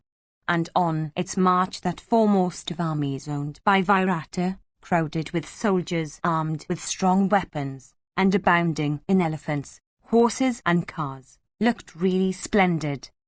Section 32. Vaisampayana said, marching out of the city, those heroic smiters, the Matsyas, arrayed in order of battle, overtook the Trigartas when the sun had passed the meridian, and both excited to fury and both desirous of having the king, the mighty Trigartas and the Matsyas, irrepressible in battle, sent up loud roars. And then the terrible and infuriate elephants, ridden over by the skillful combatants of both sides, were urged on with spiked clubs and hooks. And the encounter, O king, that took place when the sun was low in the horizon, between the infantry and cavalry and chariots and elephants of both parties, was like unto that of old between the gods and the Asuras, terrible and fierce and sufficient for making one's hair stand on end, and calculated to increase the population of Yama's kingdom. And as the combatants rushed against one another, smiting and slashing, thick clouds of dust began to rise, so that nothing could be discovered. And covered with the dust raised by the contending red armies, birds began to drop down on the earth, and the sun himself disappeared behind the thick cloud of arrows shot, and the firmament looked bright as if with myriads of the fireflies. And shifting their boughs, the staves of which were decked with gold, from one hand to another, those heroes began to strike each other down, discharging their arrows right and left. And cars encountered cars, and foot soldiers fought with foot soldiers, and horsemen with horsemen, and elephants with mighty elephants. And they furiously encountered one another with swords and axes, bearded darts and javelins, and iron clubs. And although, O king, those mighty armed warriors furiously assailed one another in that conflict, yet neither party succeeded in prevailing over the other. And severed heads, some with beautiful noses, some with upper lips steeply gashed, some decked with earrings, and some divided with wounds about the well-trimmed hair, were seen rolling on the ground covered with dust. And soon the field of battle was overspread with the limbs of Kshatriya warriors, cut off by means of arrows and lying like trunks of salad trees, and scattered over with heads decked in earrings, and sandal-besmeared alms looking like the bodies of snakes. The field of battle became exceedingly beautiful.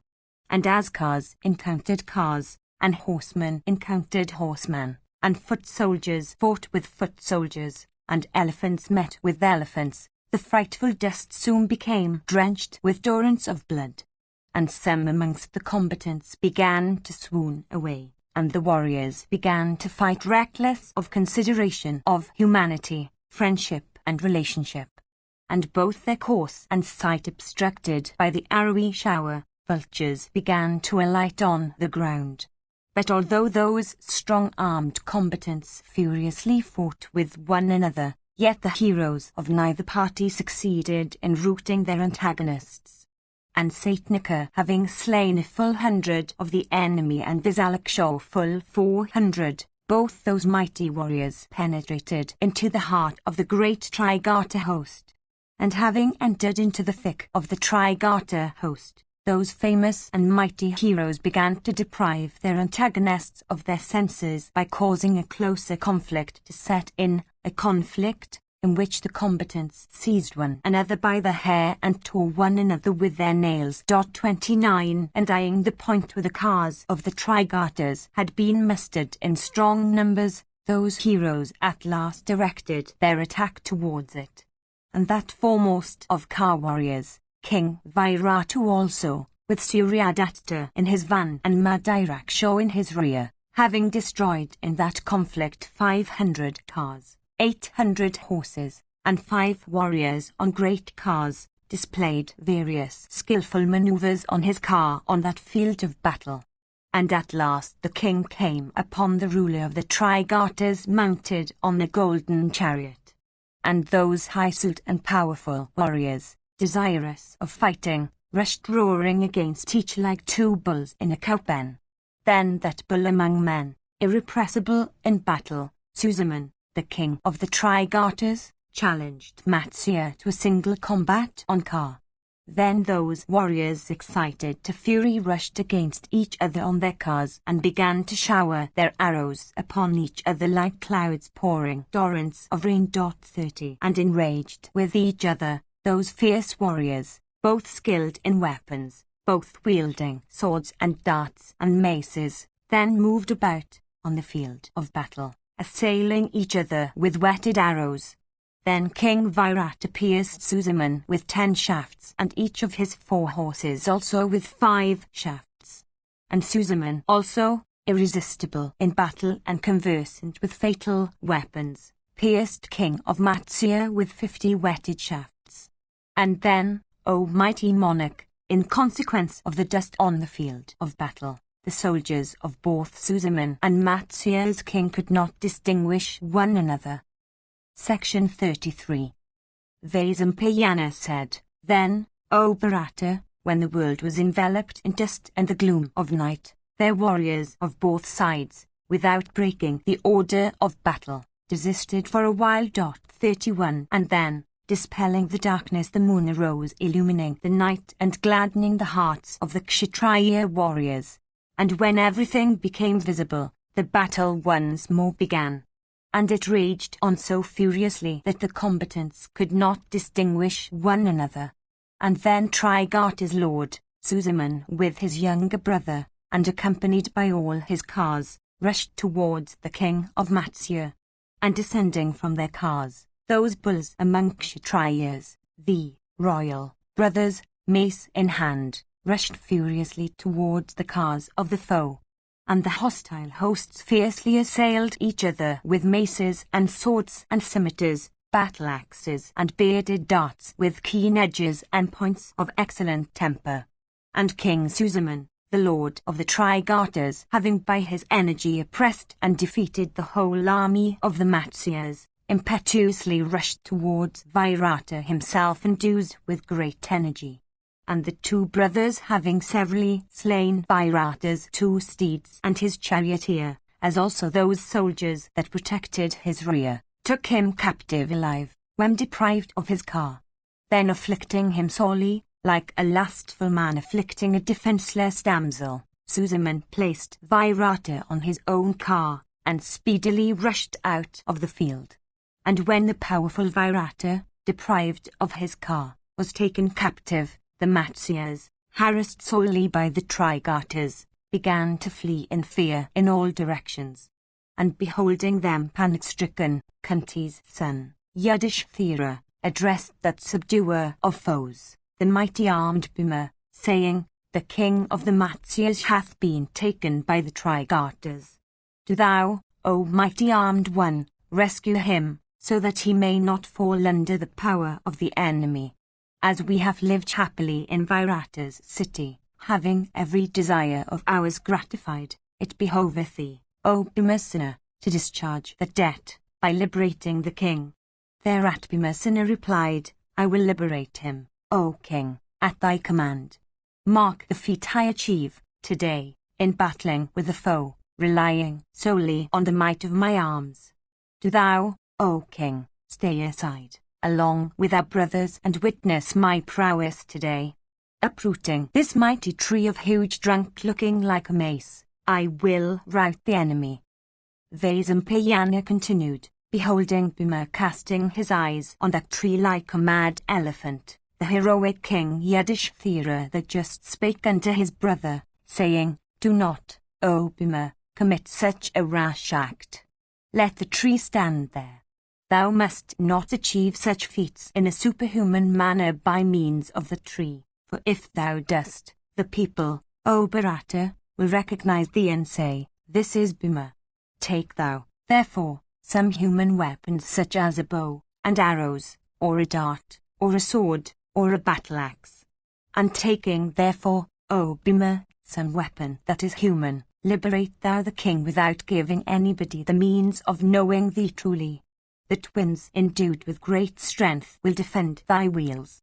Fighting together, O child, liberate the king of the Matsyas." Vaisampayana continued, thus addressed, the mighty Bhimasena, endued with great speed, quickly took up an excellent bow and impetuously shot from it a shower of arrows, thick as the downpour of a rain-charged cloud.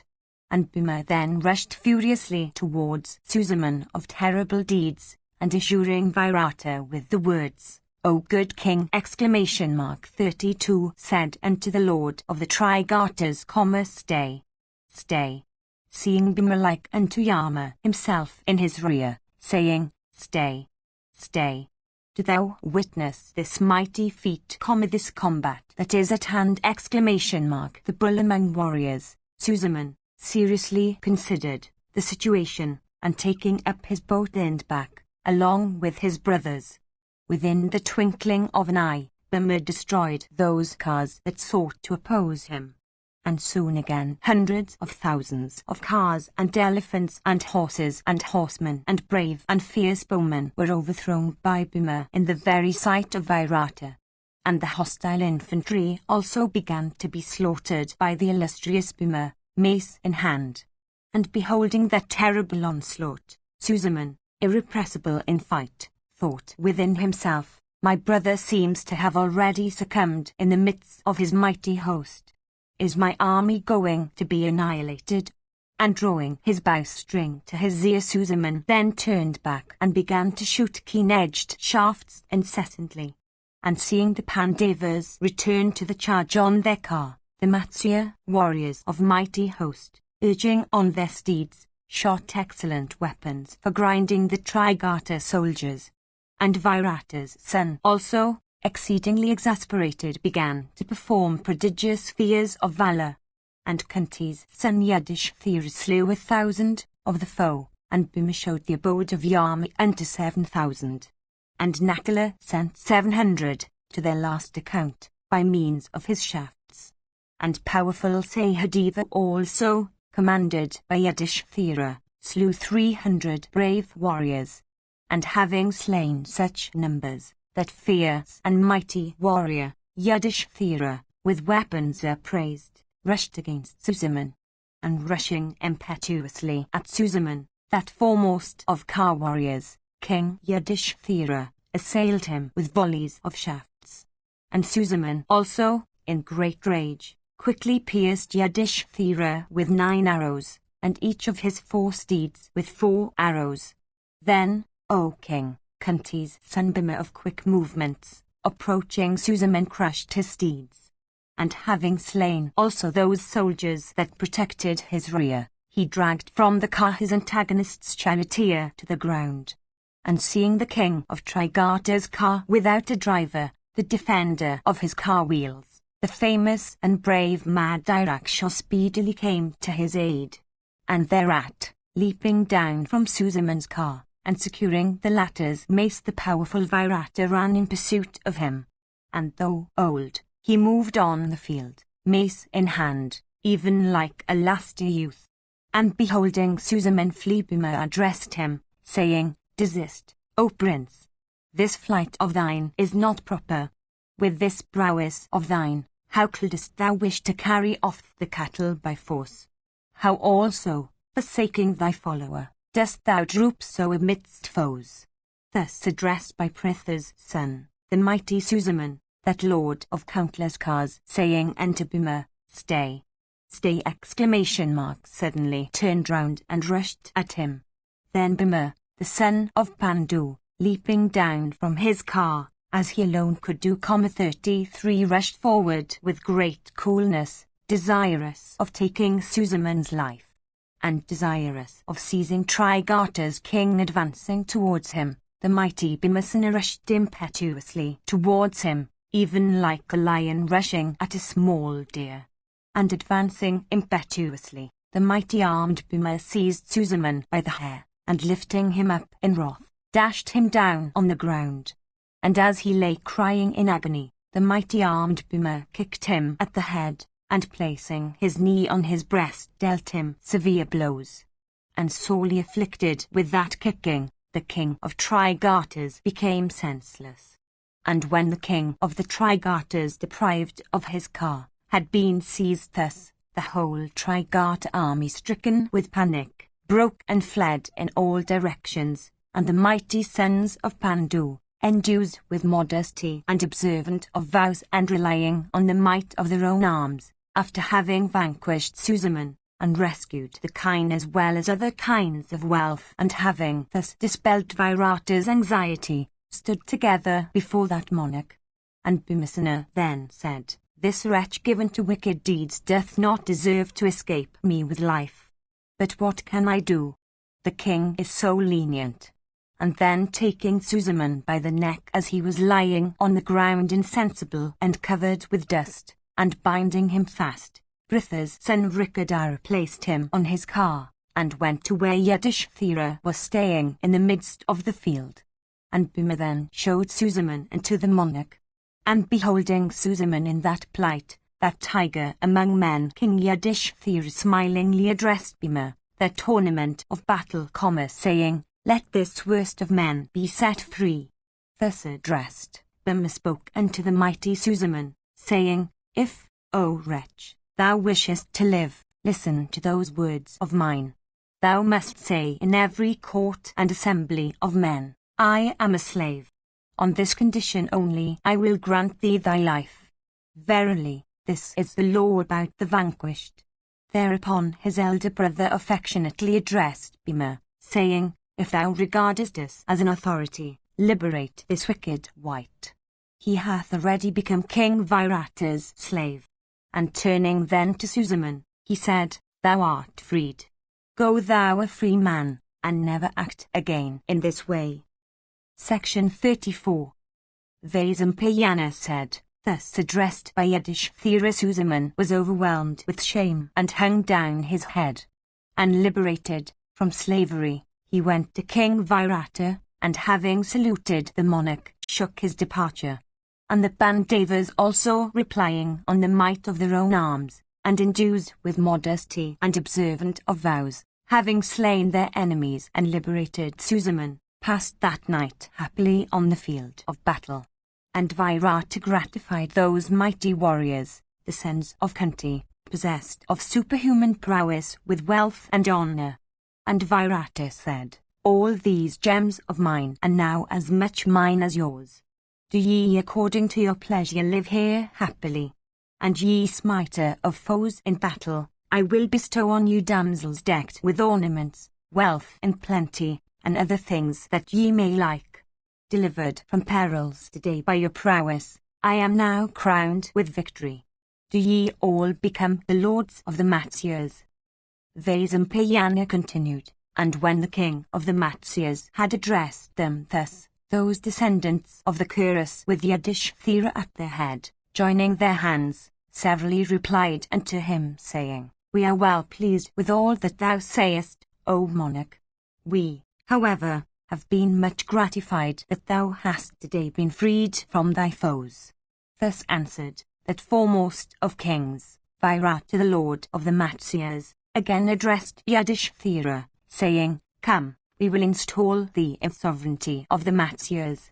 And we will also bestow on thee things that are rare on earth and are objects of desire, for thou deservest everything at our hands. O foremost of Brahmanas of the Vyagra order, I will bestow on thee gems and kine and gold and rubies and pearls. I bow unto thee. It is owing to thee that I once more behold today my sons and kingdom. Afflicted and threatened as I had been with disaster and danger, it is through thy prowess that I have not succumbed to the foe.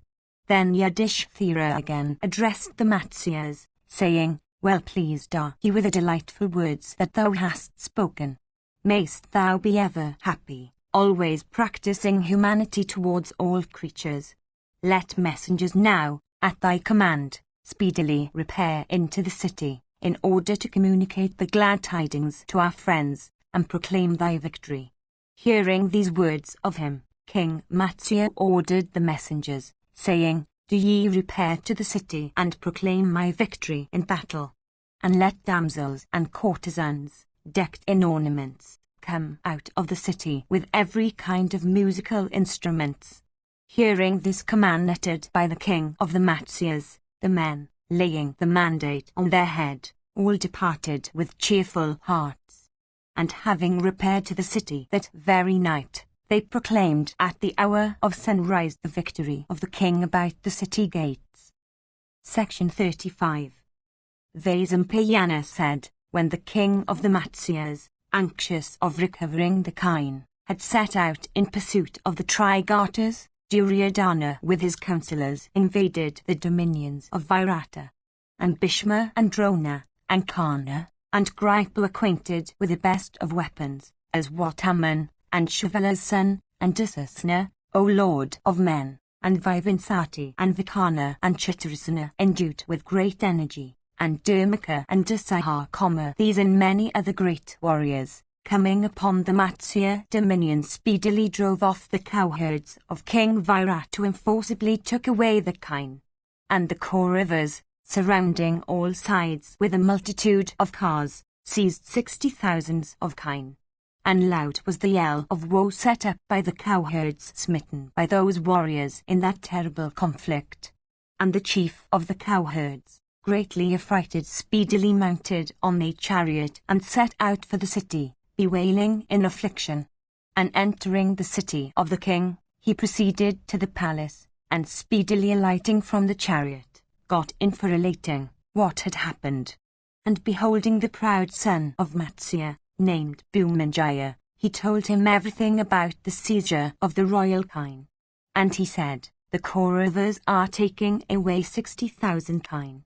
Rise, therefore, O enhancer of the kingdom's glory, for bringing back thy cattle. O prince, if thou art desirous of achieving the kingdom's good, set out thyself without loss of time. Indeed, the king of the Matsyas left thee in the empty city. The king, thy father, boasteth of thee in court, saying, My son, equal unto me, is a hero and is the supporter of the glory of my race. My son is a warrior skilled in arrows and weapons and is always possessed of great courage. Oh, let the words of that Lord of men be true. O chief of herd owners, bring thou back the kine after vanquishing the Kurus, and consume thou their troops with the terrific energy of thy arrows. Do thou, like a leader of elephants rushing at a herd, pierce the ranks of the foe with straight arrows of golden wings, discharged from thy bow. Thy bow is even like a veena. Its two ends represent the ivory pillows, its string, the main cord, its staff, the fingerboard, and the arrows shot from it musical notes. do thou strike in the midst of the foe. That vina of musical sound. 34 Let thy steeds, O Lord, of silvery hue, be yoked unto thy car, and let thy standard be hoisted, bearing the emblem of the golden lion. Let thy keen-edged arrows endued with wings of gold, shot by thy strong arms, obstruct the path of those kings and eclipse the very sun. Vanquishing all the Cuirass in battle like unto the wielder of the thunderbolt, defeating the Azuras, return thou again to the city having achieved great renown.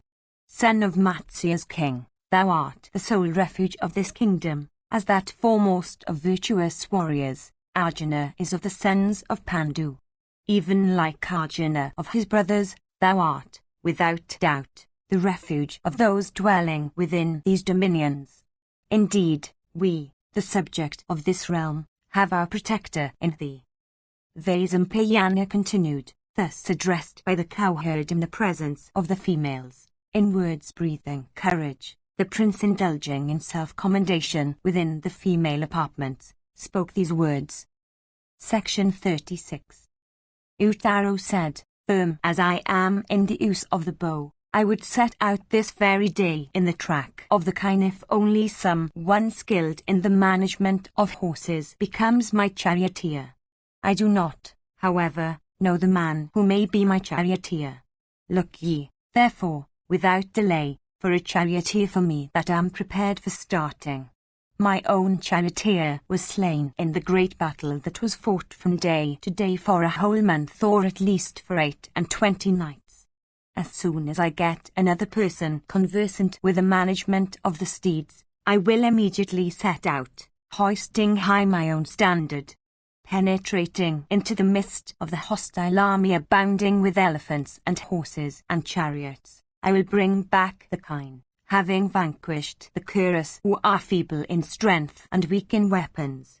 Like a second wielder of the thunderbolt terrifying the Danavas, I will bring back the kine this very moment, affrighting in battle Duryodhana and Bhishma and Karna and Kripa and Drona with his son, and other mighty bowmen assembled for fight. Finding none to oppose, the Cuirass are taking away the kine. What can I do when I am not there? The assembled Cuirass shall witness my prowess today. And they shall say unto one another, is it Arjuna himself who is opposing us?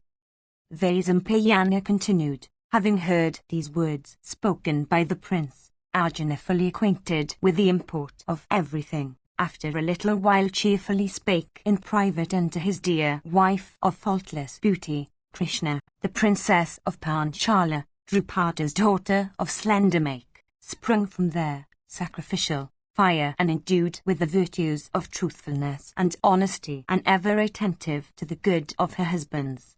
And the hero said, do thou, O beauteous one, at my request say unto Uttara without delay, this Vrihanila was formerly the accomplished resolute charioteer of Pandu's son, Arjuna. Tried in many a great battle, even he will be thy charioteer. Vaisampayana continued, hearing these words uttered by the prince over and over again in the midst of the women, Panchali could not quietly bear those allusions to Vatsu. And bashfully stepping out from among the women, the poor princess of Panchala gently spake unto him these words, the handsome youth, looking like a mighty elephant and known by the name of Vrihanila, was formerly the charioteer of Arjuna. A disciple of that illustrious warrior, and inferior to none in use of the bow, he was known to me while I was living with the Pandavas. It was by him that the reins were held of Arjuna's excellent steeds when Agni consumed the forest of Kandava. It was with him as charioteer that Partha conquered all creatures at Kandavaprastha. In fact, there is no charioteer equal unto him. Uttaro said, thou knowest, O Sarindri, this youth. Thou knowest, what this one of the neuter sex may or may not be. I cannot, however, O blessed one, myself request Vrihanila to hold the reins of my horses. Draupadi said, Vrihanila, O hero, will without doubt obey the words of thy younger sister 35, that damsel of graceful hips. If he consents to be thy charioteer, thou wilt, without doubt, return, having vanquished the curse and rescued thy kind. Thus addressed by the Sindri, Uttaro spake unto his sister, Go thyself, O thou of the faultless beauty, and bring Vrihanile hither.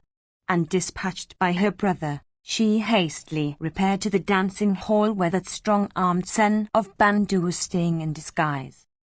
Section 37. Vaisampayana said, thus dispatched by her elder brother, the far-famed daughter of King Matsya, adorned with a golden necklace, ever obedient to her brother and possessed of a waist slender as that of the wasp, 36, endued with the splendor of Lakshmi herself, 37, decked with the plumes of the peacock, of slender make and graceful limbs, her hips encircled by a zone of pearls, her eyelashes slightly curved, and her form endued with every grace, hastily repaired to the dancing hall like a flash of lightning rushing towards a mass of dark clouds. 38 And the faultless and auspicious daughter of Virata, of fine teeth and slender waist, of thighs close unto each other and each like the trunk of an elephant, her person embellished with an excellent garland, sought the son of Pritha like a she-elephant seeking her mate, and like unto a precious gem, or the very embodiment of prosperity, of Indra, of exceeding beauty and large eyes, that charming and adored and celebrated damsel saluted Arjuna. And saluted by her, Partha asked that maiden of close thighs and golden complexion, saying, What brings thee hither, a damsel decked in a necklace of gold? Why art thou in such a hurry, O gazelle-eyed maiden? Why is thy face, O beauteous lady, so cheerless?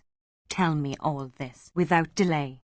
Vaisampayana continued, beholding, O king, his friend, the princess of large eyes, in that plight, her friend, Arjuna, cheerfully inquired of her, in these words, the cause of her arrival there and then. And having approached that bull among men, the princess, standing in the midst of her female attendants, the displaying proper modesty, 39, addressed him, saying, The kine of this realm, O Vrihanila, are being driven away by the curse, and it is to conquer them that my brother will set out bow in hand. Not long ago his own charioteer was slain in battle, and there is none equal unto the one slain that can act as my brother's charioteer. And unto him striving to obtain a charioteer, Sarindri, O Vrihanila, hath spoken about thy skill in the management of steeds. Thou wert formerly the favourite charioteer of Arjuna, and it was with thee that that bull among the sons of Bandu had alone subjugated the whole earth. Do thou, therefore, O Vrihanila, act as the charioteer of my brother. By this time, our kine have surely been driven away by the curse to a great distance. Requested by me, if thou dost not act up to my words, I who am asking this service of thee out of affection, will give up my life. Thus addressed by this friend of graceful hips, that oppressor of foes, endued with immeasurable prowess, went into the prince's presence. And like unto a she-elephant running after her young one, the princess possessed of large eyes followed that hero, advancing with hasty steps like unto an elephant with rent temples. And beholding him from a distance, the prince himself said, With thee as his charioteer, Dhananjaya the son of Kunti had gratified Agni at the Kandava forest and subjugated the whole world. The Sarindri hath spoken of thee to me. She knoweth the Pandavas.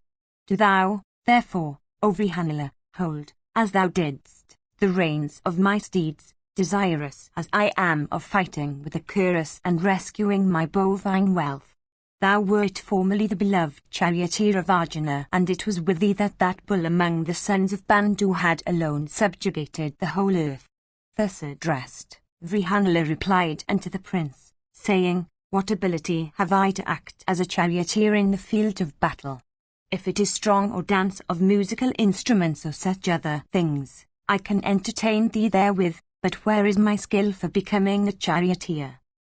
Uttaro said, O Vrihanila, be thou a singer or a dancer, hold thou, for the present, without loss of time, the reins of my excellent steeds, mounting upon my car. Vaisampayana continued, although the oppressor of foes, the son of Pandu, was acquainted with everything, yet in the presence of Uttara, he began to make many mistakes for the sake of fun. And when he sought to put the coat of mail on his body by raising it upwards, the large-eyed maidens, beholding it, burst out into a loud laughter.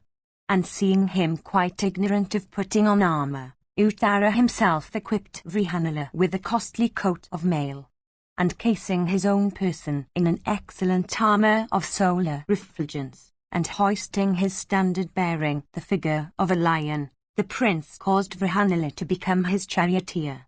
And with Vrihanala to hold his reins, the hero set out, taking with him many costly bows and a large number of beautiful arrows. And his friend, Uttara, and her maidens then said unto Vrihanala, Do thou, O Vrihanala, bring for our dolls, when thou comest back, various kinds of good and fine cloths after vanquishing the Kuras assembled for battle, of whom Bhishma and Drona are foremost. Thus addressed Partha, the son of Pandu, in a voice deep as the roar of the clouds, smilingly said unto that bevy of fair maidens, If thus Uttara can vanquish those mighty warriors in battle, I will certainly bring excellent and beautiful cloths. Vaisampayana continued, having said these words, the heroic Arjuna urged the steeds towards the Kuru army over which floated innumerable flags. Just, however, as they were starting, elderly dames and maidens, and brahmanas of rigid vows, beholding Uttara seated on his excellent car with Vrihanala as charioteer and under that great banner hoisted on high, walked round the car to bless the hero. And the women said, Let the victory that Arjuna, dreading like a bull, had achieved of old on the occasion of burning the forest of Kandava, be thine, O Vrihanala, when thou encounterest the Kuras today with Prince Uttara. Section 38. Vaisampayana said, having issued forth from the city, the dauntless son of Virata addressed his charioteer, saying, Proceed whither the Kuras are. Defeating the assembled Kuras who have come hither from desire of victory, and quickly rescuing my kind from them, I will return to the capital.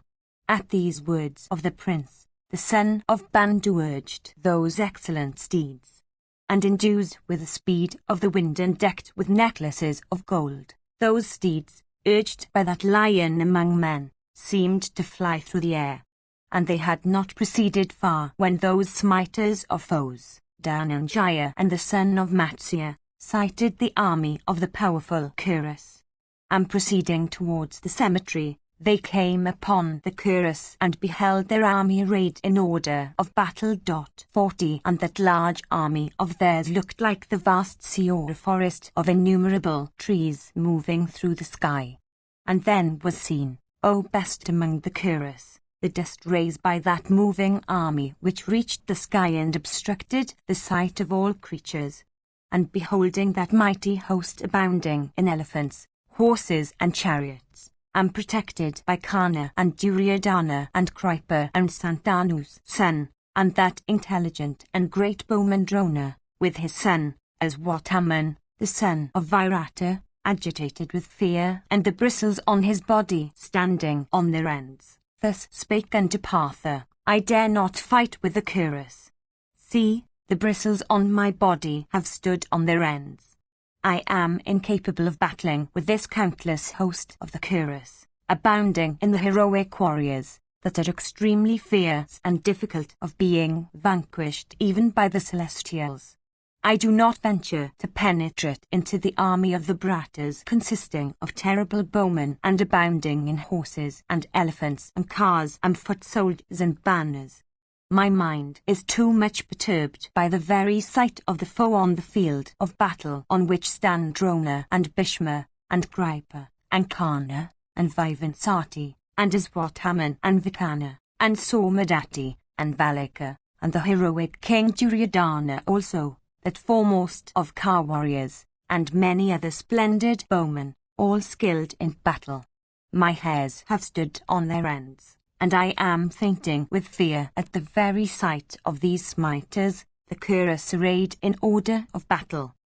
Vaisampayana continued, and the low-minded and foolish Uttara, out of folly alone, began to bewail his fate in the presence of the high-spirited Arjuna, disguised as his charioteer, in these words: "My father hath gone out to meet the Trigarters, taking with him his whole army, leaving me in the empty city. There are no troops to assist me. Alone and a mere boy who has not undergone much exercise in arms, I am unable to encounter these innumerable warriors and all skilled in weapons. Do thou, therefore, O Vrihanala, cease to advance." Vrihanala said, "Why dost thou look so pale through fear and enhance the joy of thy foes? As yet thou hast done nothing on the field of battle with the enemy. It was thou that hast ordered me, saying, 'Take me towards the Kauravas.' I will, therefore, take thee, thither where those innumerable flags are. I will certainly take thee, O mighty armed one, into the midst of the hostile cuirass, prepared to fight as they are for the kine like hawks for meat. I would do this, even if I regarded them to have come hither for battling for a much higher stake, such as the sovereignty of the earth." Having, at the time of setting out, talked before both men and women so highly of thy manliness, why wouldest thou desist from the fight? If thou shouldst return home without recapturing the kine, brave men and even women, when they meet together, will laugh at thee, in derision. As regards myself, I cannot return to the city without having rescued the kine, applauded as I have been so highly by the Serindri in respect of my skill in driving cars. It is for those praises by the Serindri and for those words of thine also that I have come. Why should I not, therefore, give battle to the cuirass? As regards thyself, be thou still." Uttaro said, "Let the cuirass rob the Matsyas of all their wealth. Let men and women, O Vrihanala, laugh at me. Let my kine perish, let the city be a desert. Let me stand exposed before my father. Still there is no need of battle." Vaisampayana continued, saying this, that much affrighted prince decked in earring jumped down from his car, and throwing down his bow and arrows began to flee, sacrificing honor and pride. Vrihanala, however, exclaimed, "This is not the practice of the brave, this flight of a Kshatriya from the field of battle. Even death in battle is better than flight from fear." Having said this, Dhananjaya, the son of Kunti, coming down from that excellent car, ran after that prince, thus running away, his own long braid and pure red garments fluttering in the air. And some soldiers, not knowing that it was Arjuna who was thus running with his braid fluttering in the air, burst out into laughter at the sight. And beholding him thus running, the cuirass began to argue, "Who is this person, thus disguised like fire concealed in ashes? He is partly a man and partly a woman. Although bearing a neuter form, he yet resembleth Arjuna. His are the same head and neck, and his the same arms like unto a couple of maces. And this one's gait also is like unto his. He can be none else than Dhananjaya. As Indra is among the celestials, so Dhananjaya is among men. Who else in this world than Dhananjaya would alone come against us? Virata left a single son of his in the empty city.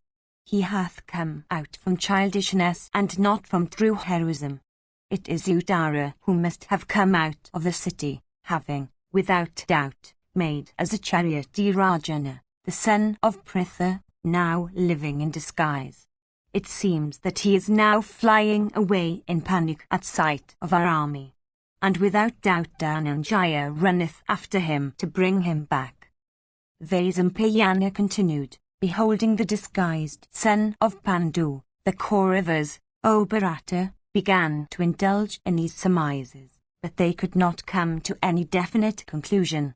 Meanwhile, Dhananjaya, hastily pursuing the retreating Uttara, seized him by the hair within 100 steps.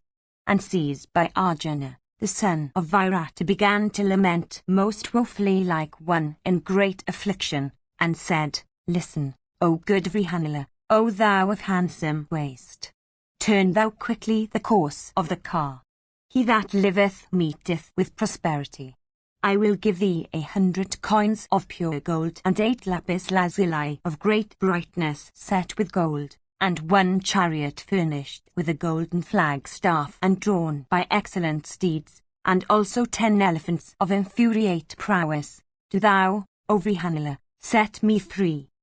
Vaisampayana continued, thus addressed. That tiger among men laughingly dragged Jatara, who was almost deprived of his senses and who was uttering these words of lamentation towards the car.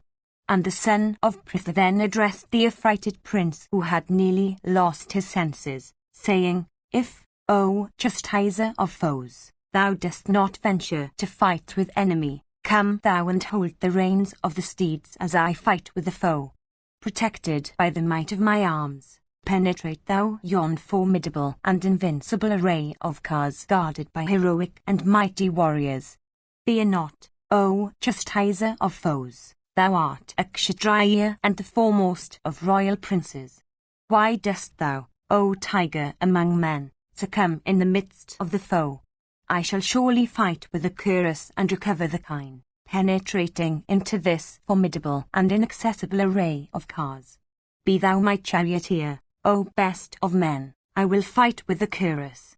Thus speaking unto Uttara, the son of Virata, Vatsu, heretofore unconquered in battle, for a while comforted him. And then the son of Pritha, that foremost of smiters, raised on the car that fainting and reluctant prince stricken with fear. Section 39. Vaisampayana said, beholding that bull among men seated on the car in the habit of a person of the third sex, driving toward the summy tree, having taken the flying Uttara up, all the great car warriors of the cuirass with Bhishma and Drona at their head, became affrighted at heart, suspecting the comer to be Dhananjaya. And seeing them so dispirited, and marking also the many wonderful portents, that foremost of all wielders of arms, the preceptor Drona, son of Bharadwaja, said, Violent and hot are the winds that below, showering gravels in profusion. The sky also is overcast with a gloom of ashy hue. The clouds present the strange sight of being dry and waterless. Our weapons also of various kinds are coming out of their cases. The jackals are yelling hideously affrighted at the conflagrations on all sides. 41 The horses too are shedding tears, and our banners are trembling though moved by none. Such being the inauspicious indications seen, a great danger is at hand. Stay ye with vigilance. Protect ye your own selves and array the troops in order of battle. Stand ye, expecting a terrible slaughter, and guard ye well the kine. This mighty bowman, this foremost of all wielders of weapons, this hero that hath come in the habit of a person of the third sex, is the son of Pritha. There is no doubt of this. Then addressing Bhishma, the preceptor continued, O offspring of the Ganges, apparelled as a woman, this is Iriti called after a tree, the son of the enemy of the mountains, and having on his banner the sign of devastator of the gardens of Lanka's lord. Vanquishing us, he will surely take away the kine today. 42 This chastiser of foes is the valiant son of Pritha surnamed Savyasashin. He doth not desist from conflict even with the gods and demons combined. Put to great hardship in the forest he cometh in wrath. Taught by even Indra himself, he is like unto Indra in battle. Therefore, ye Kauravas, I do not see any hero who can withstand him. It is said that the Lord Mahadeva himself, disguised in the attire of a hunter, was gratified by the son of Pritha in battle on the mountains of Himavat. Hearing these words, Karna said, You always censure us by speaking on the virtues of Falguna. Arjuna, however, is not equal to even a full 16th part of myself or Duryodhana. And Duryodhana said, If this be Patha, O Radhya, then my purpose hath already been fulfilled. For then, O king, if traced out, the Pandavas shall have to wander for 12 years again. Or, if this one be any other person in a eunuch's garb, I will soon prostrate him on the earth with keen-edged arrows. Vaisampayana continued, the son of Dhritarashtra, O chastiser of foes. Having said this, Bhishma and Drona and Kripa and Drona's son all applauded his manliness. Section XL. Vaisampayana said, having reached that Sami tree, and having ascertained Virata's son to be exceedingly delicate and inexperienced in battle, Partha addressed him, saying, enjoined by me, O Uttara, quickly take down, from this tree, some boughs that are there. For these boughs of thine are unable to bear my strength, my heavy weight when I shall grind down horses and elephants, and the stretch of my arms when I seek to vanquish the foe. Therefore, O Bhuminjaya, climb thou up this tree of thick foliage, for in this tree are tied the bows and arrows and banners and excellent coats of mail of the heroic sons of Pandu, viz., Yudhishthira and Bhima and Vatsu and the twins. There also is that bow of great energy, the Gandiva of Arjuna, which singly is equal to many thousands of other bows and which is capable of extending the limits of a kingdom. Large like a palmyra tree, able to bear the greatest stress, the largest of all weapons, capable of obstructing the foe, handsome, and smooth, and broad, without a knot, and adorned with gold. It is stiff and beautiful in make and beareth the heaviest weight. And the other bows also that are the of Yudhishthira and Bhima and Vatsu and the twins, are equally mighty and tough. Section XLI. Uttaro said, it hath been heard by us that a corpse is tied in this tree. How can I, therefore, being a prince by birth, touch it with my hands? Born in the Kshatriya order, and the son of a great king, and always observant of mantras and vows, it is not becoming of me to touch it. Why shouldst thou, O Vrihanila, make me a polluted and unclean bearer of corpses, by compelling me to come in contact with a corpse? Vrihanila said, thou shalt, O king of kings, remain clean and unpolluted. Do not fear, there are only boughs in this tree and not corpses. Heir to the king of the Matsyas, am born in a noble family, why should I, O prince, make thee do such a reproachable deed? Vaisampayana said, thus addressed by Partha, Virata's son, decked in earrings, alighted from the car, and climbed up that Sami tree reluctantly. And staying on the car, Dhananjaya, that slayer of enemies, said unto him, speedily bring thou down those boughs from the top of the tree. And cutting off their wrappings first and then the ropes with which they were tied, the prince beheld the Gandiva there along with 4 other boughs. And as they were untied, the splendor of those boughs, radiant as the sun, began to shine with great effulgence like unto that of the planets about the time of their rising. And beholding the forms of those boughs, so like unto sighing snakes, he became afflicted with fear, and in a moment the bristles of his body stood on their ends. And touching those large boughs of great splendor, Virata's son, O king, thus spake unto Arjuna. Section XLI. Uttaro said, to what warrior of fame doth this excellent bough belong, on which are 100 golden bases, and which hath such radiant ends? Whose is this excellent bough with good sides and easy hold, on the staff of which shine golden elephants of such brightness? Whose is this excellent bough, adorned with 60 of Indragapaka's 43 of pure gold, placed on the back of the staff at proper intervals? Whose is this excellent bough, furnished with 3 golden suns of great effulgence, blazing forth with such brilliancy? Whose is this beautiful bough which is variegated with gold and gems, and on which are golden insects set with beautiful stones? Whose are these arrows furnished with wing around, numbering 1,000, having golden heads, and cased in golden quivers? Who owneth these large shafts, so thick, furnished with vulturine wings whetted on stone, yellowish in hue, sharp-pointed, well-tempered, and entirely made of iron. Whose is this sable quiver, 44, bearing 5 images of tigers, which holdeth shafts intermixed with boar-eared arrows, altogether numbering 10. Whose are these 700 arrows, long and thick, capable of drinking the enemy's blood, and looking like the crescent-shaped moon? 45. Whose are these gold-crested arrows whetted on stones, the lower halves of which are well furnished with wings of the hue of parrot's feather, and the upper halves of well-tempered steels? 46. Whose is this excellent sword, irresistible and terrible to adversaries, with the mark of a toad on it, and pointed like a toad's head?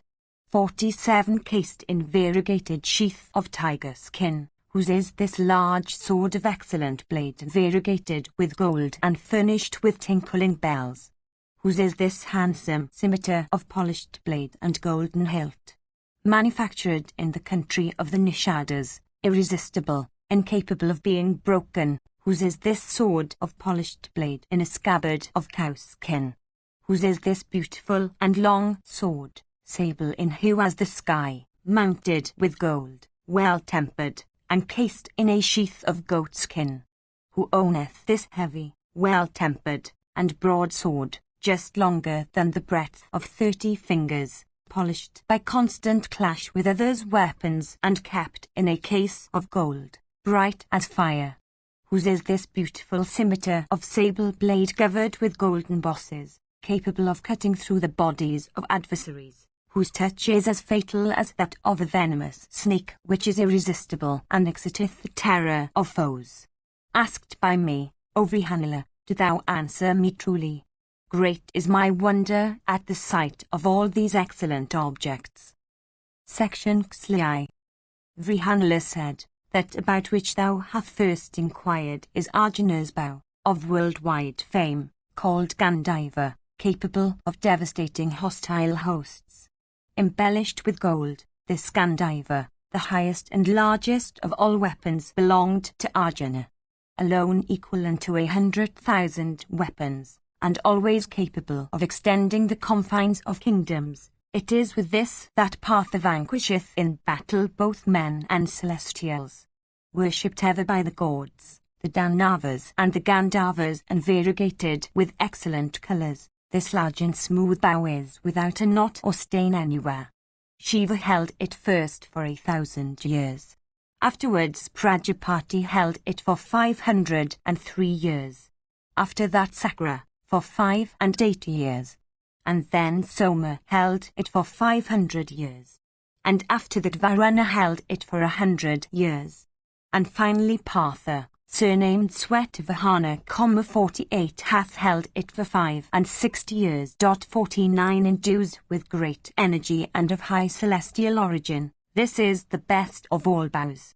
Adored among gods and men, it hath a handsome form. Partha obtained this beautiful bow from Varuna.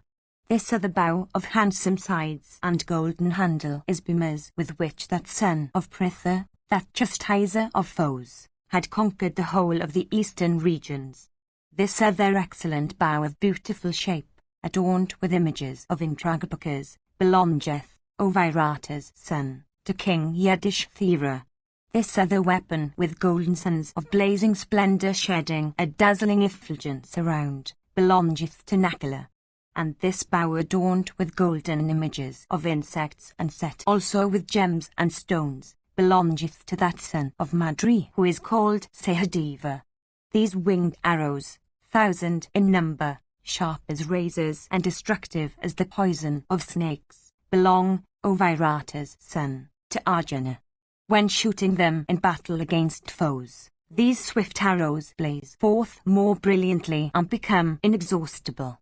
And these long and thick shafts, resembling the lunar crescent in shape, keen-edged and capable of thinning the enemy's ranks, belong to Bhima. And this quiver bearing 5 images of tigers, full of yellowish shafts whetted on stone and furnished with golden wings, belong to Nakula. This is the quiver of the intelligent son of Madri, with which he had conquered in battle the whole of the western regions. and these arrows, all effulgent as the sun, painted all over with various colors, and capable of destroying enemies by thousands, are those of Sahadeva. And these short and well-tempered and thick shafts, furnished with long feathers and golden heads, and consisting of 3 knots, belong to King Yudhishthira. And this sword with blade long and carved with the image of a toad and head shaped as a toad's mouth, strong and irresistible, belongeth to Arjuna. Cased in a sheath of tiger skin, of long blade, handsome and irresistible, and terrible to adversaries, this sword belongeth to Bhimasena.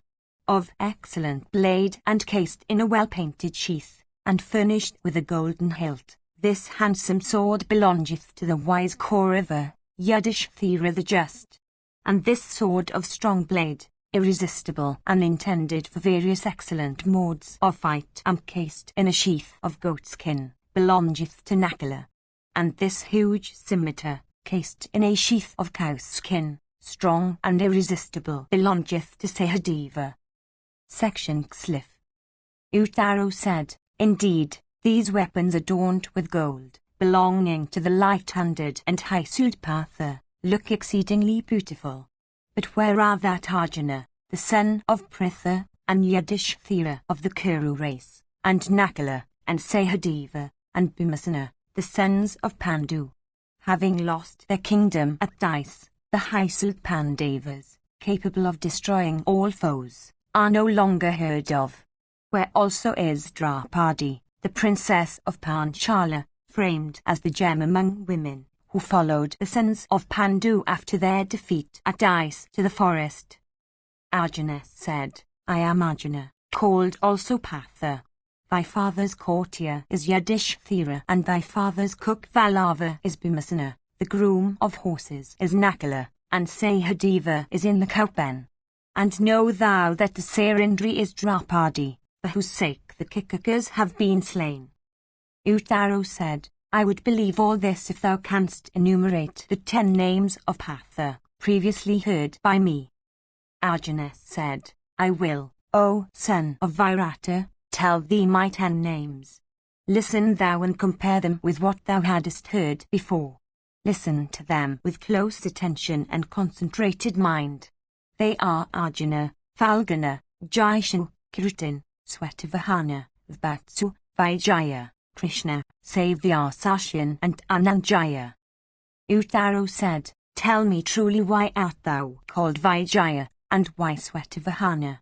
Why art thou named Krishna, and why Arjuna, and Phalguna, and Jaishu, and Kirutin, and Vatsu, and for what art thou Dhananjaya, and Savyasashin? I have heard before about the origin of the several names of that hero, and can put faith in thy words if thou canst tell me all about them. Arjuna said, They called me Dhananjaya because I lived in the midst of wealth, having subjugated all the countries and taking away their treasures. They called me Vijaya because when I go out to battle with invincible kings, I never return from the field without vanquishing them. I am called Swetavahana because when battling with the foe, white horses decked in golden armor are always yoked unto my car. They call me Phalguna because I was born on the breast of the Himavat on a day when the constellation Uttara Phalguna was on the ascendant. I am named Kirutin from a diadem, resplendent like the sun, having been placed of old on my head by Indra during my encounter with the powerful Danavas. I am known as Vatsu among gods and men, for my never having committed a detestable deed on the battlefield. And since both of my hands are capable of drawing the Gandiva, I am known as Savyasashin among gods and men. They call me Arjuna because my complexion is very rare within the 4 boundaries of the earth, and because also my acts are always stainless. I am known among human beings and celestials by the name of Jaishu, because I am unapproachable and incapable of being kept down, and a tamer of adversaries and son of the slayer of Parka. And Krishna, my 10th appellation, was given to me by my father out of affection towards his black-skinned boy of great purity.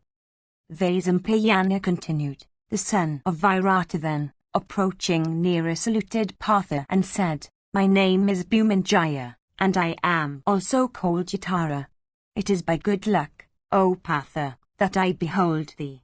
Thou art welcome, O Dhananjaya. O thou with red eyes, and arms that are mighty, and each like unto the trunk of an elephant, it behoveth thee to pardon what I said unto thee from ignorance. And as wonderful and difficult have been the feats achieved by thee before, my fears have been dispelled, and indeed the love I bear to thee is great." Section XLV. Uttaro said, "O hero, mounting on this large car with myself as driver, which division of the hostile army wouldst thou penetrate? Commanded by thee, I would drive thee thither." Arjuna said, "I am pleased with thee, O tiger among men. Thou hast no cause of fear. I will rout all thy foes in battle, O great warrior. And, O thou with mighty arms, be at thy ease. Accomplishing great and terrible feats in the melee, I will fight with thy foes. Tie quickly all those quivers to my car, and take, from among those, a sword of polished blade and adorned with gold." Vaisampayana continued, hearing these words of Arjuna, Uttara cast off all inactivity. And he speedily alighted from the tree, bringing with him Arjuna's weapons. Then Arjuna addressed him, saying, "Yes, I will fight with the cuirass and recover thy kind. Protected by me, the top of this car will be to thee as a citadel. The passages and alleys and other divisions of this car will be the streets and edifices of that fortified city.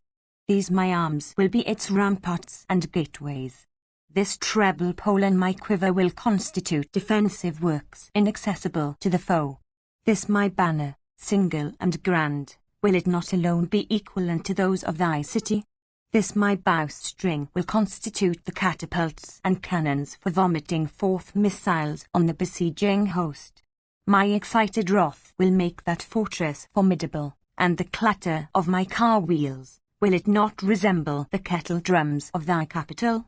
Ridden by myself wielding the Gandiva, this car will be incapable of being vanquished by the hostile host. O son of Virata, let thy fear be dispelled."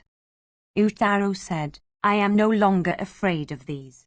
I know thy steadiness in battle, which is even like unto that of Kesava or Indra himself. But reflecting on this, I am continually bewildered. Foolish as I am incapable of arriving at certain conclusion. By what distressful circumstances could a person of such handsome limbs and auspicious signs become deprived of manhood? Indeed, thou seemest to me to be Mahadeva, or Indra, or the chief of the Gandharvas, dwelling in the guise only of one of the third sex." Arjuna said, "I tell thee truly that I am only observing this vow for a whole year, agreeable to the behest of my elder brother.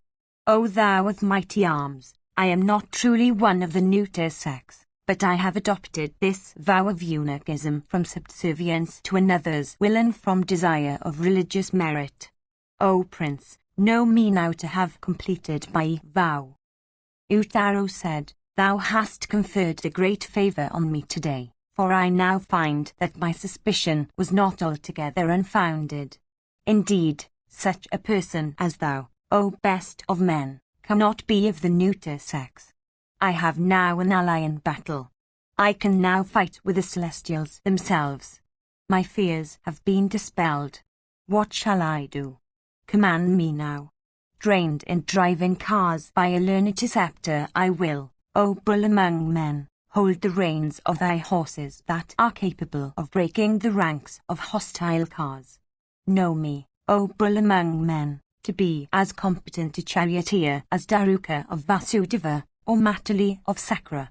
The horse that is yoked into the right-hand pole of thy car, and whose hoofs as they light on the ground are scarcely visible when running, is like unto Sugriva of Krishna.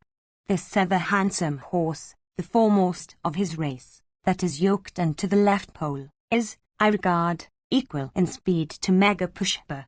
This third beautiful horse, clad in golden mail, yoked unto the rear pole on the left, is, I regard, severe equal in speed to but superior in strength.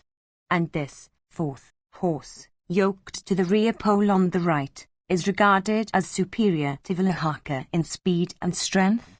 This car is worthy of bearing on the field of battle a bowman like thee, and thou also art worthy of fighting on this car.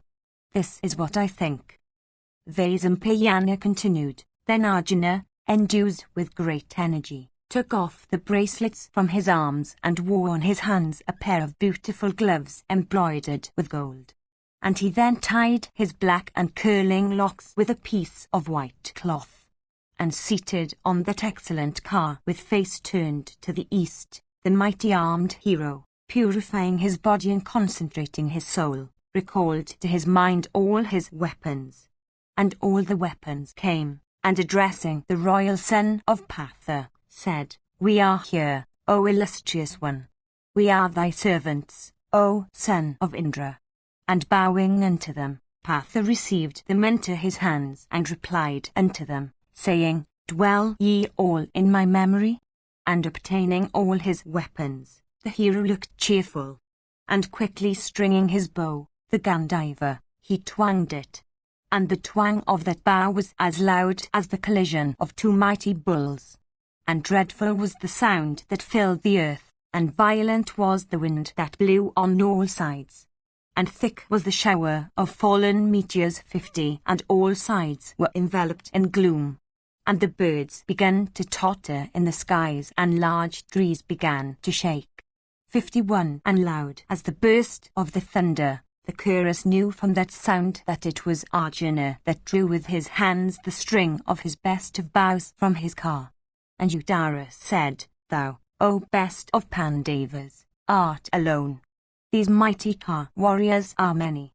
How wilt thou vanquish in battle all these that are skilled in every kind of weapon? Thou, O son of Kunti, art without a follower, while the Kauravas have many. It is for this, O thou with mighty arms, that I stay beside thee, stricken with fear. Bursting out into loud laughter, Partha said unto him, Be not afraid, O hero. What friendly follower had I while fighting with the mighty Gandharvas on the occasion of the Goshyatara? Who was my ally while engaged in the terrific conflict at Kandava against so many celestials and Danavas? Who was my ally when I fought on behalf of the Lord of the Celestials against the mighty Nivatakavishas and the Polamas? And who was my ally, O child, while I encountered in battle innumerable kings at the Swayamvara to the princess of Panchala, drained in arms by the preceptor Drona, by Sakra, and Vaisravana, and Yama, and Varuna, and Agni, and Kripa, and Krishna of Madhu's race, and by the wielder of the Pinaka, Shiva. Why shall I not fight with these? Drive thou my car speedily, and let thy heart's fever be dispelled. Section XLVI. Vaisampayana said, making Udara his charioteer, and circumambulating the Sami tree, the son of Bandu set out taking all his weapons with him. And that mighty car warrior set out with Udara as the driver of his car, having taken down that banner with a lion's figure and deposited it at the foot of the Sami tree. And he hoisted on that car his own golden banner bearing the figure of an ape with a lion's tail, which was a celestial illusion contrived by Viswakarman himself. For, as soon, indeed, as he had thought of that gift of Agni, then the latter, knowing his wish, ordered those superhuman creatures that usually sat there to take their place in that banner, and furnished with a beautiful flag of handsome make, with quivers attached to it, and adored with gold, that excellent flagstaff of celestial beauty then quickly fell from the firmament on his car. 52 And beholding that banner arrived on his car, the hero circumambulated it, respectively.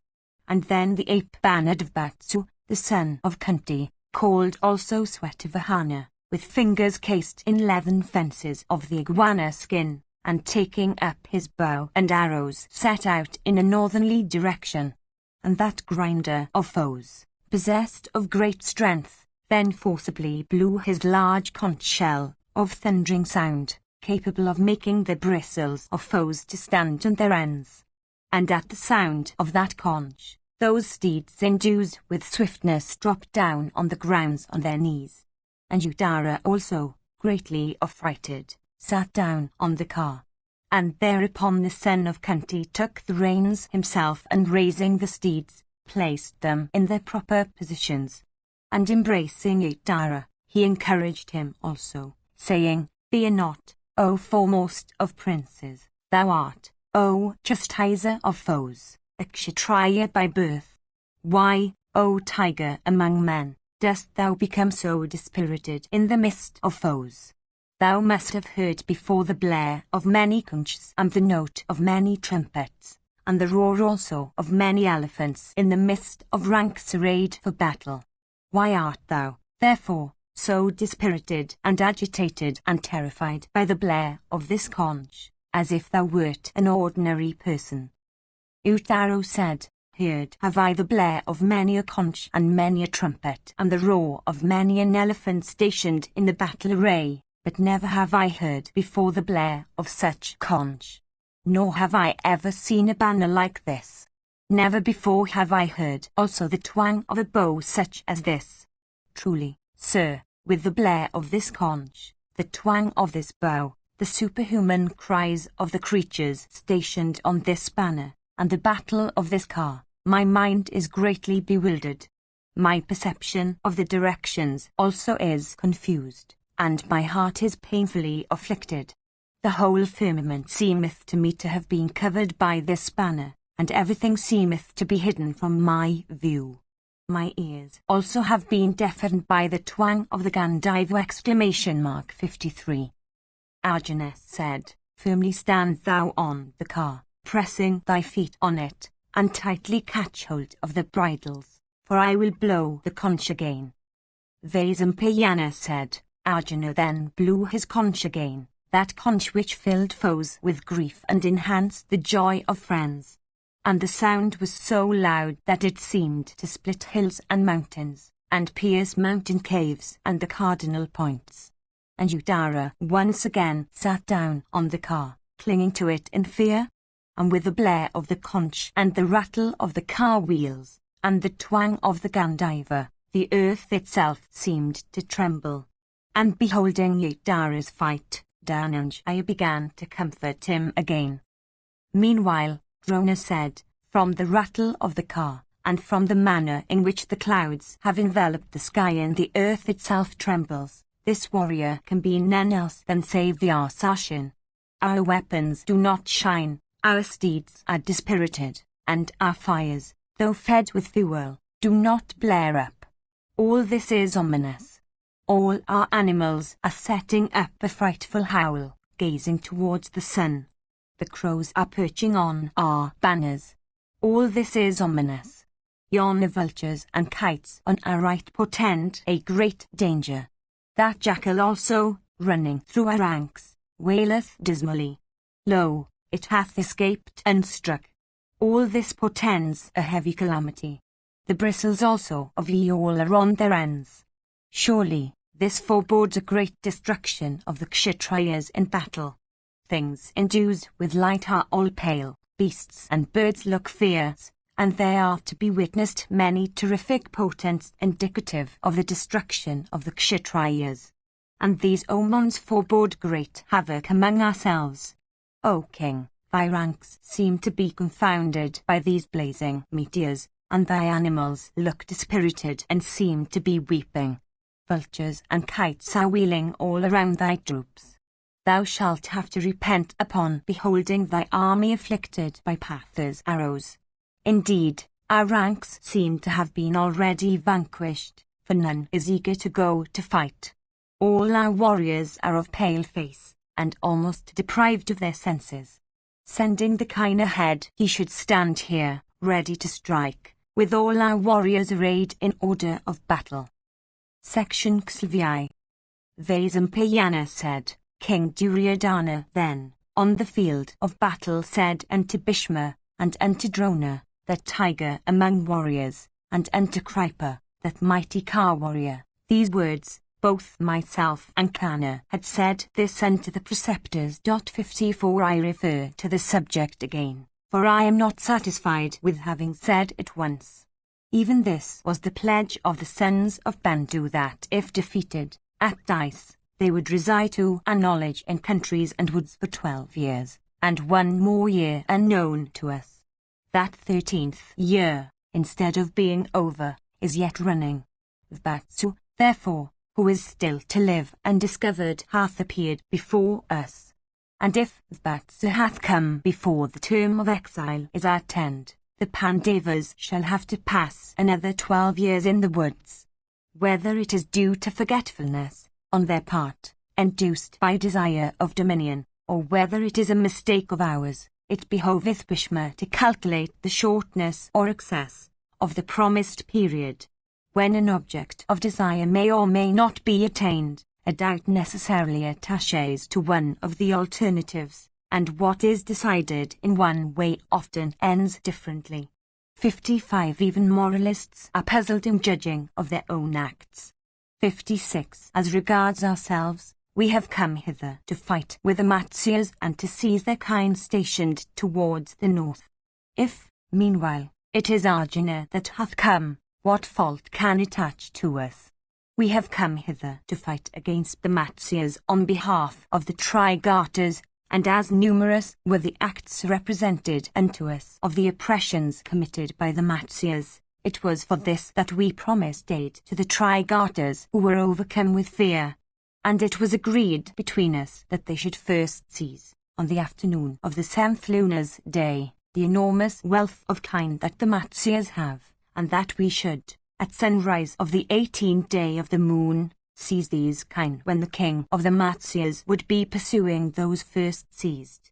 It may be that the Trigartas are now bringing away the kine, or being defeated, are coming towards us for negotiating with the king of the Matsyas.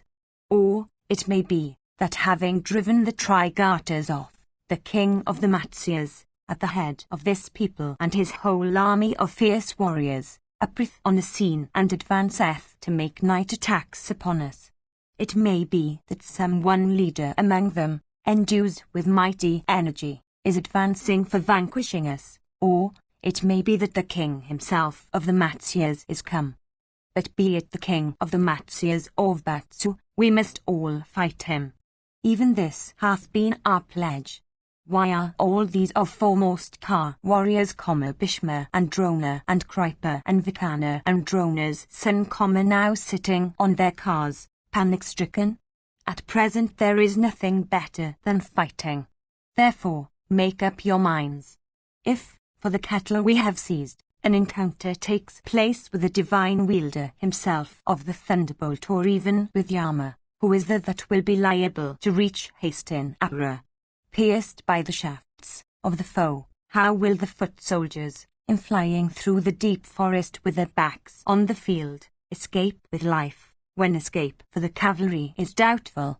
Hearing these words of Duryodhana, Karna said, disregarding the preceptor, make all arrangements.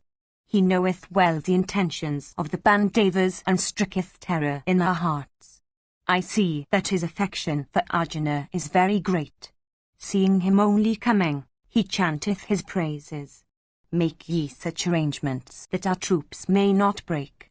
Everything is in confusion for Drona's having only heard the neigh of Arjuna's steeds.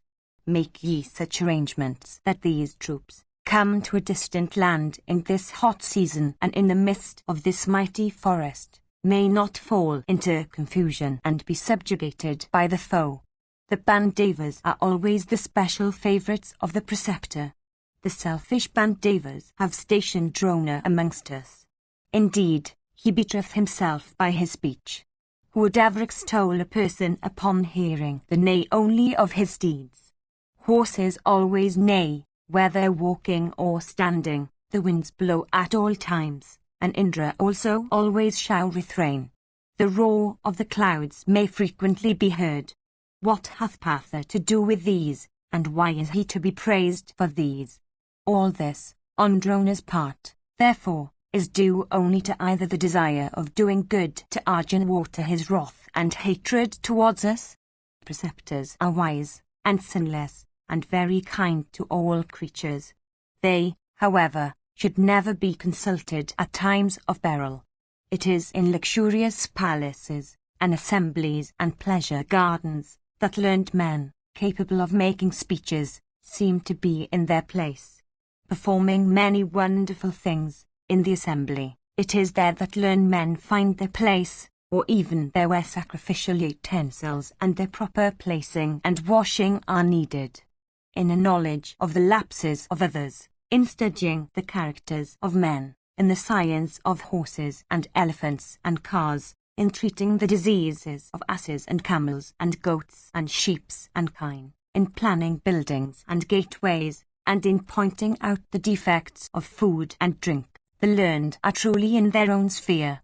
Disregarding learned men that extol the heroism of the foe, make ye such arrangements that the foe may be destroyed. Placing the kine securely, array the troops in order of battle. Place guards in proper places so that we may fight the foe. Section XVI. Karna said, I behold all these blessed ones, looking as if alarmed and panic-struck and unresolved and unwilling to fight. If he that is come is the king of the Matsyas of Vatsu, even I will resist him as the banks resist the swelling sea. Shot from my bow these straight and flying arrows, like gliding snakes, are all sure of aim.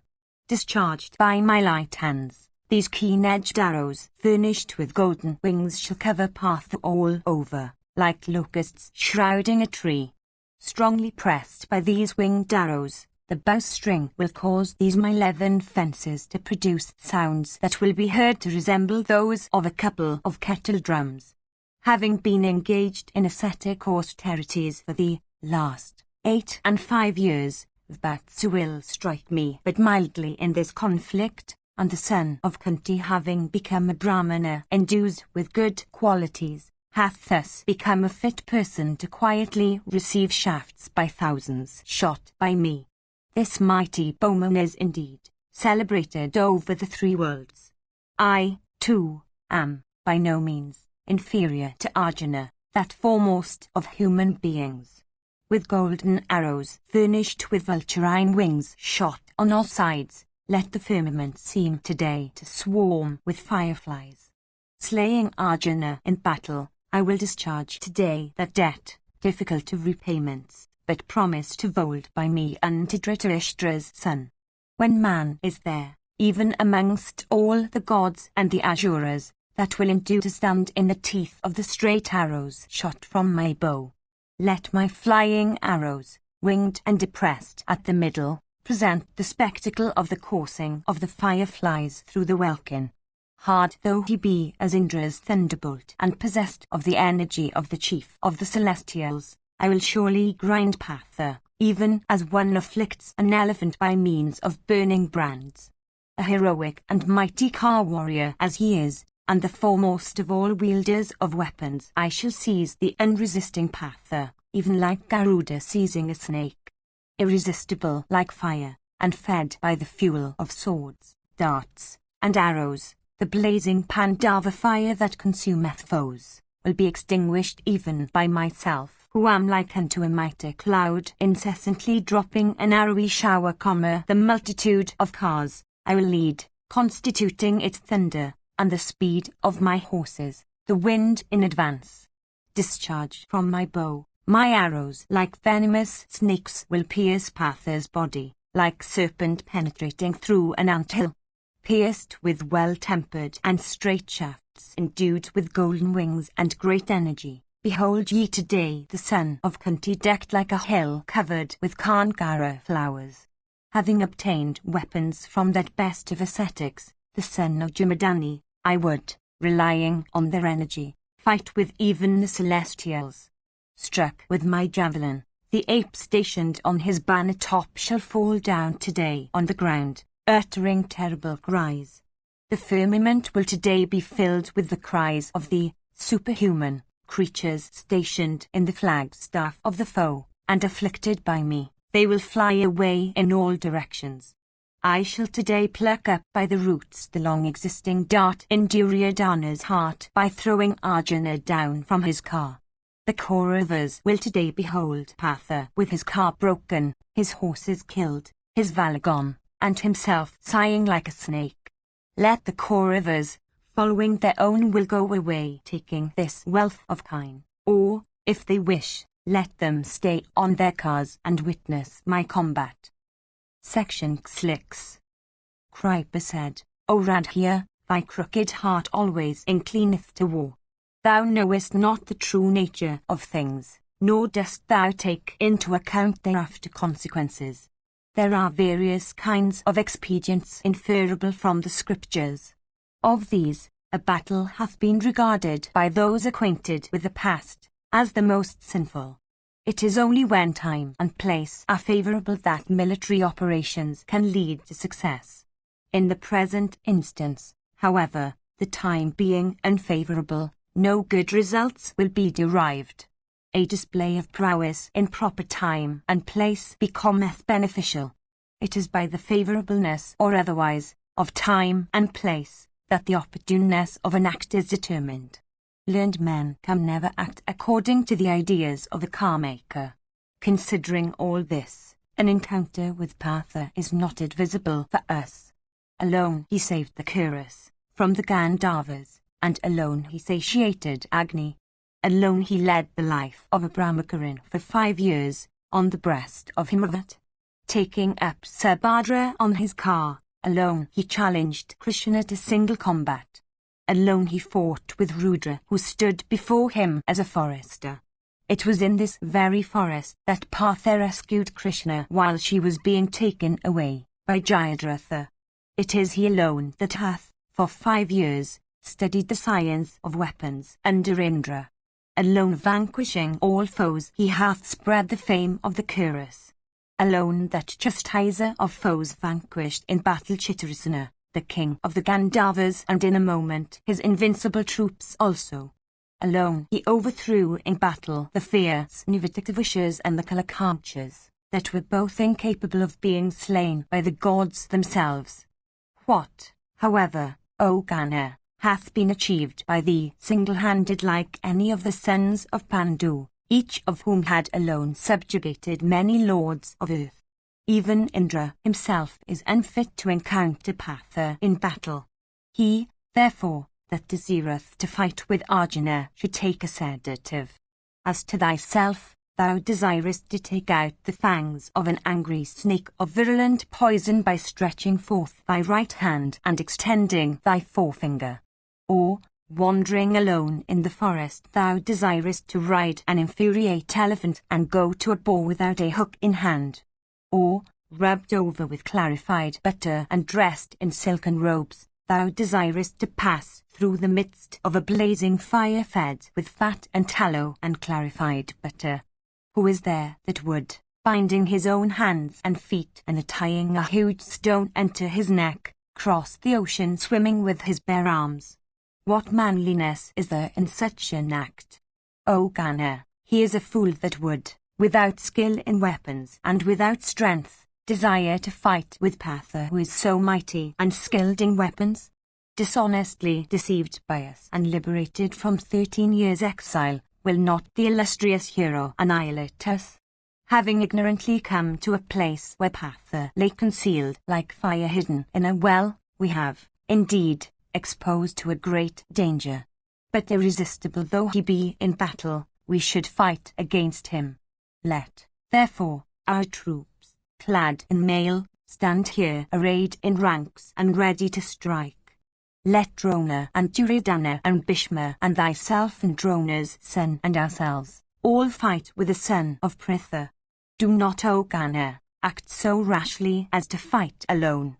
If we 6 car warriors be united, we can then be a match for and fight with that son of Pritha who is resolved to fight and who is as fierce as the wielder of the thunderbolt. Aided by our troops arrayed in ranks, ourselves, great bowmen, standing carefully, will fight with Arjuna even as the Danavas encounter Vasava in battle. Section L. As what Haman said, the kine, O Gana, have not yet been won, nor have they yet crossed the boundary of their owners' dominions, nor have they yet reached Hastin Abra. Why dost thou, therefore, boast of thyself? Having won numerous battles, and acquired enormous wealth, and vanquished hostile hosts, men of true heroism speak not a word of their prowess. Fire burneth mutely, and mutely doth the sun shine. Mutely also doth the earth bear creatures,